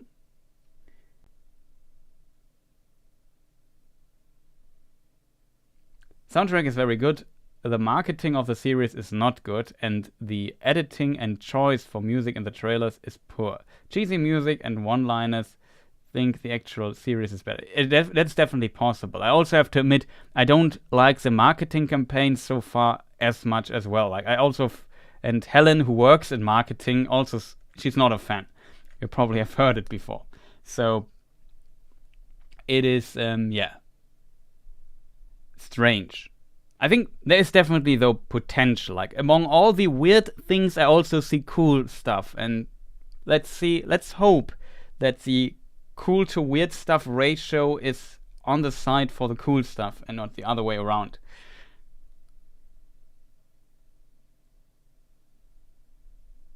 Oh, that is a good catch.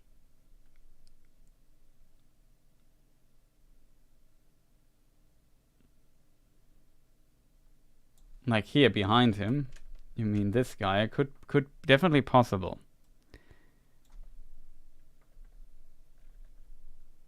First I thought it would be one of the other hobbits, but I don't know.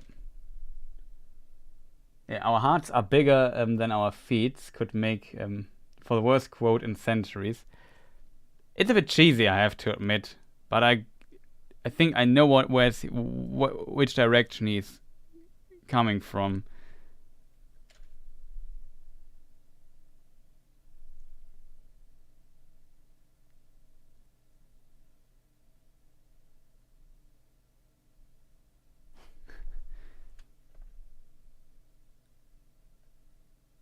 But yeah, let us move on.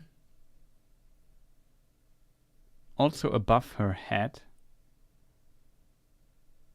You mean the withered apple?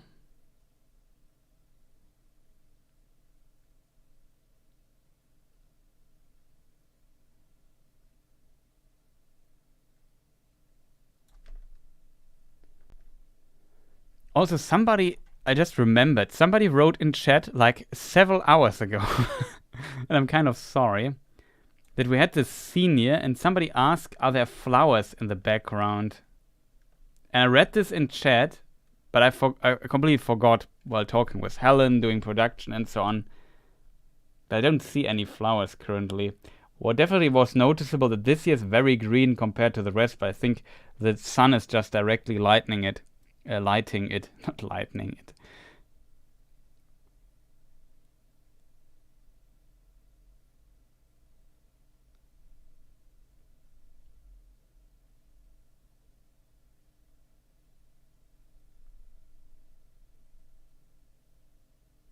What?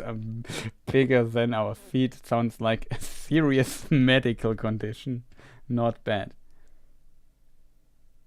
Several hour chat backlog. Yeah, I just remembered that, but I'm not sure if somebody is still in chat. Congratulations to you if you wrote it in chat a few hours ago and I ignored it, but I read it. I've just forgot to amend. It's just, as said, so difficult to keep an eye on chat, do production at the same time, and consistently talk for 4.5 hours straight. I don't know. But we are slowly getting to an end, I would say. We have a few interesting scenes left. Oh, this scene is also in this trailer. Wow. We have still quite a few scenes to discuss. Now I'm getting nervous with my below 5 hour prediction. For a second, I thought they were bears. Yeah, you can see that. It seems like these weird beings. Somebody in chat mentioned that, and that's a really good observation. That they have hooves, so they are maybe boars or something. They don't have like. See this foot here? It doesn't look like a classical claw of a wolf, so it's maybe a corrupted boar. I like the size of the hobbits, I agree.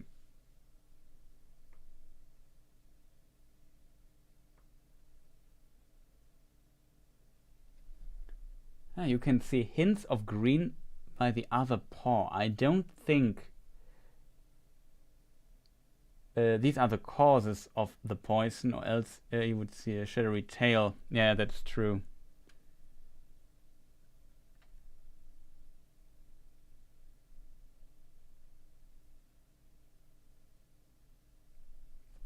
Yeah, the marketing is in that regard strange.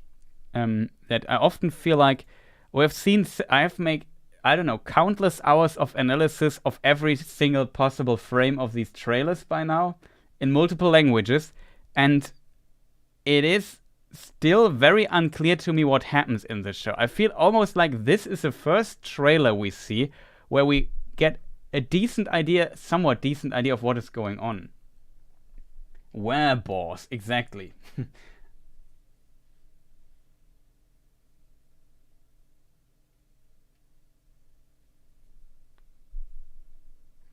But yeah, they spread the content also quite a lot. Like, you would expect that they basically deliver their content to every platform, but there's some stuff that is only released in some magazines, some stuff that is only released on Twitter, some stuff you get on YouTube. It's, I don't know. Then there are all kinds of interviews and TV shows and whatnot. It gets really confusing. Also, I know that they have small tusks. Yeah.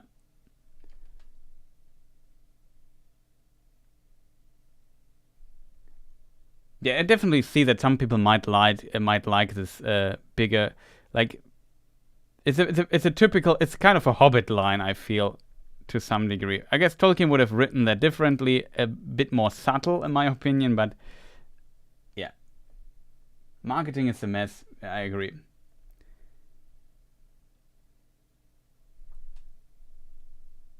Dire boars.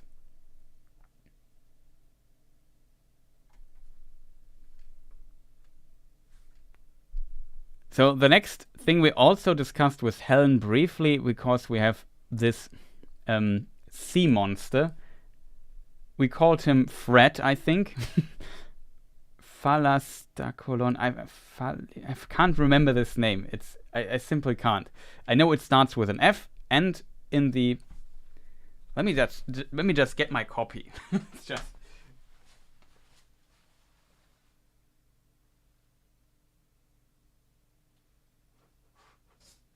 there it is.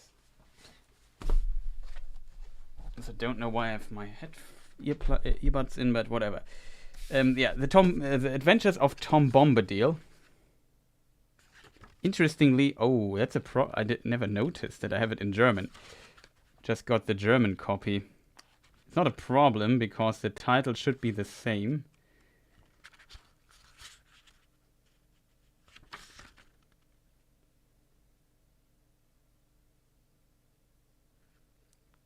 Festito-Kellen or something like this. I'm not sure how it's pronounced. Like, Fred is a better name in my opinion. No, but yeah, it's kind of fascinating that it could be something like this. Like, I feel like the Meteor Man, speaking of, also there is a poem in the Adventures of Tom Bombadil about the man in the moon, referencing, I assume, Tilion. So there are two Maiar guiding sun and moon, like one each, and exactly, and one each, and one the Maya guiding the sun is Arien, and the one guiding the moon is Tilion. And I assume this is what is referenced with the poem called "The Man in the Moon."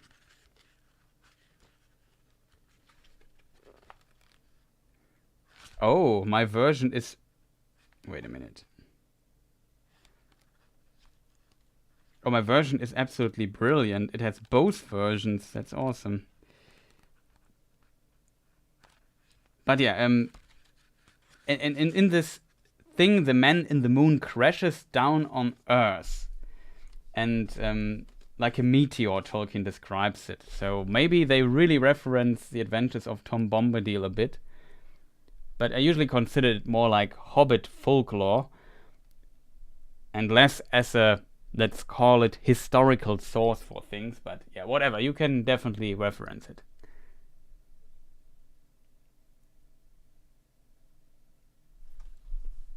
Yeah, reflective rambling, you must have a lot of stuff to do with also the House of the Dragon, I think is the name of the show, coming out. I guess you're busy with that as well.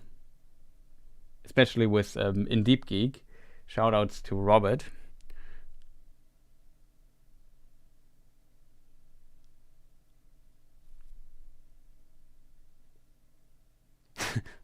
Fred the Friendly Sea Beastie. Yeah, that is, I like that name. So let's just jump to Fred. We see he has like a harpoon or something already in his tail. I don't think this is a production leftover. And he just goes or swims towards like a raft, and there are multiple people on this bigger raft, or maybe it's multiple rafts. We have seen like production screenshots, which I might be able to show you on screen with a bit of luck in a moment while I try to bridge the time here. Sadly, I forgot where it was published. Maybe Collider. Yeah. I don't know, there's a website called Collider, maybe it's a magazine, I don't know. And yeah, here we see them on rafts. I assume that is exactly these people we see here in the background. Switching back and forth. Oh, it's a black arrow. Maybe this is Smaug when he still was a sea monster. Maybe he later... It doesn't make any sense, but... Maybe he later said, okay, I have enough of this water, it's too wet, I go into the air, and it started flying then. I'm not sure. Either tail or near it, you're right. Could also be, I don't know, whatever. But some harpoon thing sticks inside of him.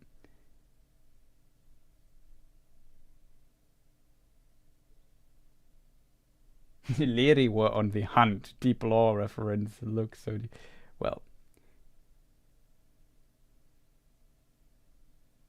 It's very strange how this harpoon who shot this thing on this sea monster. I don't get it completely. Very curious how all this water stuff is somehow connected. I would suggest though that there's one tall person in the middle. This might be Galadriel if I'm not... Like, let me just see if I can zoom in a little bit. I would suggest that this person there in the middle might be Galadriel, actually. This one here.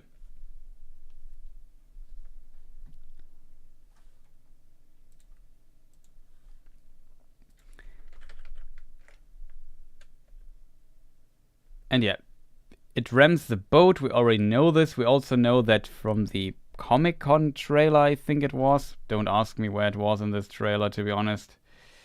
Was it later? Yeah, here it was. We see that the gigantic tail crushes this boat, and there are also multiple people on it already. Galadriel is swimming. So a lot of stuff going on. We have some other scenes which I won't find right now, where we see Galadriel being underwater, pulling her dagger, like a scene like this here, that we later see. I'm pretty sure I can't find this fast. I'm not even sure if I've saved it, to be honest. Well, now that I think of it, maybe I know which scene it is.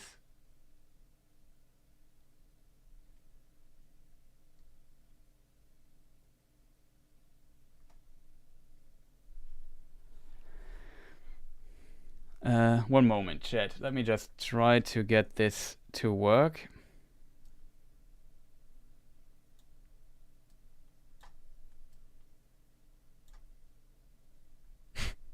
I know it's very small. My screen resolution is 4K currently. This was not shot in 4K. This scene here, in case people wonder. It seems like it crashed into it, and then the raft remains are basically connected to the sea monster. Here we also see maybe the spear still looking out. Here's Galadriel swimming, and she's underwater pulling out her dagger, and then things happen. So, yeah, there might be something like this going on later in the teaser. Boy, that's just a lot of material here in my timeline. So yeah, this might have been connected to this.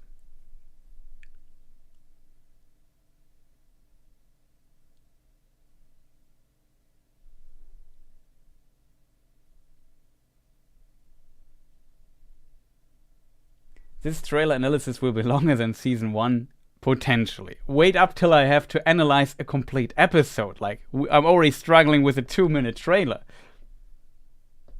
Now we have 20 minutes left, but there's not much to say here. Who this being could be, like I said, Adventures of Tom Bombadil poem reference, could be, I don't know. We know there could be sea monsters. If there are sea monsters, though, inside the stories, I would suggest that they are potentially not in service of Sauron or Morgoth, because I would argue they usually had, at least in the oceans, not much power over it, because they were mostly free from Morgoth's power. As a result, I would suggest there's some other reason why this being attacks, if they go, or if they write it according to the law, in my opinion.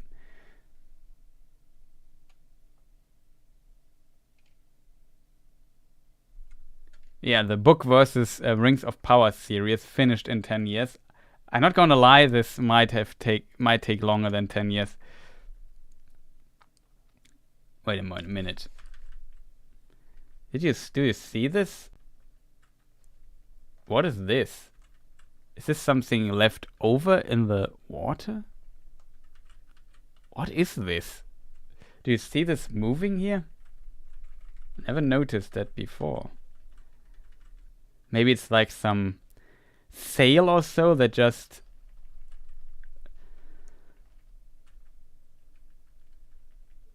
Yeah, maybe this was connected. Here we also see where the pole is stuck into this being. This is Captain Ahab. The episode analysis will be lengthy epics worthy of Tolkien. My suggestion, the problem with these trailers is that we often have very loose scenes cut together without context and so on.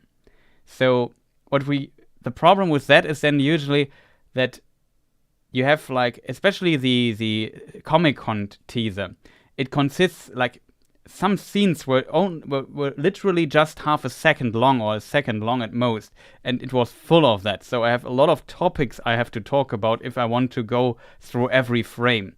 In a proper written or produced episode, usually sections are within the same context for quite some time, if you know what I mean. So I can just cover the context and be done with it. Here it's like, okay, I covered this I don't know, half a second clip and talked an hour about it. So that it takes like forever then if you go into quite a bit of detail. But yeah, it's attacked. We wonder. I've still no idea how all these I'm on a raft and whatnot scenes are connected. It makes very little sense to me, but that is, I'm very curious how this all makes sense in the end. I guess it must make sense, but just from the trailer material, we just know somehow Galadriel and Halbrand end up on a raft with other people and are attacked by this sea monster, and then somehow they land on Numenor. Because we know that Galadriel with the Numenorians reaches, I assume, Middle-earth. No, we know for a fact from this trailer that Galadriel reaches Middle-earth with the Numenorians. So when we go back to the very beginning of the trailer, I have to be careful here, we see her entering this ship, and we know it might be, let me just see, my program currently doesn't want to scroll. We know these ships here, maybe she enters this and then she sails back to Middle-earth, because we know there is a cavalry shot and we know it must be in Middle-earth. We come to that later why that is. Maybe I can just add it in. This scene here. This scene here, we have the arrows sticking in the roof, and we know this from another scene. This here must be in Middle-earth. It's actually Tir Harat, because we see the ruined scene here in the background. And these are Numenorian riders. So the Numenorian riders plus Galadriel plus Halbrand must have returned from Numenor to Middle-earth. As a result, these in-water scenes must be when she got to Numenor. So she got shipwrecked somehow and then is washed ashore on Numenor somehow, and in the process she's attacked. I don't know. It's really strange to me. If we see one of Círdan's ship being destroyed, I'm out. Well, I'm not sure if it would not be the first. I'm not sure who built the ships for Turgon's. Like he sent 7 ships to get help from Aman. And it could be Círdan's ship that were destroyed on the way, but I don't know. I think it's even mentioned that Círdan sent mariners. So it should be Círdan's ship, in my opinion. Still here? Yeah, we are still here. Of course. I said short stream and I meant less than 8 hours.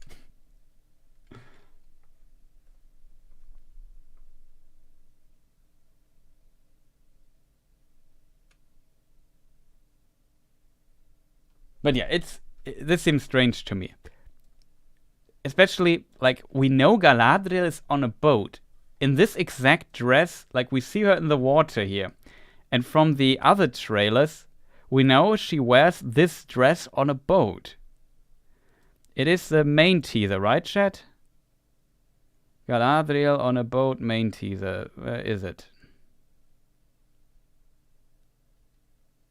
This dress here, for example, very similar, but not what I mean.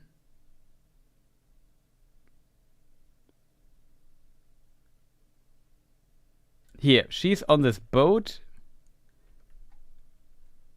You see the dress.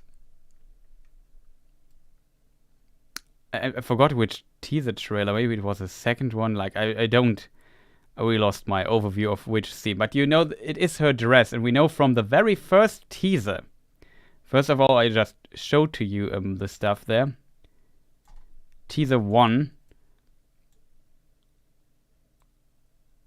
Let me see if I find it. We see this scene here. And here we also see this dress here of Galadriel. It's the same. So this must be on the way on the way to Numenor or wherever she sails to. It's just For me, it's very confusing, I have to admit.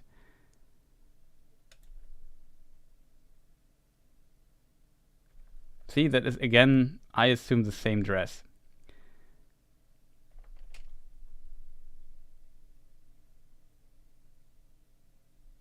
Yeah, I have to agree, I'm also not a fan of Galadriel sailing to Numenor or wherever. Not the hugest fan of that, I have to admit as well. Especially so late in the Third Age, though it's early in the Third Age, because their chronology is just weird. But yeah, I don't know. Still, yeah, I don't fully get it. Maybe what happens is one raft survives, and Galadriel gets Halbrand on it, and then they continue sailing, and they only reach Numenor as the two of them. The other die. That would be the only way this kind of makes sense. But yeah, let's move on. Next shot I really liked because we see mountains, Gandalf. Mountains. And hard to tell where this is exactly. They are misty, so maybe these are the Misty Mountains. I like the Misty Mountains, though they were once created by Morgoth. As a result, they have kind of a bad tendency, if that makes sense. Like a lot of terrible things happen crossing them, or often there are problems with it, surrounding it. It gets infested by or they get infested by orcs at times. But also the dwarves live under them. Very interesting.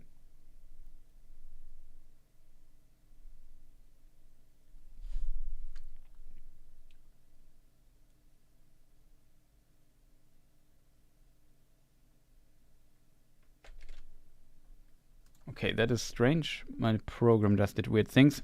Should work now. Looks pretty cool though, this shot, I have to admit. Very curious where this is.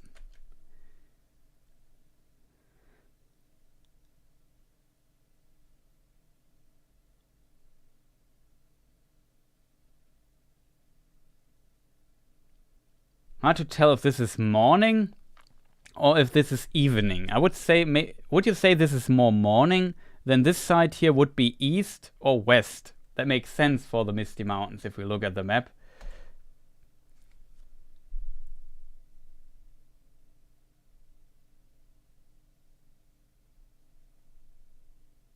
You are the worst, Chris. You're literally still streaming. Yeah, of course. I said something about 4 hours, 5 hours. Who knows the difference, right? I only said it won't be 8 hours this time.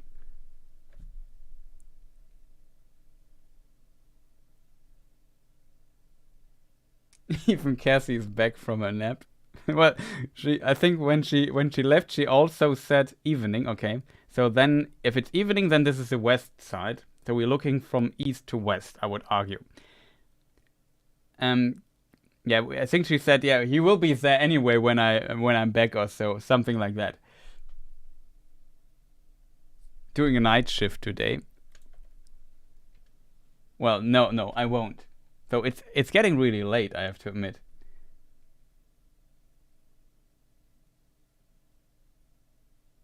Going to bed now. Enjoy. Yeah, sleep well, Helen. I just continue for a short amount of time. That's also why I would say I'm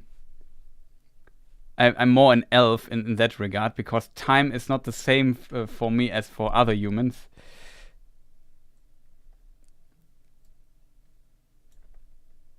But yeah, whatever. Let's just move on.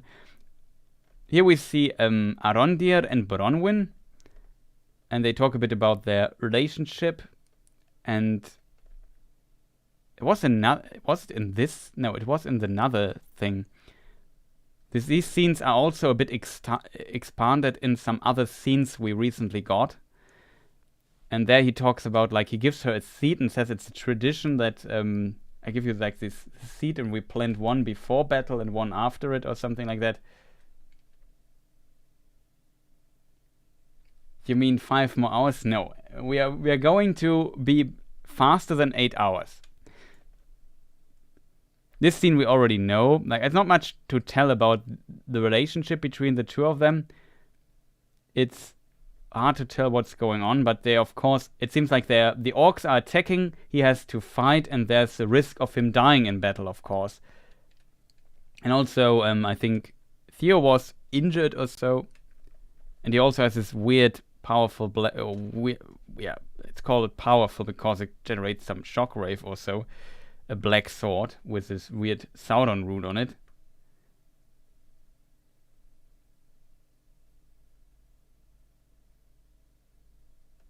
So it makes sense that the show releases on Friday, so we have all weekend to analyze it in 48 hours. Yeah, probably.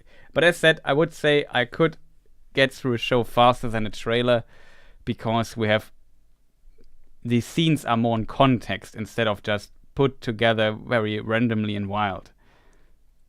This scene we already know. They are going through this cold old fortress, maybe of Sauron or of Morgoth. Maybe it's Utumno, also called Udun, or something like this. Did I hear 24-hour stream? No.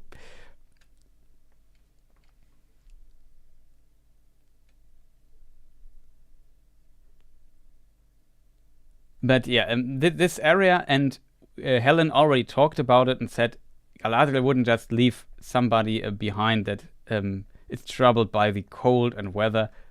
They also stick to each other so they don't get lost in this terrible situation. And yeah, here in this scene, Galadriel says, "We have to move on. We can't wait here for anybody." I guess it's it's always a tough call when you're a leader. It sometimes always means you have to take the unpleasant decisions. And if you feel like, okay, we are freezing to death, we are dying here, we can't. If we wait here, we die. We have to do something. Yeah, I don't know. We have to wait and see how this scene resolves. If she really leaves him behind or not. So maybe can help him, or he gets back up, or she, I'm not sure. It's interesting scene. It's probably a really tough decision, but I have to say, it's not like I completely dislike it. I can see a context of the scene where it's an unpleasant scene and an unpleasant decision to make, but it could make sense.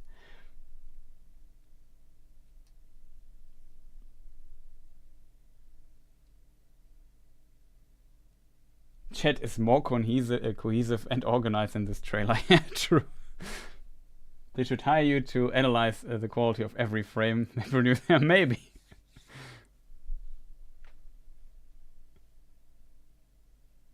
Yeah, exactly. For the United States, it releases September the 1st. For me in Germany, the September the 2nd. I think 3 in the morning or something. I'm not looking forward to making an, 8-hour long stream at 8 o'clock in the not 8, what is it called, 3 o'clock in the morning. That doesn't sound too great.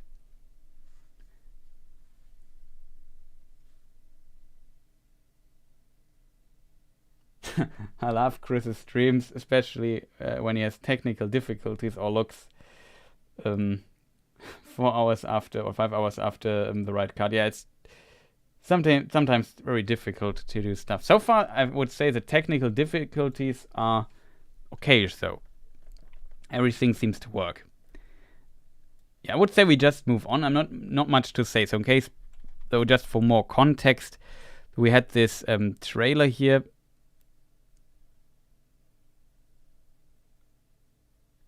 It was later in the trailer, right? Yeah, here.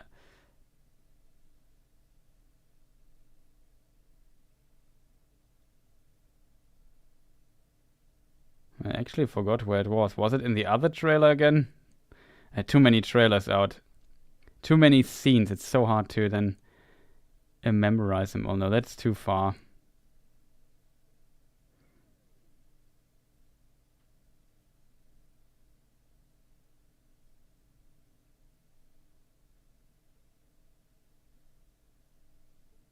Yeah, this scene here. So I assume this here might be like an old fortress. Maybe it's Udun, Thangorodrim. Udun/Utumno, maybe another old outpost. I assume it's far in the north because it's cold there. We see these little dots here. In the Comic-Con trailer we talked about this. It's potentially this little group here. In this trailer now we see their struggle of reaching this particular place. And I think inside they find this anvil with the Sauron rune on it. And we also speculated, but talked about in the other trailer. Let me just see if I find the scene now. Oh, where was it now?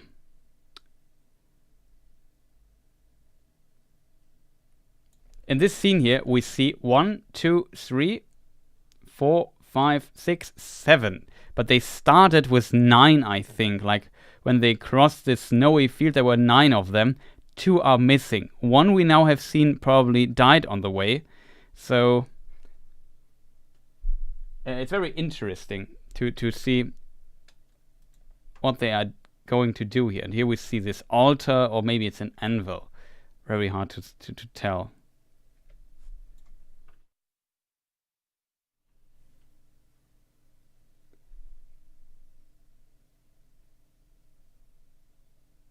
Didn't they add a new location to the map? I don't know if they did. Did they?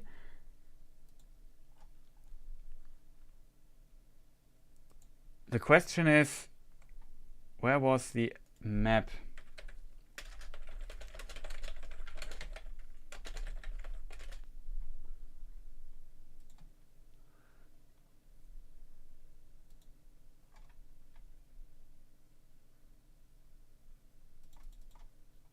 Well, it will be difficult to post a link in chat, to be honest, because the bot should ban you in theory. Not ban, but timeout you and delete your message. So at least on this map, I don't see a new location in the north.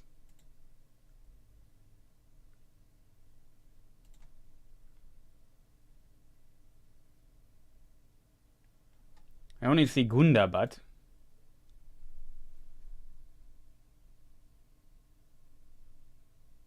Yeah, Gundabad would be also an option, I think, maybe-ish.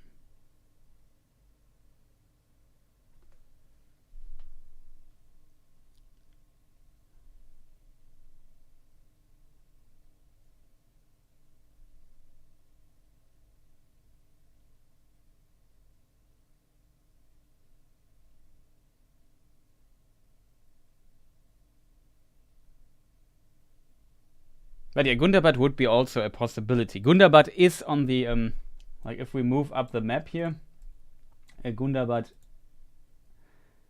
is written there. And Gundabad is this mountain here. But Gundabad is not a fortress or a place, it's, Gundabad is a mountain. It's not a fortress. In The Hobbit it's portrayed as a fortress for whatever reason. But it's where Durin awoke originally, and it's usually contested by dwarves and orcs, so it should not be in like the place looks very isolated and far off, but in theory dwarves and orcs consistently fight over it. As a result, I would argue it might not be Gundabad. It might be even further north than Gundabad, and maybe like an old leftover, I don't know, watchtower, watch outpost of Morgoth, even from the First Age. There's one mention in the Peoples of Middle-earth in the text of Dwarves and Men that hints at that in the Second Age the orcs managed to conquer Gundabad for some time, and then the dwarves conquered it back. It's hard to reconstruct out of my head, especially, but I imagine it went a bit back and forth, so it should not be that abandoned. There should be dwarves nearby or something. This is the official map. I'm not sure if it would call. It's at least on Amazon.com. Let's put it that way. And this map version, though, is I can. What link did someone want? Somebody said, didn't they add a new location to the map? And I just posted the link to the Amazon the Rings of Power show map. And I couldn't at least find no new location in the north. That is the link to it, in case people are interested. This map version I have was edited by my moderator, that's currently not here, Kirdan. And he's really good at editing those maps. And he even made like a first age version out of it, which is was a lot of work and it's really impressive, like this one here. Pretty neat stuff that he did there. He also did like an Aman map in this style, which is pretty nice. Though the map is originally, I think, made by John Howe. So shout outs to him as well. Also fantastic Tolkien artist.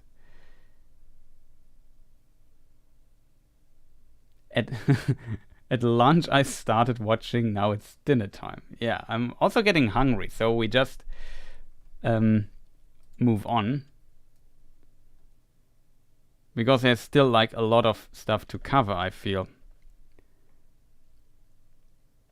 This is a very interesting screenshot here. We see like a wagon. If we zoom into this wagon, I would assume it has like the iconic Hobbit wagon wheel. So maybe this is like a thing of the Hobbits. Very interesting in my opinion. It seems like it also smokes a bit. If we just play, you see this, there's smoke coming out of it.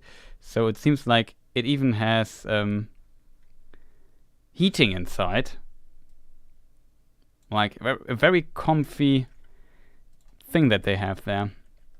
It has the Hobbit wheel there, so it was probably that of the Hobbits. What is strange though, we see like a trail going further into this direction, and then we see like another camp or something over there. Maybe these are consisting out of other wagons of the Hobbits or so, and they're just hiding here. But where are they exactly?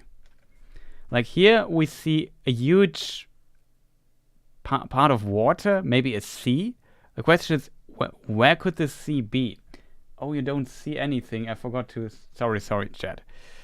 So yeah, but you don't miss that much, only my zooming around, which I will of course do again for you people. Yeah, this wagon down here. Forgot to hit the switch scene button. And if we play it, you see there is the smoke. There is definitely a moving. And we also see trails of this wagon and other trails going into this direction further. And there seems to be like a camp up there, which I also find good. Maybe that's zoomed in. Maybe these are other wagons or so. Maybe these are tents. I don't know. But it seems like there was a camp. Can't tell you though if there are other places here.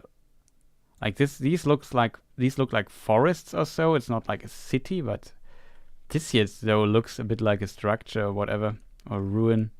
Hard to tell. And here in the background we see a large sea. Maybe it's a bay area and it's part of the ocean, or it's an inland sea. When we see seas in the inland, we don't have many options. But let us assume this is evening. Then I would say the west would be here. Somebody suggested, if we go into the map, that maybe this is the Sea of Rhun. We also have like mountains down there in multiple drawings of Tolkien as well. So it seems like there are definitely mountains in this area. Really hard to tell. Another candidate for another sea would be Nenuyal. It's also, or not sea, a lake, I mean. But yeah, it's also, there are some hills close to it.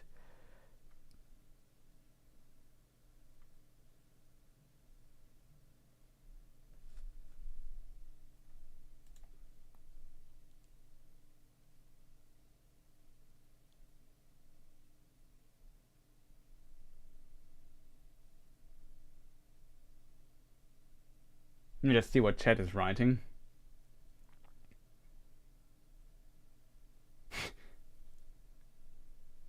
Yeah, it's quite interesting. I mean, it could also be further down here somewhere. Maybe it's maybe it's this bay area here where Gondor later will be. But although it's maybe here. We also have some mountains there. Really hard to tell. Or another option would be it is the Sea of Nurnen, but it looks a bit small for that, to be honest. But I could be wrong here. Then they would also be in Mordor.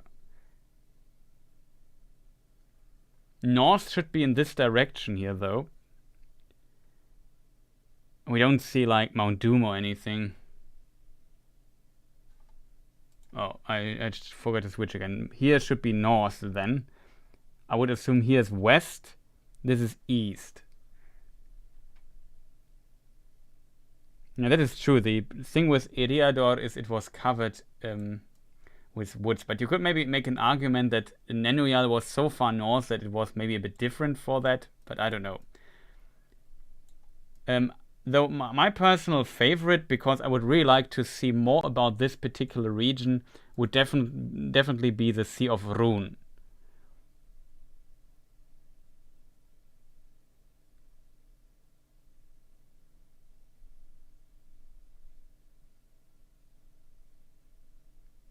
Do you have a pre-downfall and post-downfall map? I mean for Numenor. Yeah, I have a Third Age map as well, which had some slight changes to it.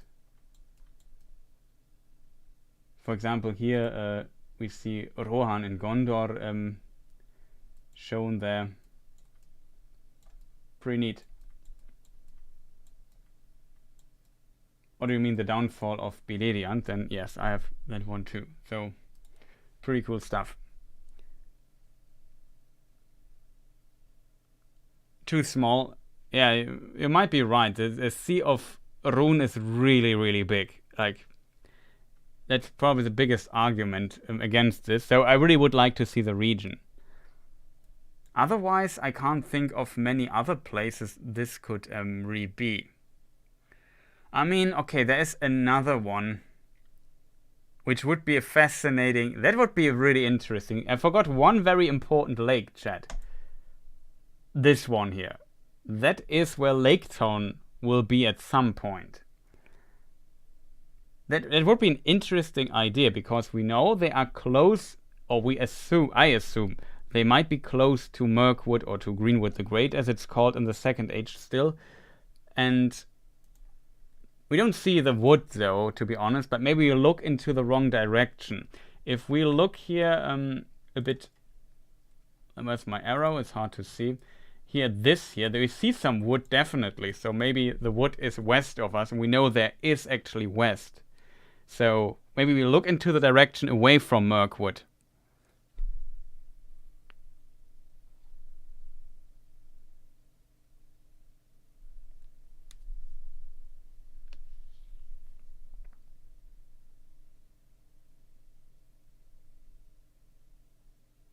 Mislond would be an interesting idea. It could be the Bay area of the Grey Havens, but then the hobbits can't meet the elves in the Second Age, else they would be in the records of the elves, and the elves would know about them. But they only know about them Third Age 1050. We can read in Appendix B, maybe we can read it for people curious.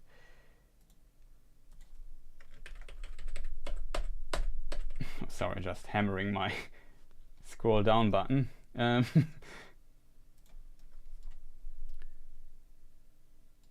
me see.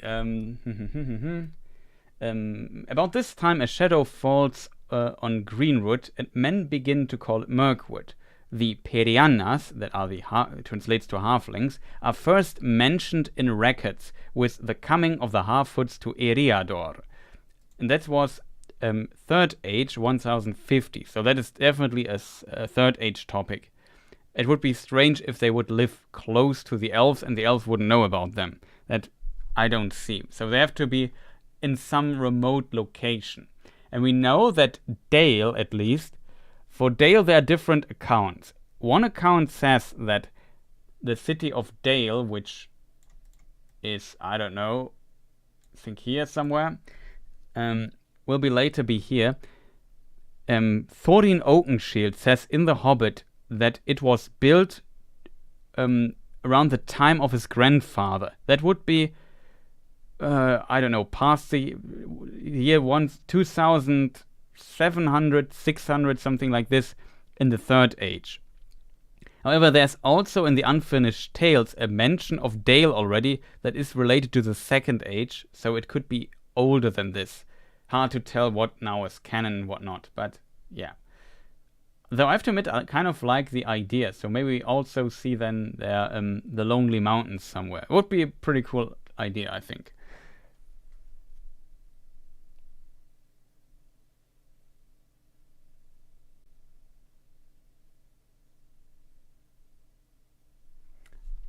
The half-foot Hobbit debate, I also looked into that recently, and I reread the prologue of The Lord of the Rings, and Tolkien clearly states that also the half-foots and the Stoors and the Fallowhides are all hobbits. Like, he makes no difference. He doesn't say these are proto-hobbits or so. There are 3 hobbit breeds, so there are 3 tribes, if you want, of the hobbits, but they are still hobbits. And there's a certain reason for that. However, you could make an argument that in the Second Age, the hobbits might have called themselves differently.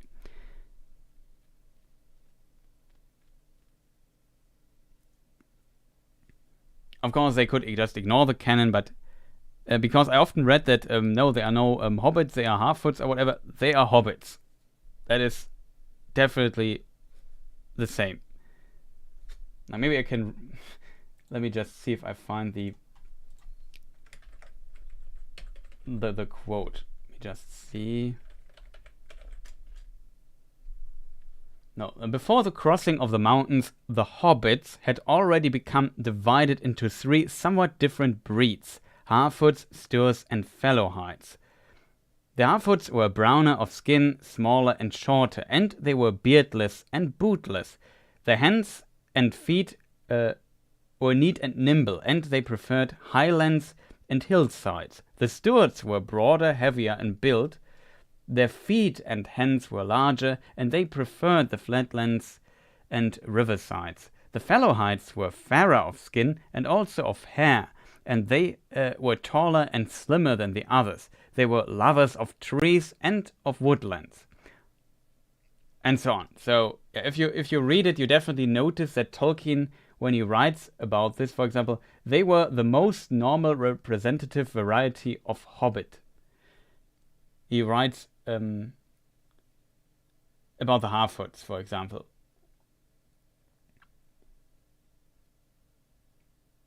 Maybe an S is missing there, I'm not sure.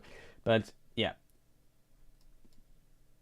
But he definitely uses the term hobbits when he talks about half-foots and Fallowhides and Stoors.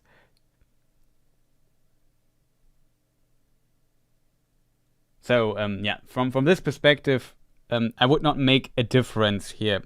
But yeah, the reason, there's some reasoning with the Hobbit terminus, I guess, because in the Second Age, because it's a term derived from Old English, and it seems like the Shire hobbits, or the hobbits that live in the Shire later, have lost all records of their old own language, and it's completely lost, and they speak, their Hobbitish is very similar to the language of the people of Rohan, which is represented by Old English. And also the name Hobbit is derived from Old English, from Holbüter, hole dweller, or hole builder, I think. I always forget which one is which, but you get the point. I think it's hole builder makes more sense in this regard. So the hobbits at some point got in contact with the ancestors of the people of Rohan and adopted their language and started to use it, and it basically removed their old language over potentially a very long time period. When this was exactly is hard to tell, because yeah, at some point, the records of the ancestors of Rohan also are only from the Third Age. But it seems this has happened at some point, and then the hobbits also adapted this name Hobbit for them. Though it is possible that this only happened in the Third Age and not in the Second Age, and maybe at this point they had a different name for themselves, though from this perspective the Harfoot, Fellowhides and so on and Sturt name might have also be different. So from this perspective, if you use this term, you would still say they are hobbits. And in my opinion, there's no real difference there, but I can see that people might argue about the halflings or hobbit terminus here.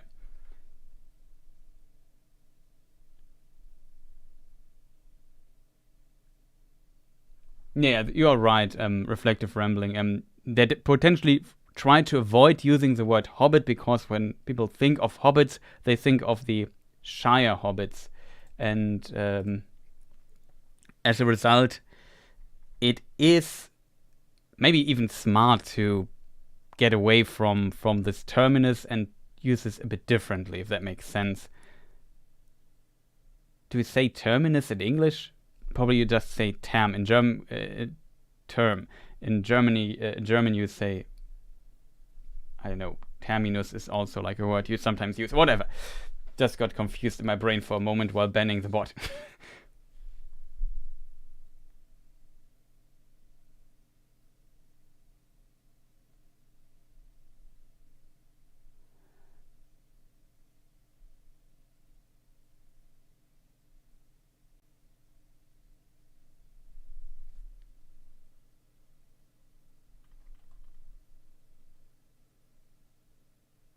It's also an interesting idea that it might have to do with trademark problems. That is a very interesting idea. We might be onto something. I don't know the exact ruling for that.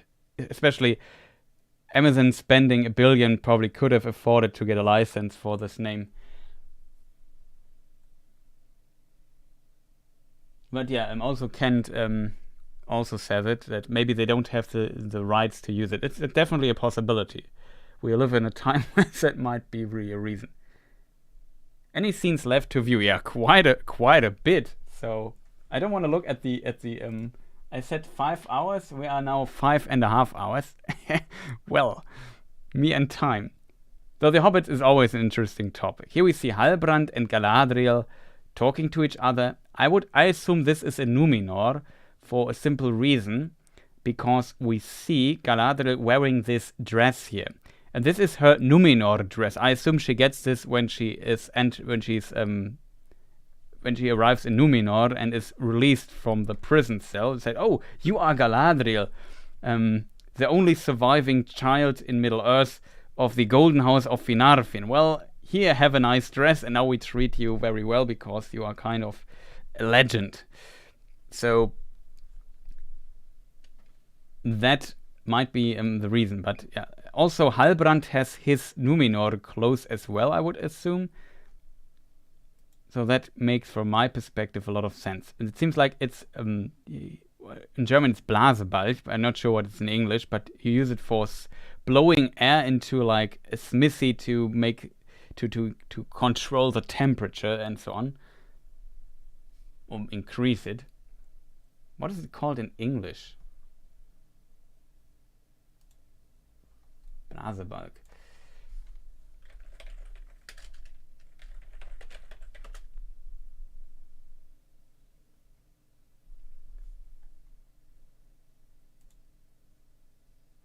Bellows.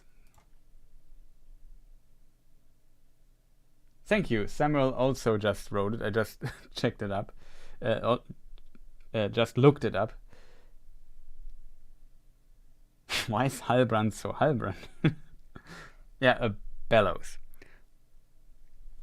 So there's something, then a smithy or something, I would say. Like, we see some tools here in the background. Kind of interesting. And then we have a cut and we are back into the cold place. And this scene we already know from the first teaser. Bellows is a correct term. Thank you, chat. Much appreciated. And yeah, he attacks these... Maybe we ignore the troll for a moment and continue with Galadriel. Here we see her definitely Numenor, because we see Eärendil, and he doesn't have one of these horse swords. He has this sword with sun and moon on it. So maybe... Oh, only the sun. So maybe this is... what is it called? Anduril is later forged out of it. It is Narsil, of course. The name was just gone for a moment. And yeah, she gives a speech, and she talks about that she's not happy and she's looking for help, I guess. I said, she says there's a tempest inside me or something like this.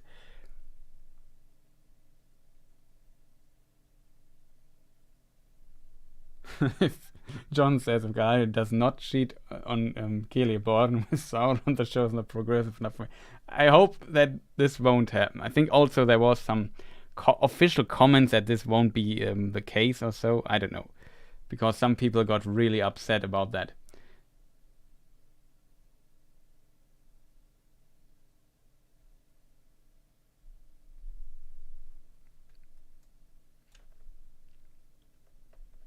And yeah, we have this fighting scene. Now, maybe on my Instagram thing, and I'm not sure if I posted it on Twitter, but I also made like Galadriel fighting, and she does the Dark Souls rolling sound.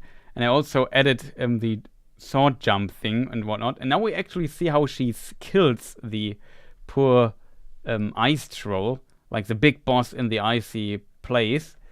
She does this fantastic Dark Souls dodge roll. Also fantastic shot. I really like this, like especially the effect when the wind blows over the snow and then you have this fine snowy dust. I really like that. Pretty awesome. This region looks like where the big waterfall in the very first teaser is. We also see them now climbing up here. This place, we've seen this now 20 times. And we are moving on. This scene. Where did she slay the troll though? Troll? Here. We just complete this. And after it the troll just dies behind her. Swings her weapon around for no apparent reason. I think that's her victory pose. Like in good old Final Fantasy.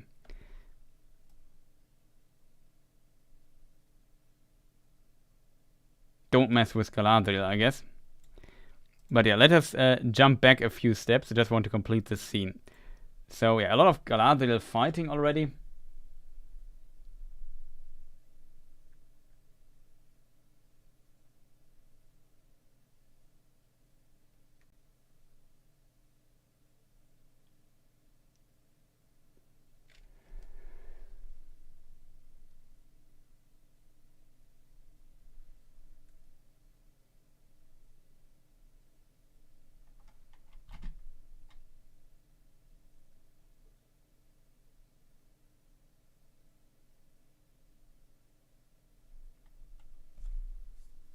Well, it's more often just like they talk about all the lore details and discussing with chat. Just think of it as a long stream where some people in chat and the guy hosting it talking about lore and some scenes in the trailer. But you don't have to watch anything of this, of course.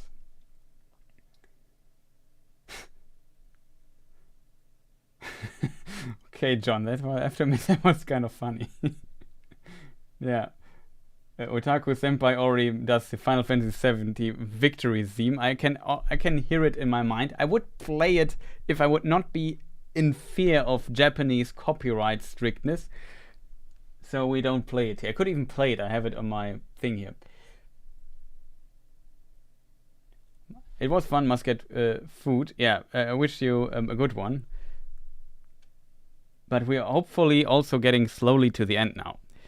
So yeah, the roll landscapes look great. She fights the troll. It is definitely in this icy place we have discussed now previously, where also the person on the way dies. Elrond says she should put her sword aside. And we already know this scene. This scene, though, is new, and we talked briefly about it. Here we see these Numenorian riders. These are definitely riders from Numenor. We see the armor here, which is the Numenorian one. We have seen it earlier, I think, in this trailer. Maybe let me just mark this here. See, Numenorean armor. These persons here next to Galadriel. And yeah, they are riding, and you see there are arrows sticking in the roof, and it seems like the orcs are attacking it. This is the exact tavern, in my opinion, or the building I said that's a tavern, right? We see, the question is where the scene was, though.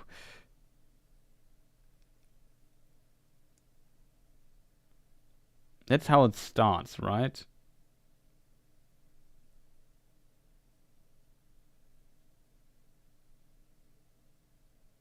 Let me just see. Where was it? Was it after this? Yeah, this scene here. I think it is this exact building that we see here. We have seen it in another trailer. We also discussed this a bit about the Southlands.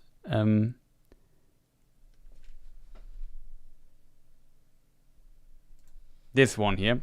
It is here we see those two people approaching, and this is we see these ruins here at the side of it. So I would assume it's exactly this shot that we see.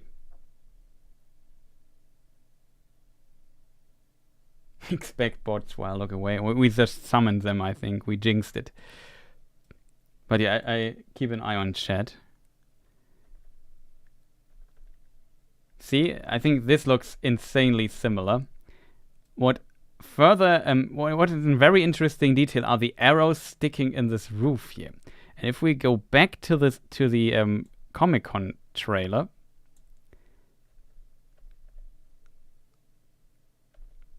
here, this particular scene, it's very hard to see.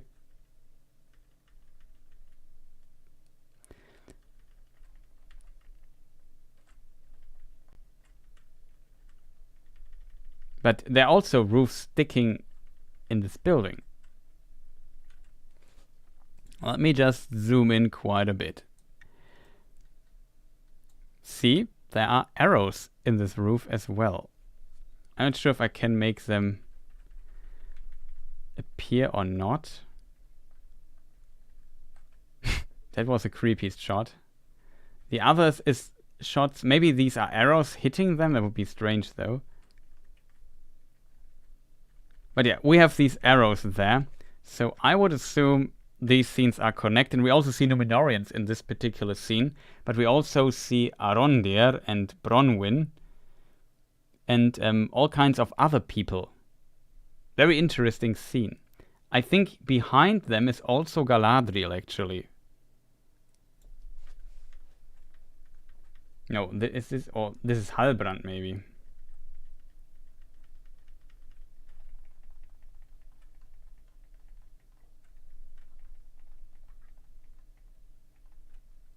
No, it's not. It's another person. I don't know. No, this is Galadriel here behind Arondir, I think. She has an armor. It's probably her. Very interesting how this is kind of connected in this scene. This is now the Comic-Con trailer. Moving back to the other trailer. Where was the scene? Here. And yeah, here you see these arrows in the roof. I think that is not an accident. And they come with a chain and just, I don't know, destroy them. Some could argue that's a bit cheesy, but for whatever reason, I kind of like that. What is a bit noticeable, though, is that maybe for protective reasons, probably, I don't know how they filmed this exactly. Probably it's two scenes added together or so. But maybe for protective reasons, they have like their prosthetics on the face don't move. Like you see, they have a very static face expression all the time. Like nothing changes. Maybe for price reasons, maybe it's too difficult to do a stunt like this with. Maybe they are too weak to withstand the pressure or so. I assume they would do this with like some stuff. It seems like they all wear masks or so. Very interesting. But you have to go through it frame by frame to see it. But still, I kind of like the scene. It has something of an old adventure movie from, I don't know, the 80s or so. It's kind of funny.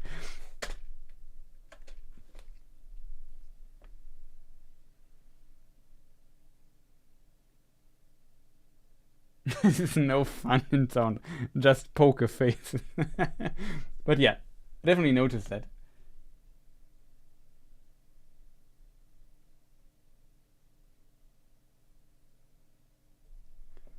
Oh, Malena says Eminem has breasts. Yeah, it's not a male character, it's a female.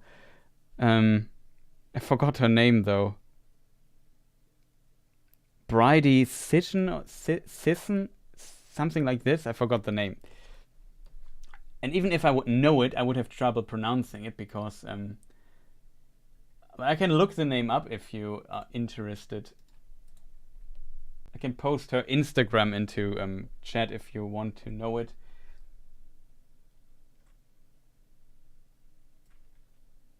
Yeah, I just copy paste what I wrote in the of my breakdown. The Nas girl, exactly.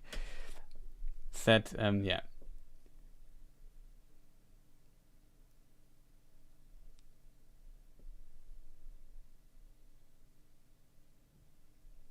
Get reminded of Ralph Bakshi orcs. But yeah, that's definitely the actress.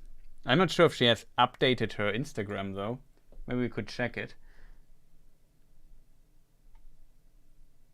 There's one scene with her, but it's definitely her. And it's a female. It's not a male. The Nas girl. Also not bad. But I have to say, Nas girl I like even a bit more.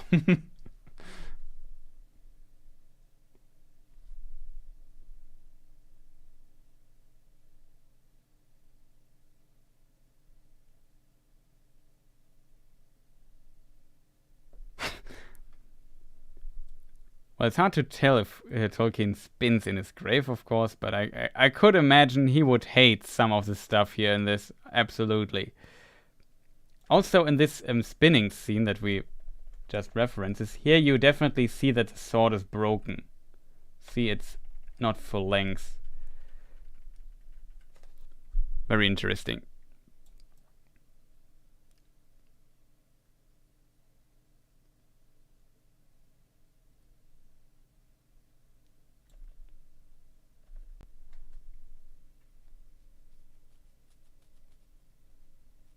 Nazgul, yeah. Some assume that she might turn into a Nazgul later or so.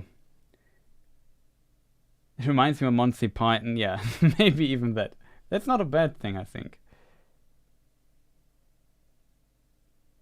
I'm gonna run the joke into the ground. No problem. So, yeah. Here we see Eärien, the sister of Isildur. She's not mentioned in the books. It's not mentioned that Isildur and Anarion had a sister or that Elendil had a daughter. It's kind of strange that... I don't mind, though, that they add a sister for whatever reasons. Yeah, Otaku Senpai says, I think Iron Crown made at least one of the Nazgul a woman in Middle-earth roleplay. Yeah, exactly. They have, like, a female Nazgul. And interestingly, like, there's... In theory, there is a possibility that this could actually work. Isildur. Wow. Isildur. That would have been the better name, in my opinion. It's Isildur. I like that one. John is on fire today. Shoutouts to you, man. Yeah, so they added the sister, Eärien. We also thought about what this means. I think it means Maiden of the Sea or something.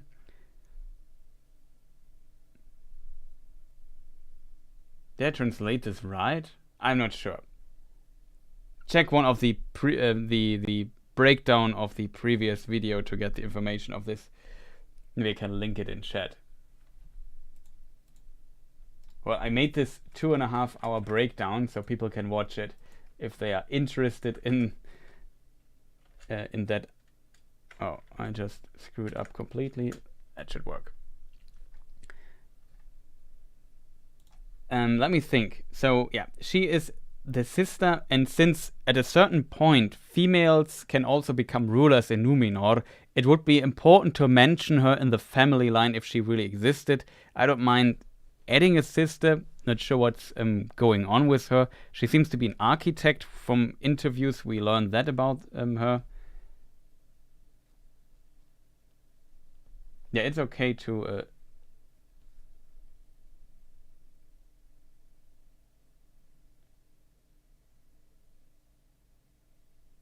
There's no problem linking her live stream.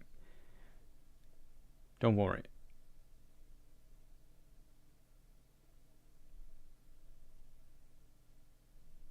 What did I just want to say? Yeah, she is like an architect or so, and it seems like she is in love with the son of Pharazôn or something like that. Really strange. Because that Pharazôn has a son is also weird.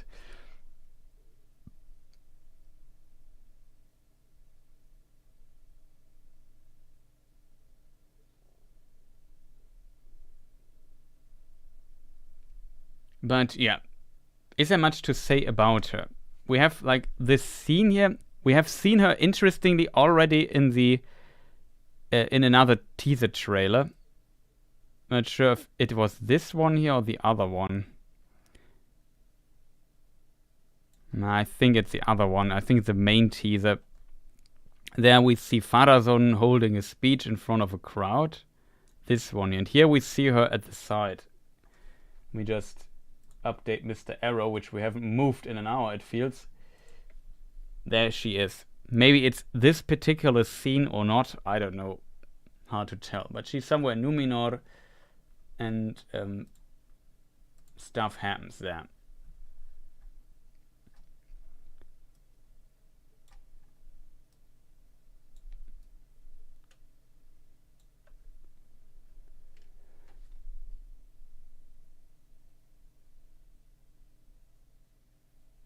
Pharazôn has no son, Pharazôn needs no son. Yeah, I guess that's true. Also, we know that, I don't know, it will be interesting to see what's going on.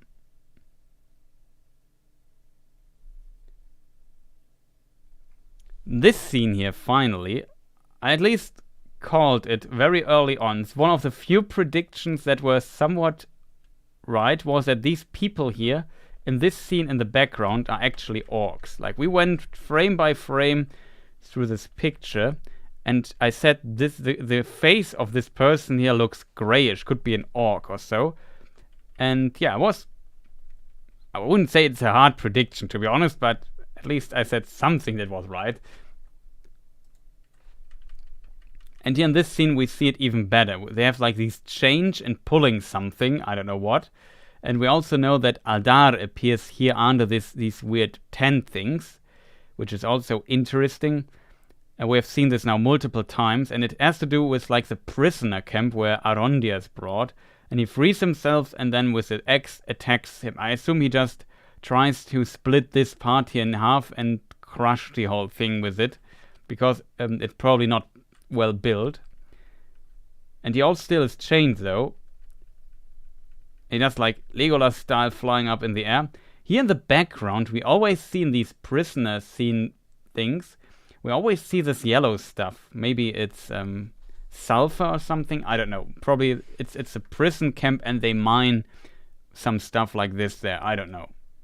Very curious what this yellow stuff is in the end, or if it has any relevance for this. Yeah, and he just jumps up, slow motion, and we get a cut again. But yeah, else there's not much new here. Can't spell Pharazôn without son. Wow. Not bad.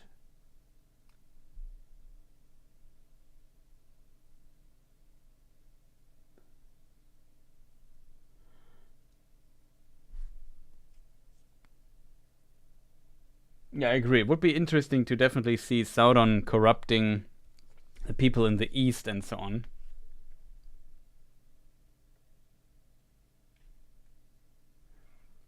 It's also an interesting question, now that somebody writes it in chat,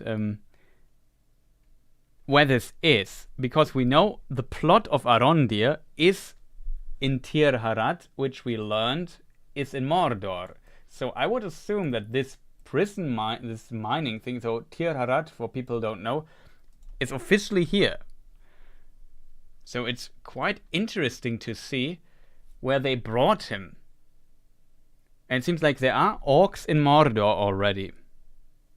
Hard to tell why they are in Mordor, but maybe they brought him there. Would be strange if they are already in Mordor and bring their prisoners somewhere that is not Mordor. That makes very little sense in my opinion.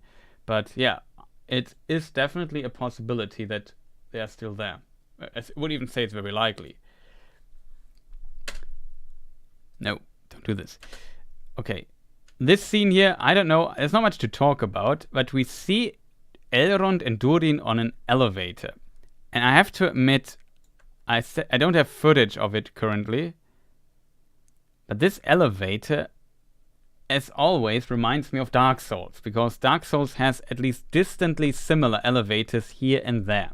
Not exactly the same one, but like people standing on an elevator going, I don't know, a large distance up and down. I always have to think of Dark Souls, which is one of my favorite video games, and as a result, it's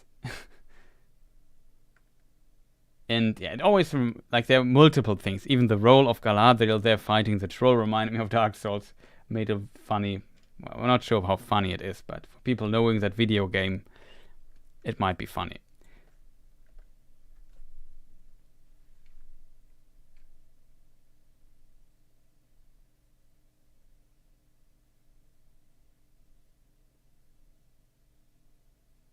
We're nearing 6 hours. Well, 4 hours, 5 hours, 6 hours. What can I say?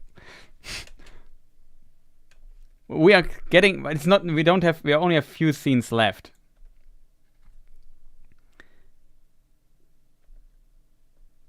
Interesting what I just noticed with this here. There is something falling down. So it's again flaws. Maybe it is when Tarmiriel and the others leave. Because they have flowers in their hand. Usually, like when the the cavalry maybe leaves this place with to Middle Earth, and we have the scene where also flower and stuff rains down on them. In the other scene, maybe she's looking at the cavalry or at the soldiers leaving Middle Earth. Maybe they go leaving Numenor and go there. Let me just see if I find the Comic-Con scene so you know what I mean. You probably know already what I mean. This scene here, yeah, you see them leaving their flowers, their people potentially also, yeah. Interestingly, now it makes sense. Like in this scene, you see people standing at the side holding flowers in the background, I think. And we also see the flowers there on the ground.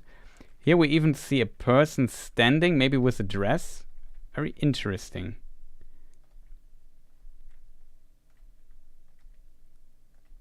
So I assume these people are basically saying goodbye to their soldiers in this scene. So I would assume, now that I see it, that this is basically these cavalry, these people riding through the streets, and people say, wish them good luck and that they come back healthy and so on.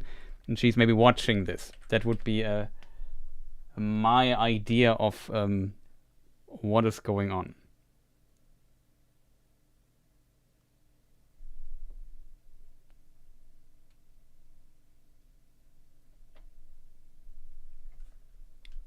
But yeah, elevator, tech-savvy dwarves, they have elevators like these. If Gandalf would have known, yeah, that's true, that there's an elevator for all his troubles.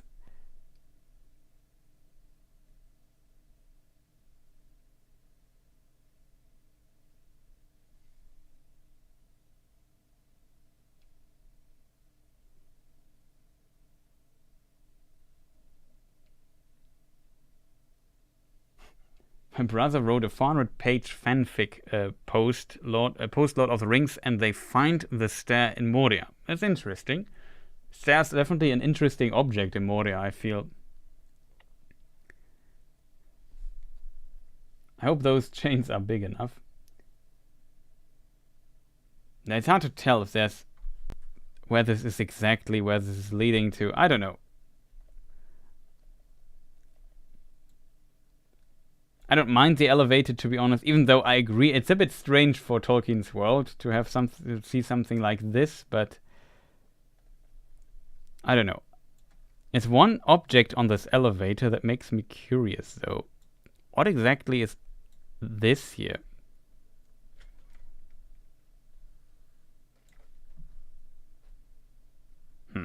Strange. Don't know what it is.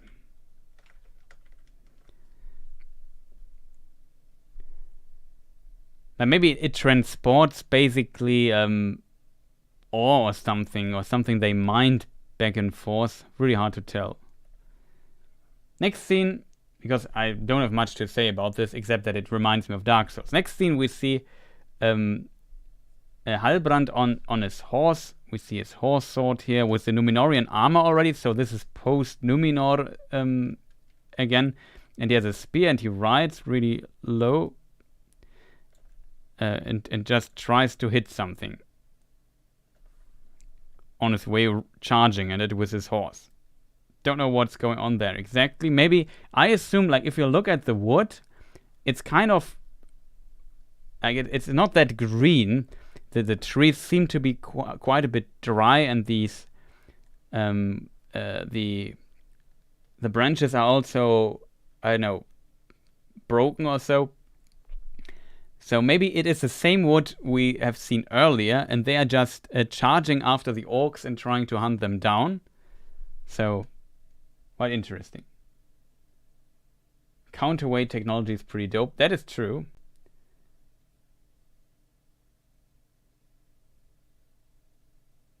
Tolkien never says that elves didn't make helicopters. Okay, that is true.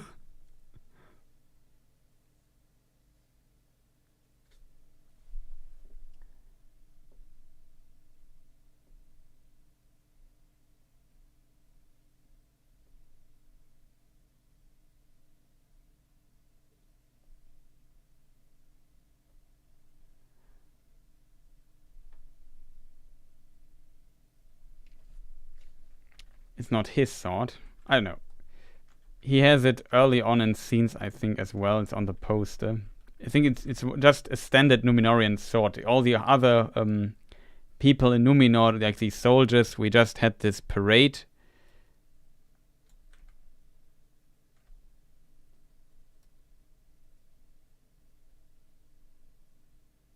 Like, see here, these soldiers also have the horse sword.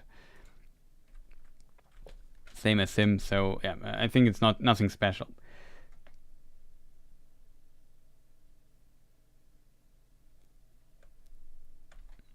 And here we have like the stranger maybe shouting or so, and like a storm or something, or wind emerges from that.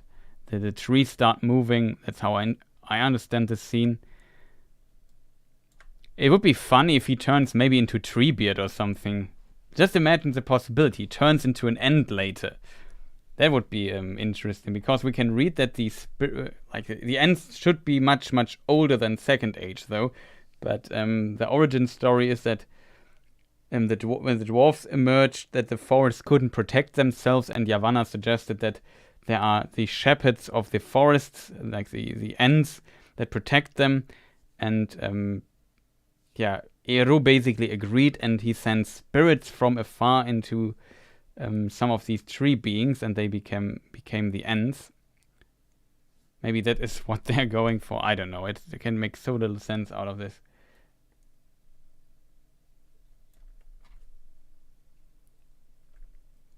But yeah, it seems the stranger has quite a few tricks and powers.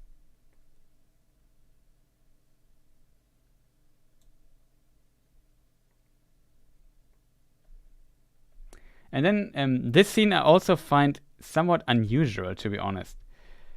Here we see Isildur. What's interesting, we see fire raining down. That seems strange to me. We also see some ruins. So maybe he is also in Middle Earth. Here in the background we see some fire. Maybe it's also like an explosion of one of these things. Maybe, I don't know what this is exactly, because we don't see the impact of this here. Oh, we see it slightly, but not completely. So I don't know how they are attacked, how fire's raining down on them. Very, very strange what this means. Can't really tell you what the context is, but it's potentially not in Numenor. Maybe he also went to Middle Earth, and he's part of this whole plot or so. Maybe it's you are right. That is a really good, just reading it. It's Mount Doom erupting. That's a really good theory. I like that.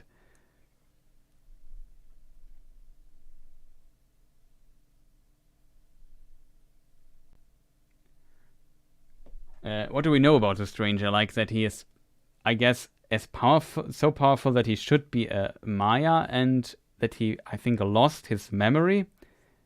We know that the hobbits have like a culture that has to do with apples and seeds and stuff like this, and Nori gifts him one, and I don't know, he accepts it. What the deeper meaning of that is, I don't know. And in one scene it seems like he has a wizard head, and it could really be Gandalf or something like that. Really strange.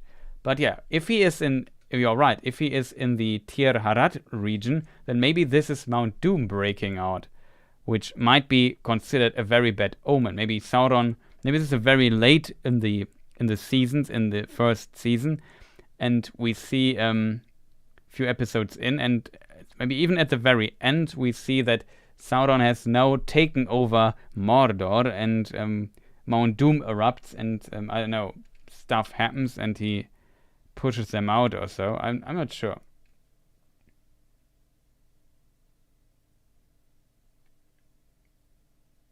Apples always remind me of Adam and Eve. Yeah, agreed. Though technically the apple is not an apple is not mentioned in the Bible. It's just something that was used later to portray this particular scene from the Bible.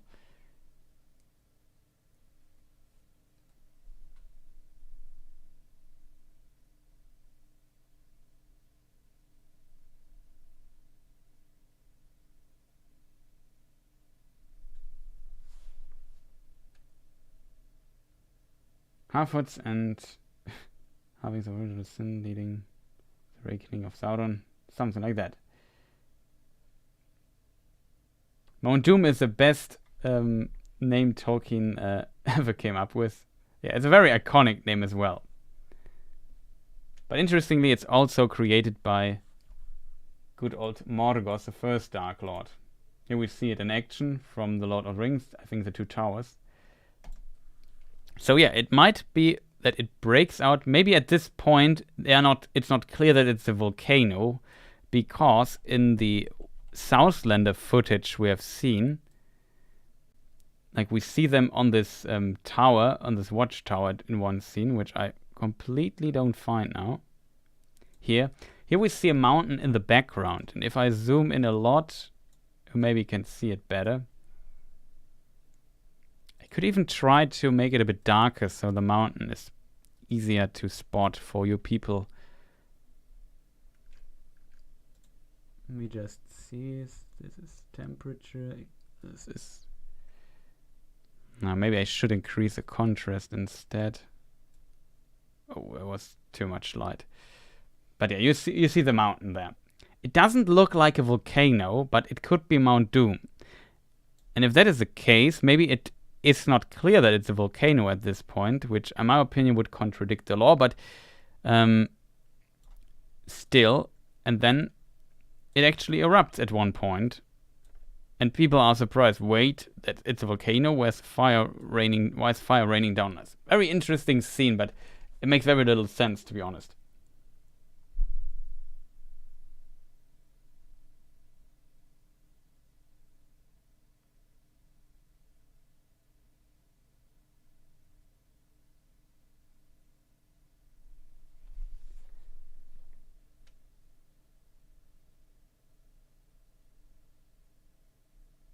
Okay, so I think we are now getting to one of the last scenes.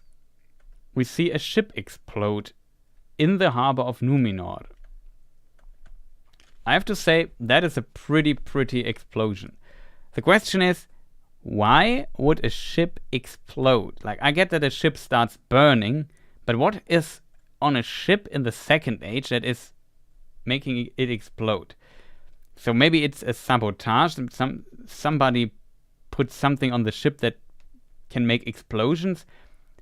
I have to say, this particular scene I also don't understand. But maybe it's like a sabotage by Sauron, who is also on Numenor. Maybe it is really Halbrand or so, and he uses his secret Sauron knowledge to make explosives or so.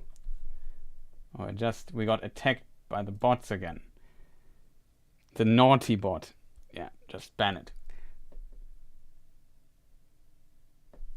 Gunpowder would be an option, but usually gunpowder is like there's one reference in the book that you can interpret like Saruman has made gunpowder. Like we have the explosion in the Lord of the Rings, in the what's it called, the films, Peter Jackson film, The Two Towers. We also see like we also see the Hornburg, the wall exploding in this orc, and we also see the creation of the gunpowder, and Grima getting close with the I really like this scene with the candle, and just Saruman just holds his hand that he doesn't get close to the gunpowder. It's a pretty cool scene. I think the books don't express that it explicitly that it's gunpowder or something. It just says that some device of Saruman caused this explosion, basically.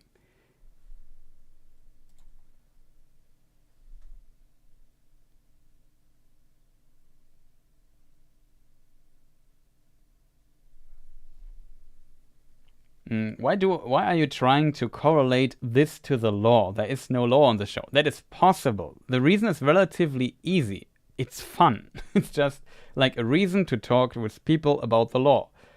We just use this as a reason to talk about the books and the law. And it gives us a loose structure about the topics we might talk.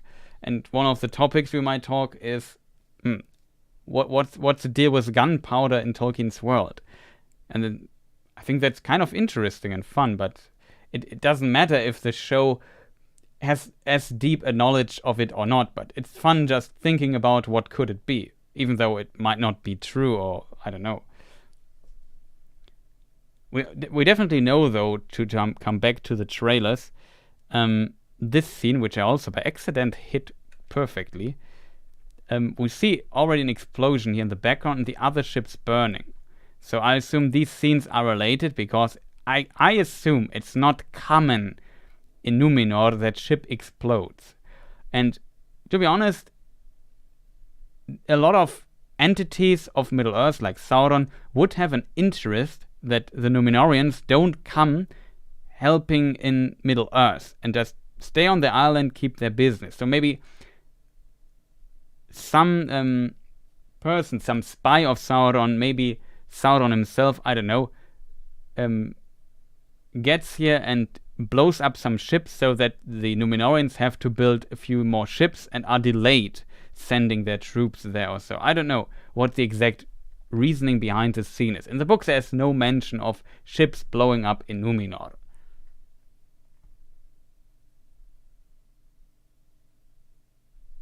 Yeah, Gandalf's fireworks are in the books. That is true. It's another good example. But Gandalf is also, like Saruman, one of the Maiar, and they could have the knowledge of a technology like this. In very early versions, Tolkien wrote about Numenor. We find that, I think, in The Lost Road and other writings, History of Middle-earth, book number 5, there when he tried to make the Numenorians very advanced, he also gave them airships, and there are hints of them having guns and so on. But Tolkien reduced this a bit for, abandoned the idea of having them having steel ships that don't use sails, or basically have maybe an engine, and airships that fly around and so on. it's very interesting that Tolkien could have also maybe be some inspiration for steampunk, but yeah, Tolkien abandoned this idea again and then reduced the power of Numenor. However, as said, Gandalf definitely has the firework stuff in the books.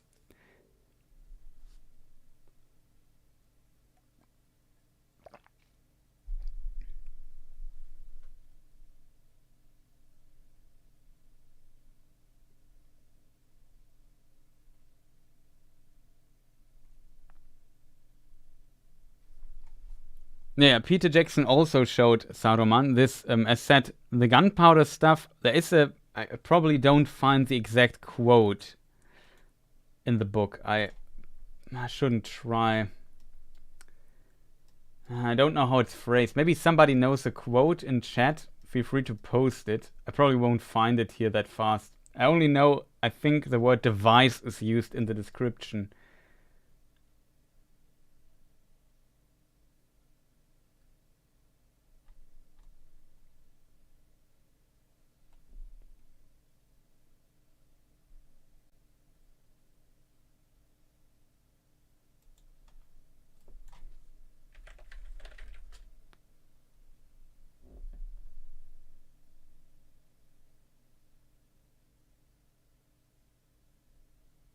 No.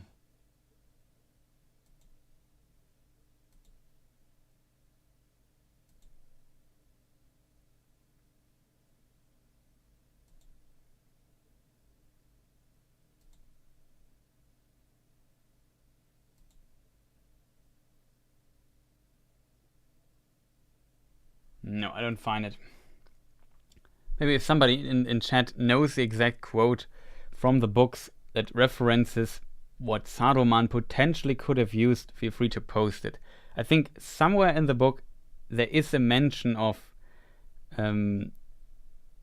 like he uses some device, something like this it's phrased, but it's not explicitly described as gunpowder. So, but it's also not an invention. Like in this portrayal, it's probably more Peter Jackson, but he called it blasting fire.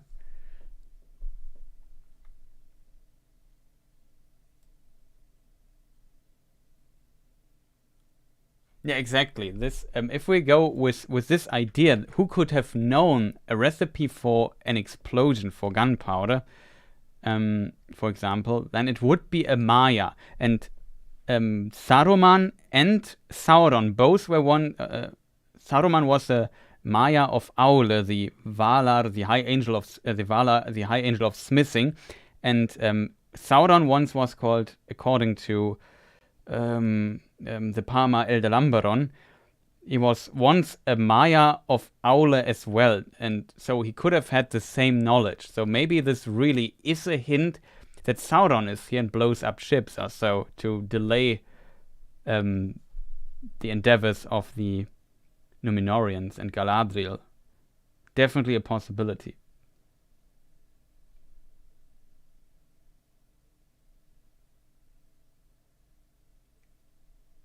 Blasting fire. Thank you for posting the quote.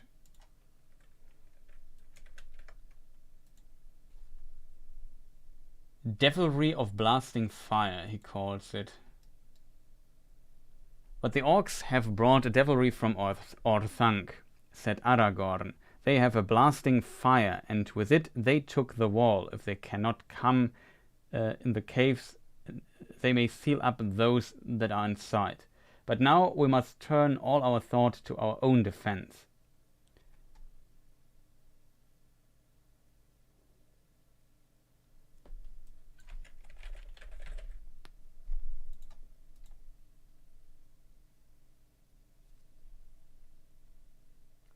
There's another quote, "Devilry of Saruman," cried Aragorn. "They have crept in the culvert again while we talked, and they have lit a fire of Orthanc beneath our feet."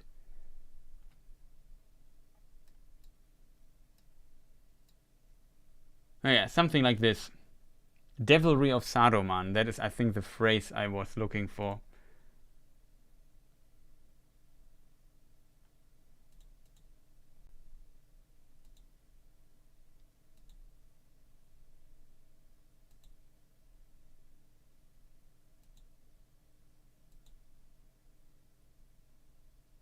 So they, like Aragorn, of course, is a descendant of Numenor. That doesn't mean he knows all the Numenorian technologies, but like I said, it's I would put this knowledge more into the, like, it existed, but I would put it more into the realm of Maya.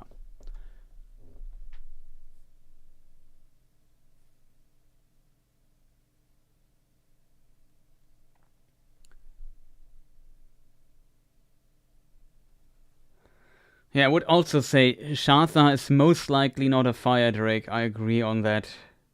But it's not impossible. It's not impossible that he's a fire drake as Smaug as well. Hard to tell, to be honest. I'm not sure if there is an explicit mention that he's not.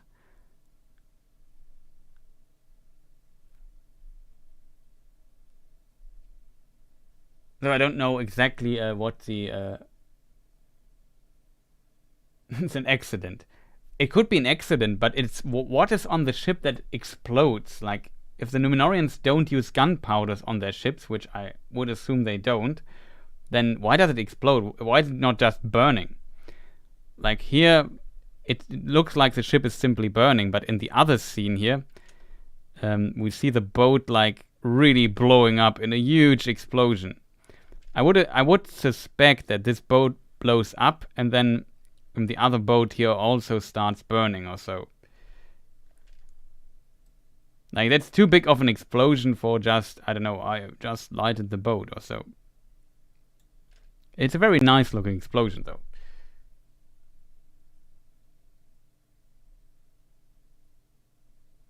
I promised to be at someone else's stream at 7. Well, no problem.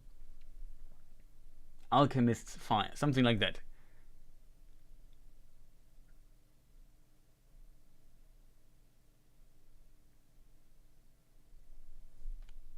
Let me just see if somebody answered to the Shatha question.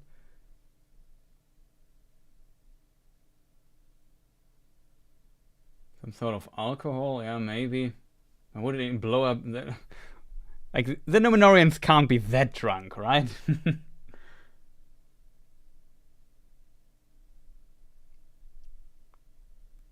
Yeah, the ship design, though, and from the other scenes we know, I would assume this is Numenor.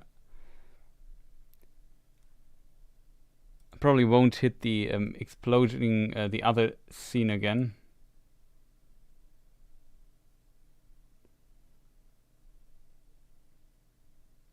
Yeah, I completely lost it here.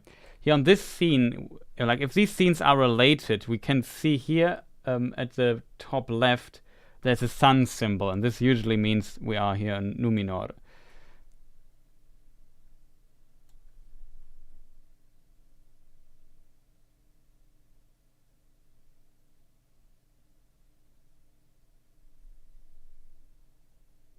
Greek fire, that's also a good name. No, I'm not googling about explosions now. Good idea.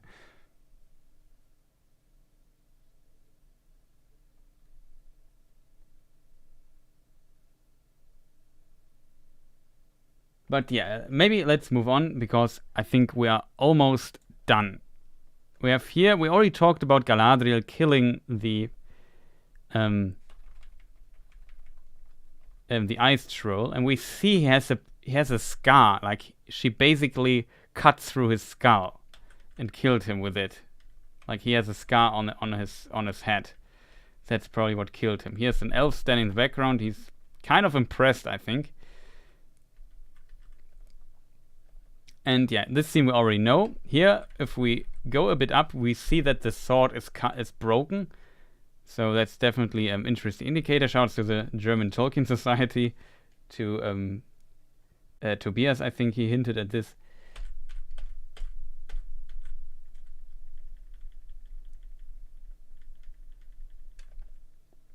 And then we see Galadriel talking to Elrond again, and then the trailer ends. And that's all, folk. Yeah, she loses her sword later, I agree on that. Did I say, yeah, snow troll, ice troll, I don't know. We will see how they call it in the final show. Why would they show her kill it? I don't know. Do I need my Mordor map here? Probably not.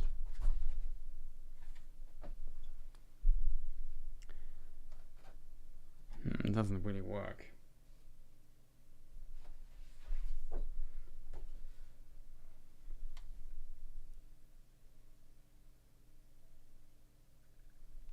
So only 6 hours and 14. It's not 8 hours, chat. We made it in under 8 hours. That's awesome.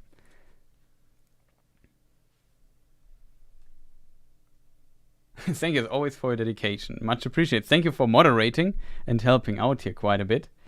Always nice to have like some of the moderators in chat.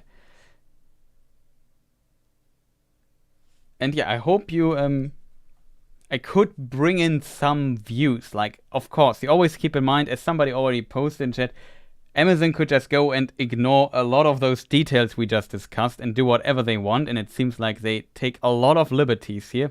Still, it's interesting to see some of the references they might were thinking of, or some possibilities, or something like that. Like, I always enjoy that.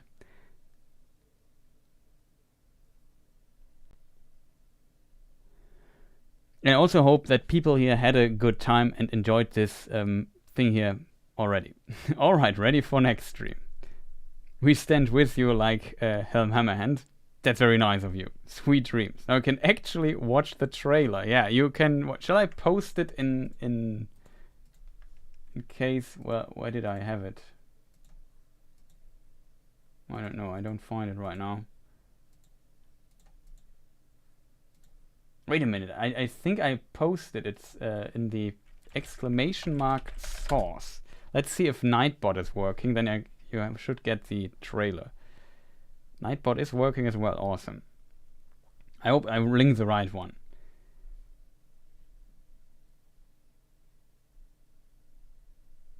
We need an I Survived TPG's marathon stream hoodie. That would be really funny, to be honest. Remember to like before you leave and share with others. Yeah, exactly. So before we end the stream, like the reminders, if you want to support the channel, always hit the like button. I would appreciate that a lot. If the VOD is there and you find time, maybe write a nice comment, how you maybe like the stream or so, because comments always help. Recommend me further, and maybe do a compressed version of this breakdown here, which I'm very confident this time that I can make in under 2.5 hours. So that will be possible. What else could you do? Like, if some people really want to support, or I don't know, that's strange phrasing, but yeah, you can also get, like, I don't know, channel membership stuff. But mostly I appreciate likes and comments, to be honest. Is there a Patreon? No, I don't have Patreon. I only have, like, channel membership here in 3 tiers. And I have, you can also subscribe to Twitch. Though currently, because I'm very busy with making videos I'm currently working on a video about Galadriel, which people might be looking forward to. That will come hopefully in a few days. I try to finish it tomorrow, but I can't promise if it will be done tomorrow. But I try to complete the first part of my Who is Galadriel video tomorrow and upload it, so you have some cool content. Have you considered Ko-fi? Yeah, Patreon, Ko-fi and stuff is I'm not sure how it's pronounced, but I just call it now Ko-fi or Ko-fi. Maybe it's Ko-fi because you co-finance. I'm not sure what the exact reference for it is, but you know what I mean. I considered this. Maybe we get something like this. I don't know. Currently, I really only have like the channel membership stuff. Maybe in the future.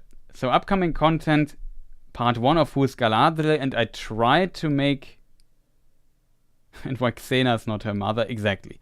And I tried to also produce another part of the Who is Elrond video, maybe the second last part of it. Then probably the show comes out, and I try to see how much time I have during that.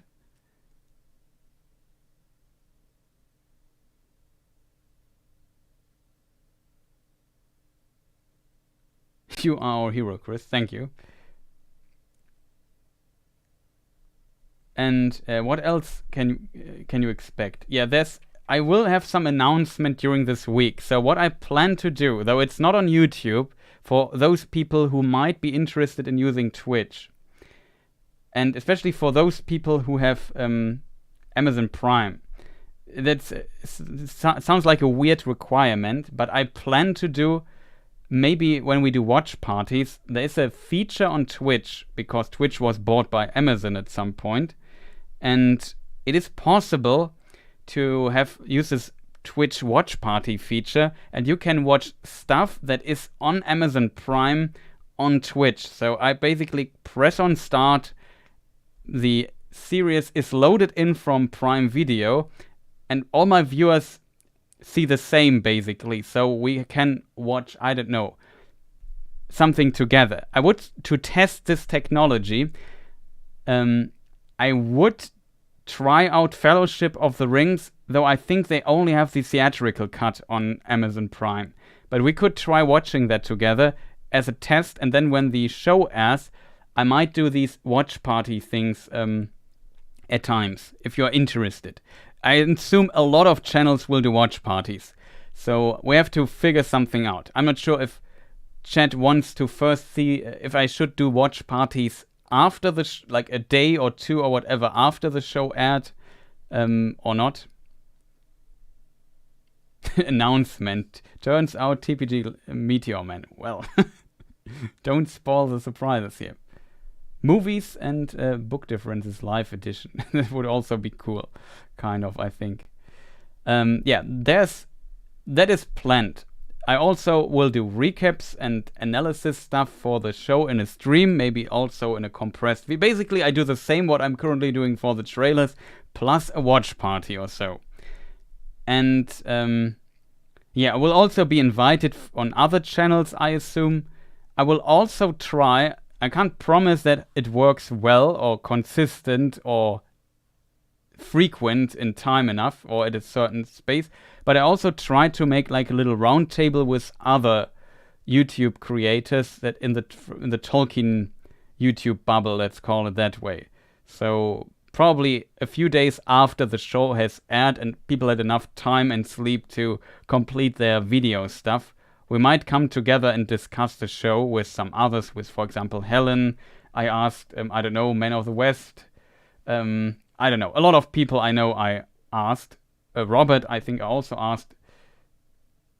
And yeah, I just need to organize this a little bit more.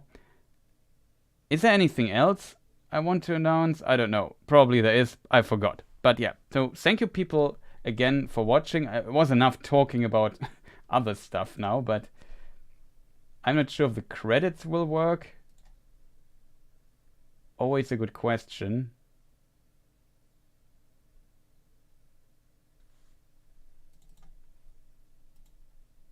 Let me just see if it works. It works. I re-rendered it. Awesome. So, yeah. Turn to Superfan. I'm interested in watching it soon. In case you don't have like Amazon Prime or whatever, and you can still watch the watch parties, I will show you a time code. And then you can see at what point we are or so. And then you can watch along anyway if you do this by other means. So don't worry about that, but there's also a feature. I'm not sure if I will upload this on YouTube or not. I just have to see how this works. I love your lore videos. Thank you, much appreciated. I'm sure my badge will work now. Nächtle. Yeah, sleep well. It's very late for German people.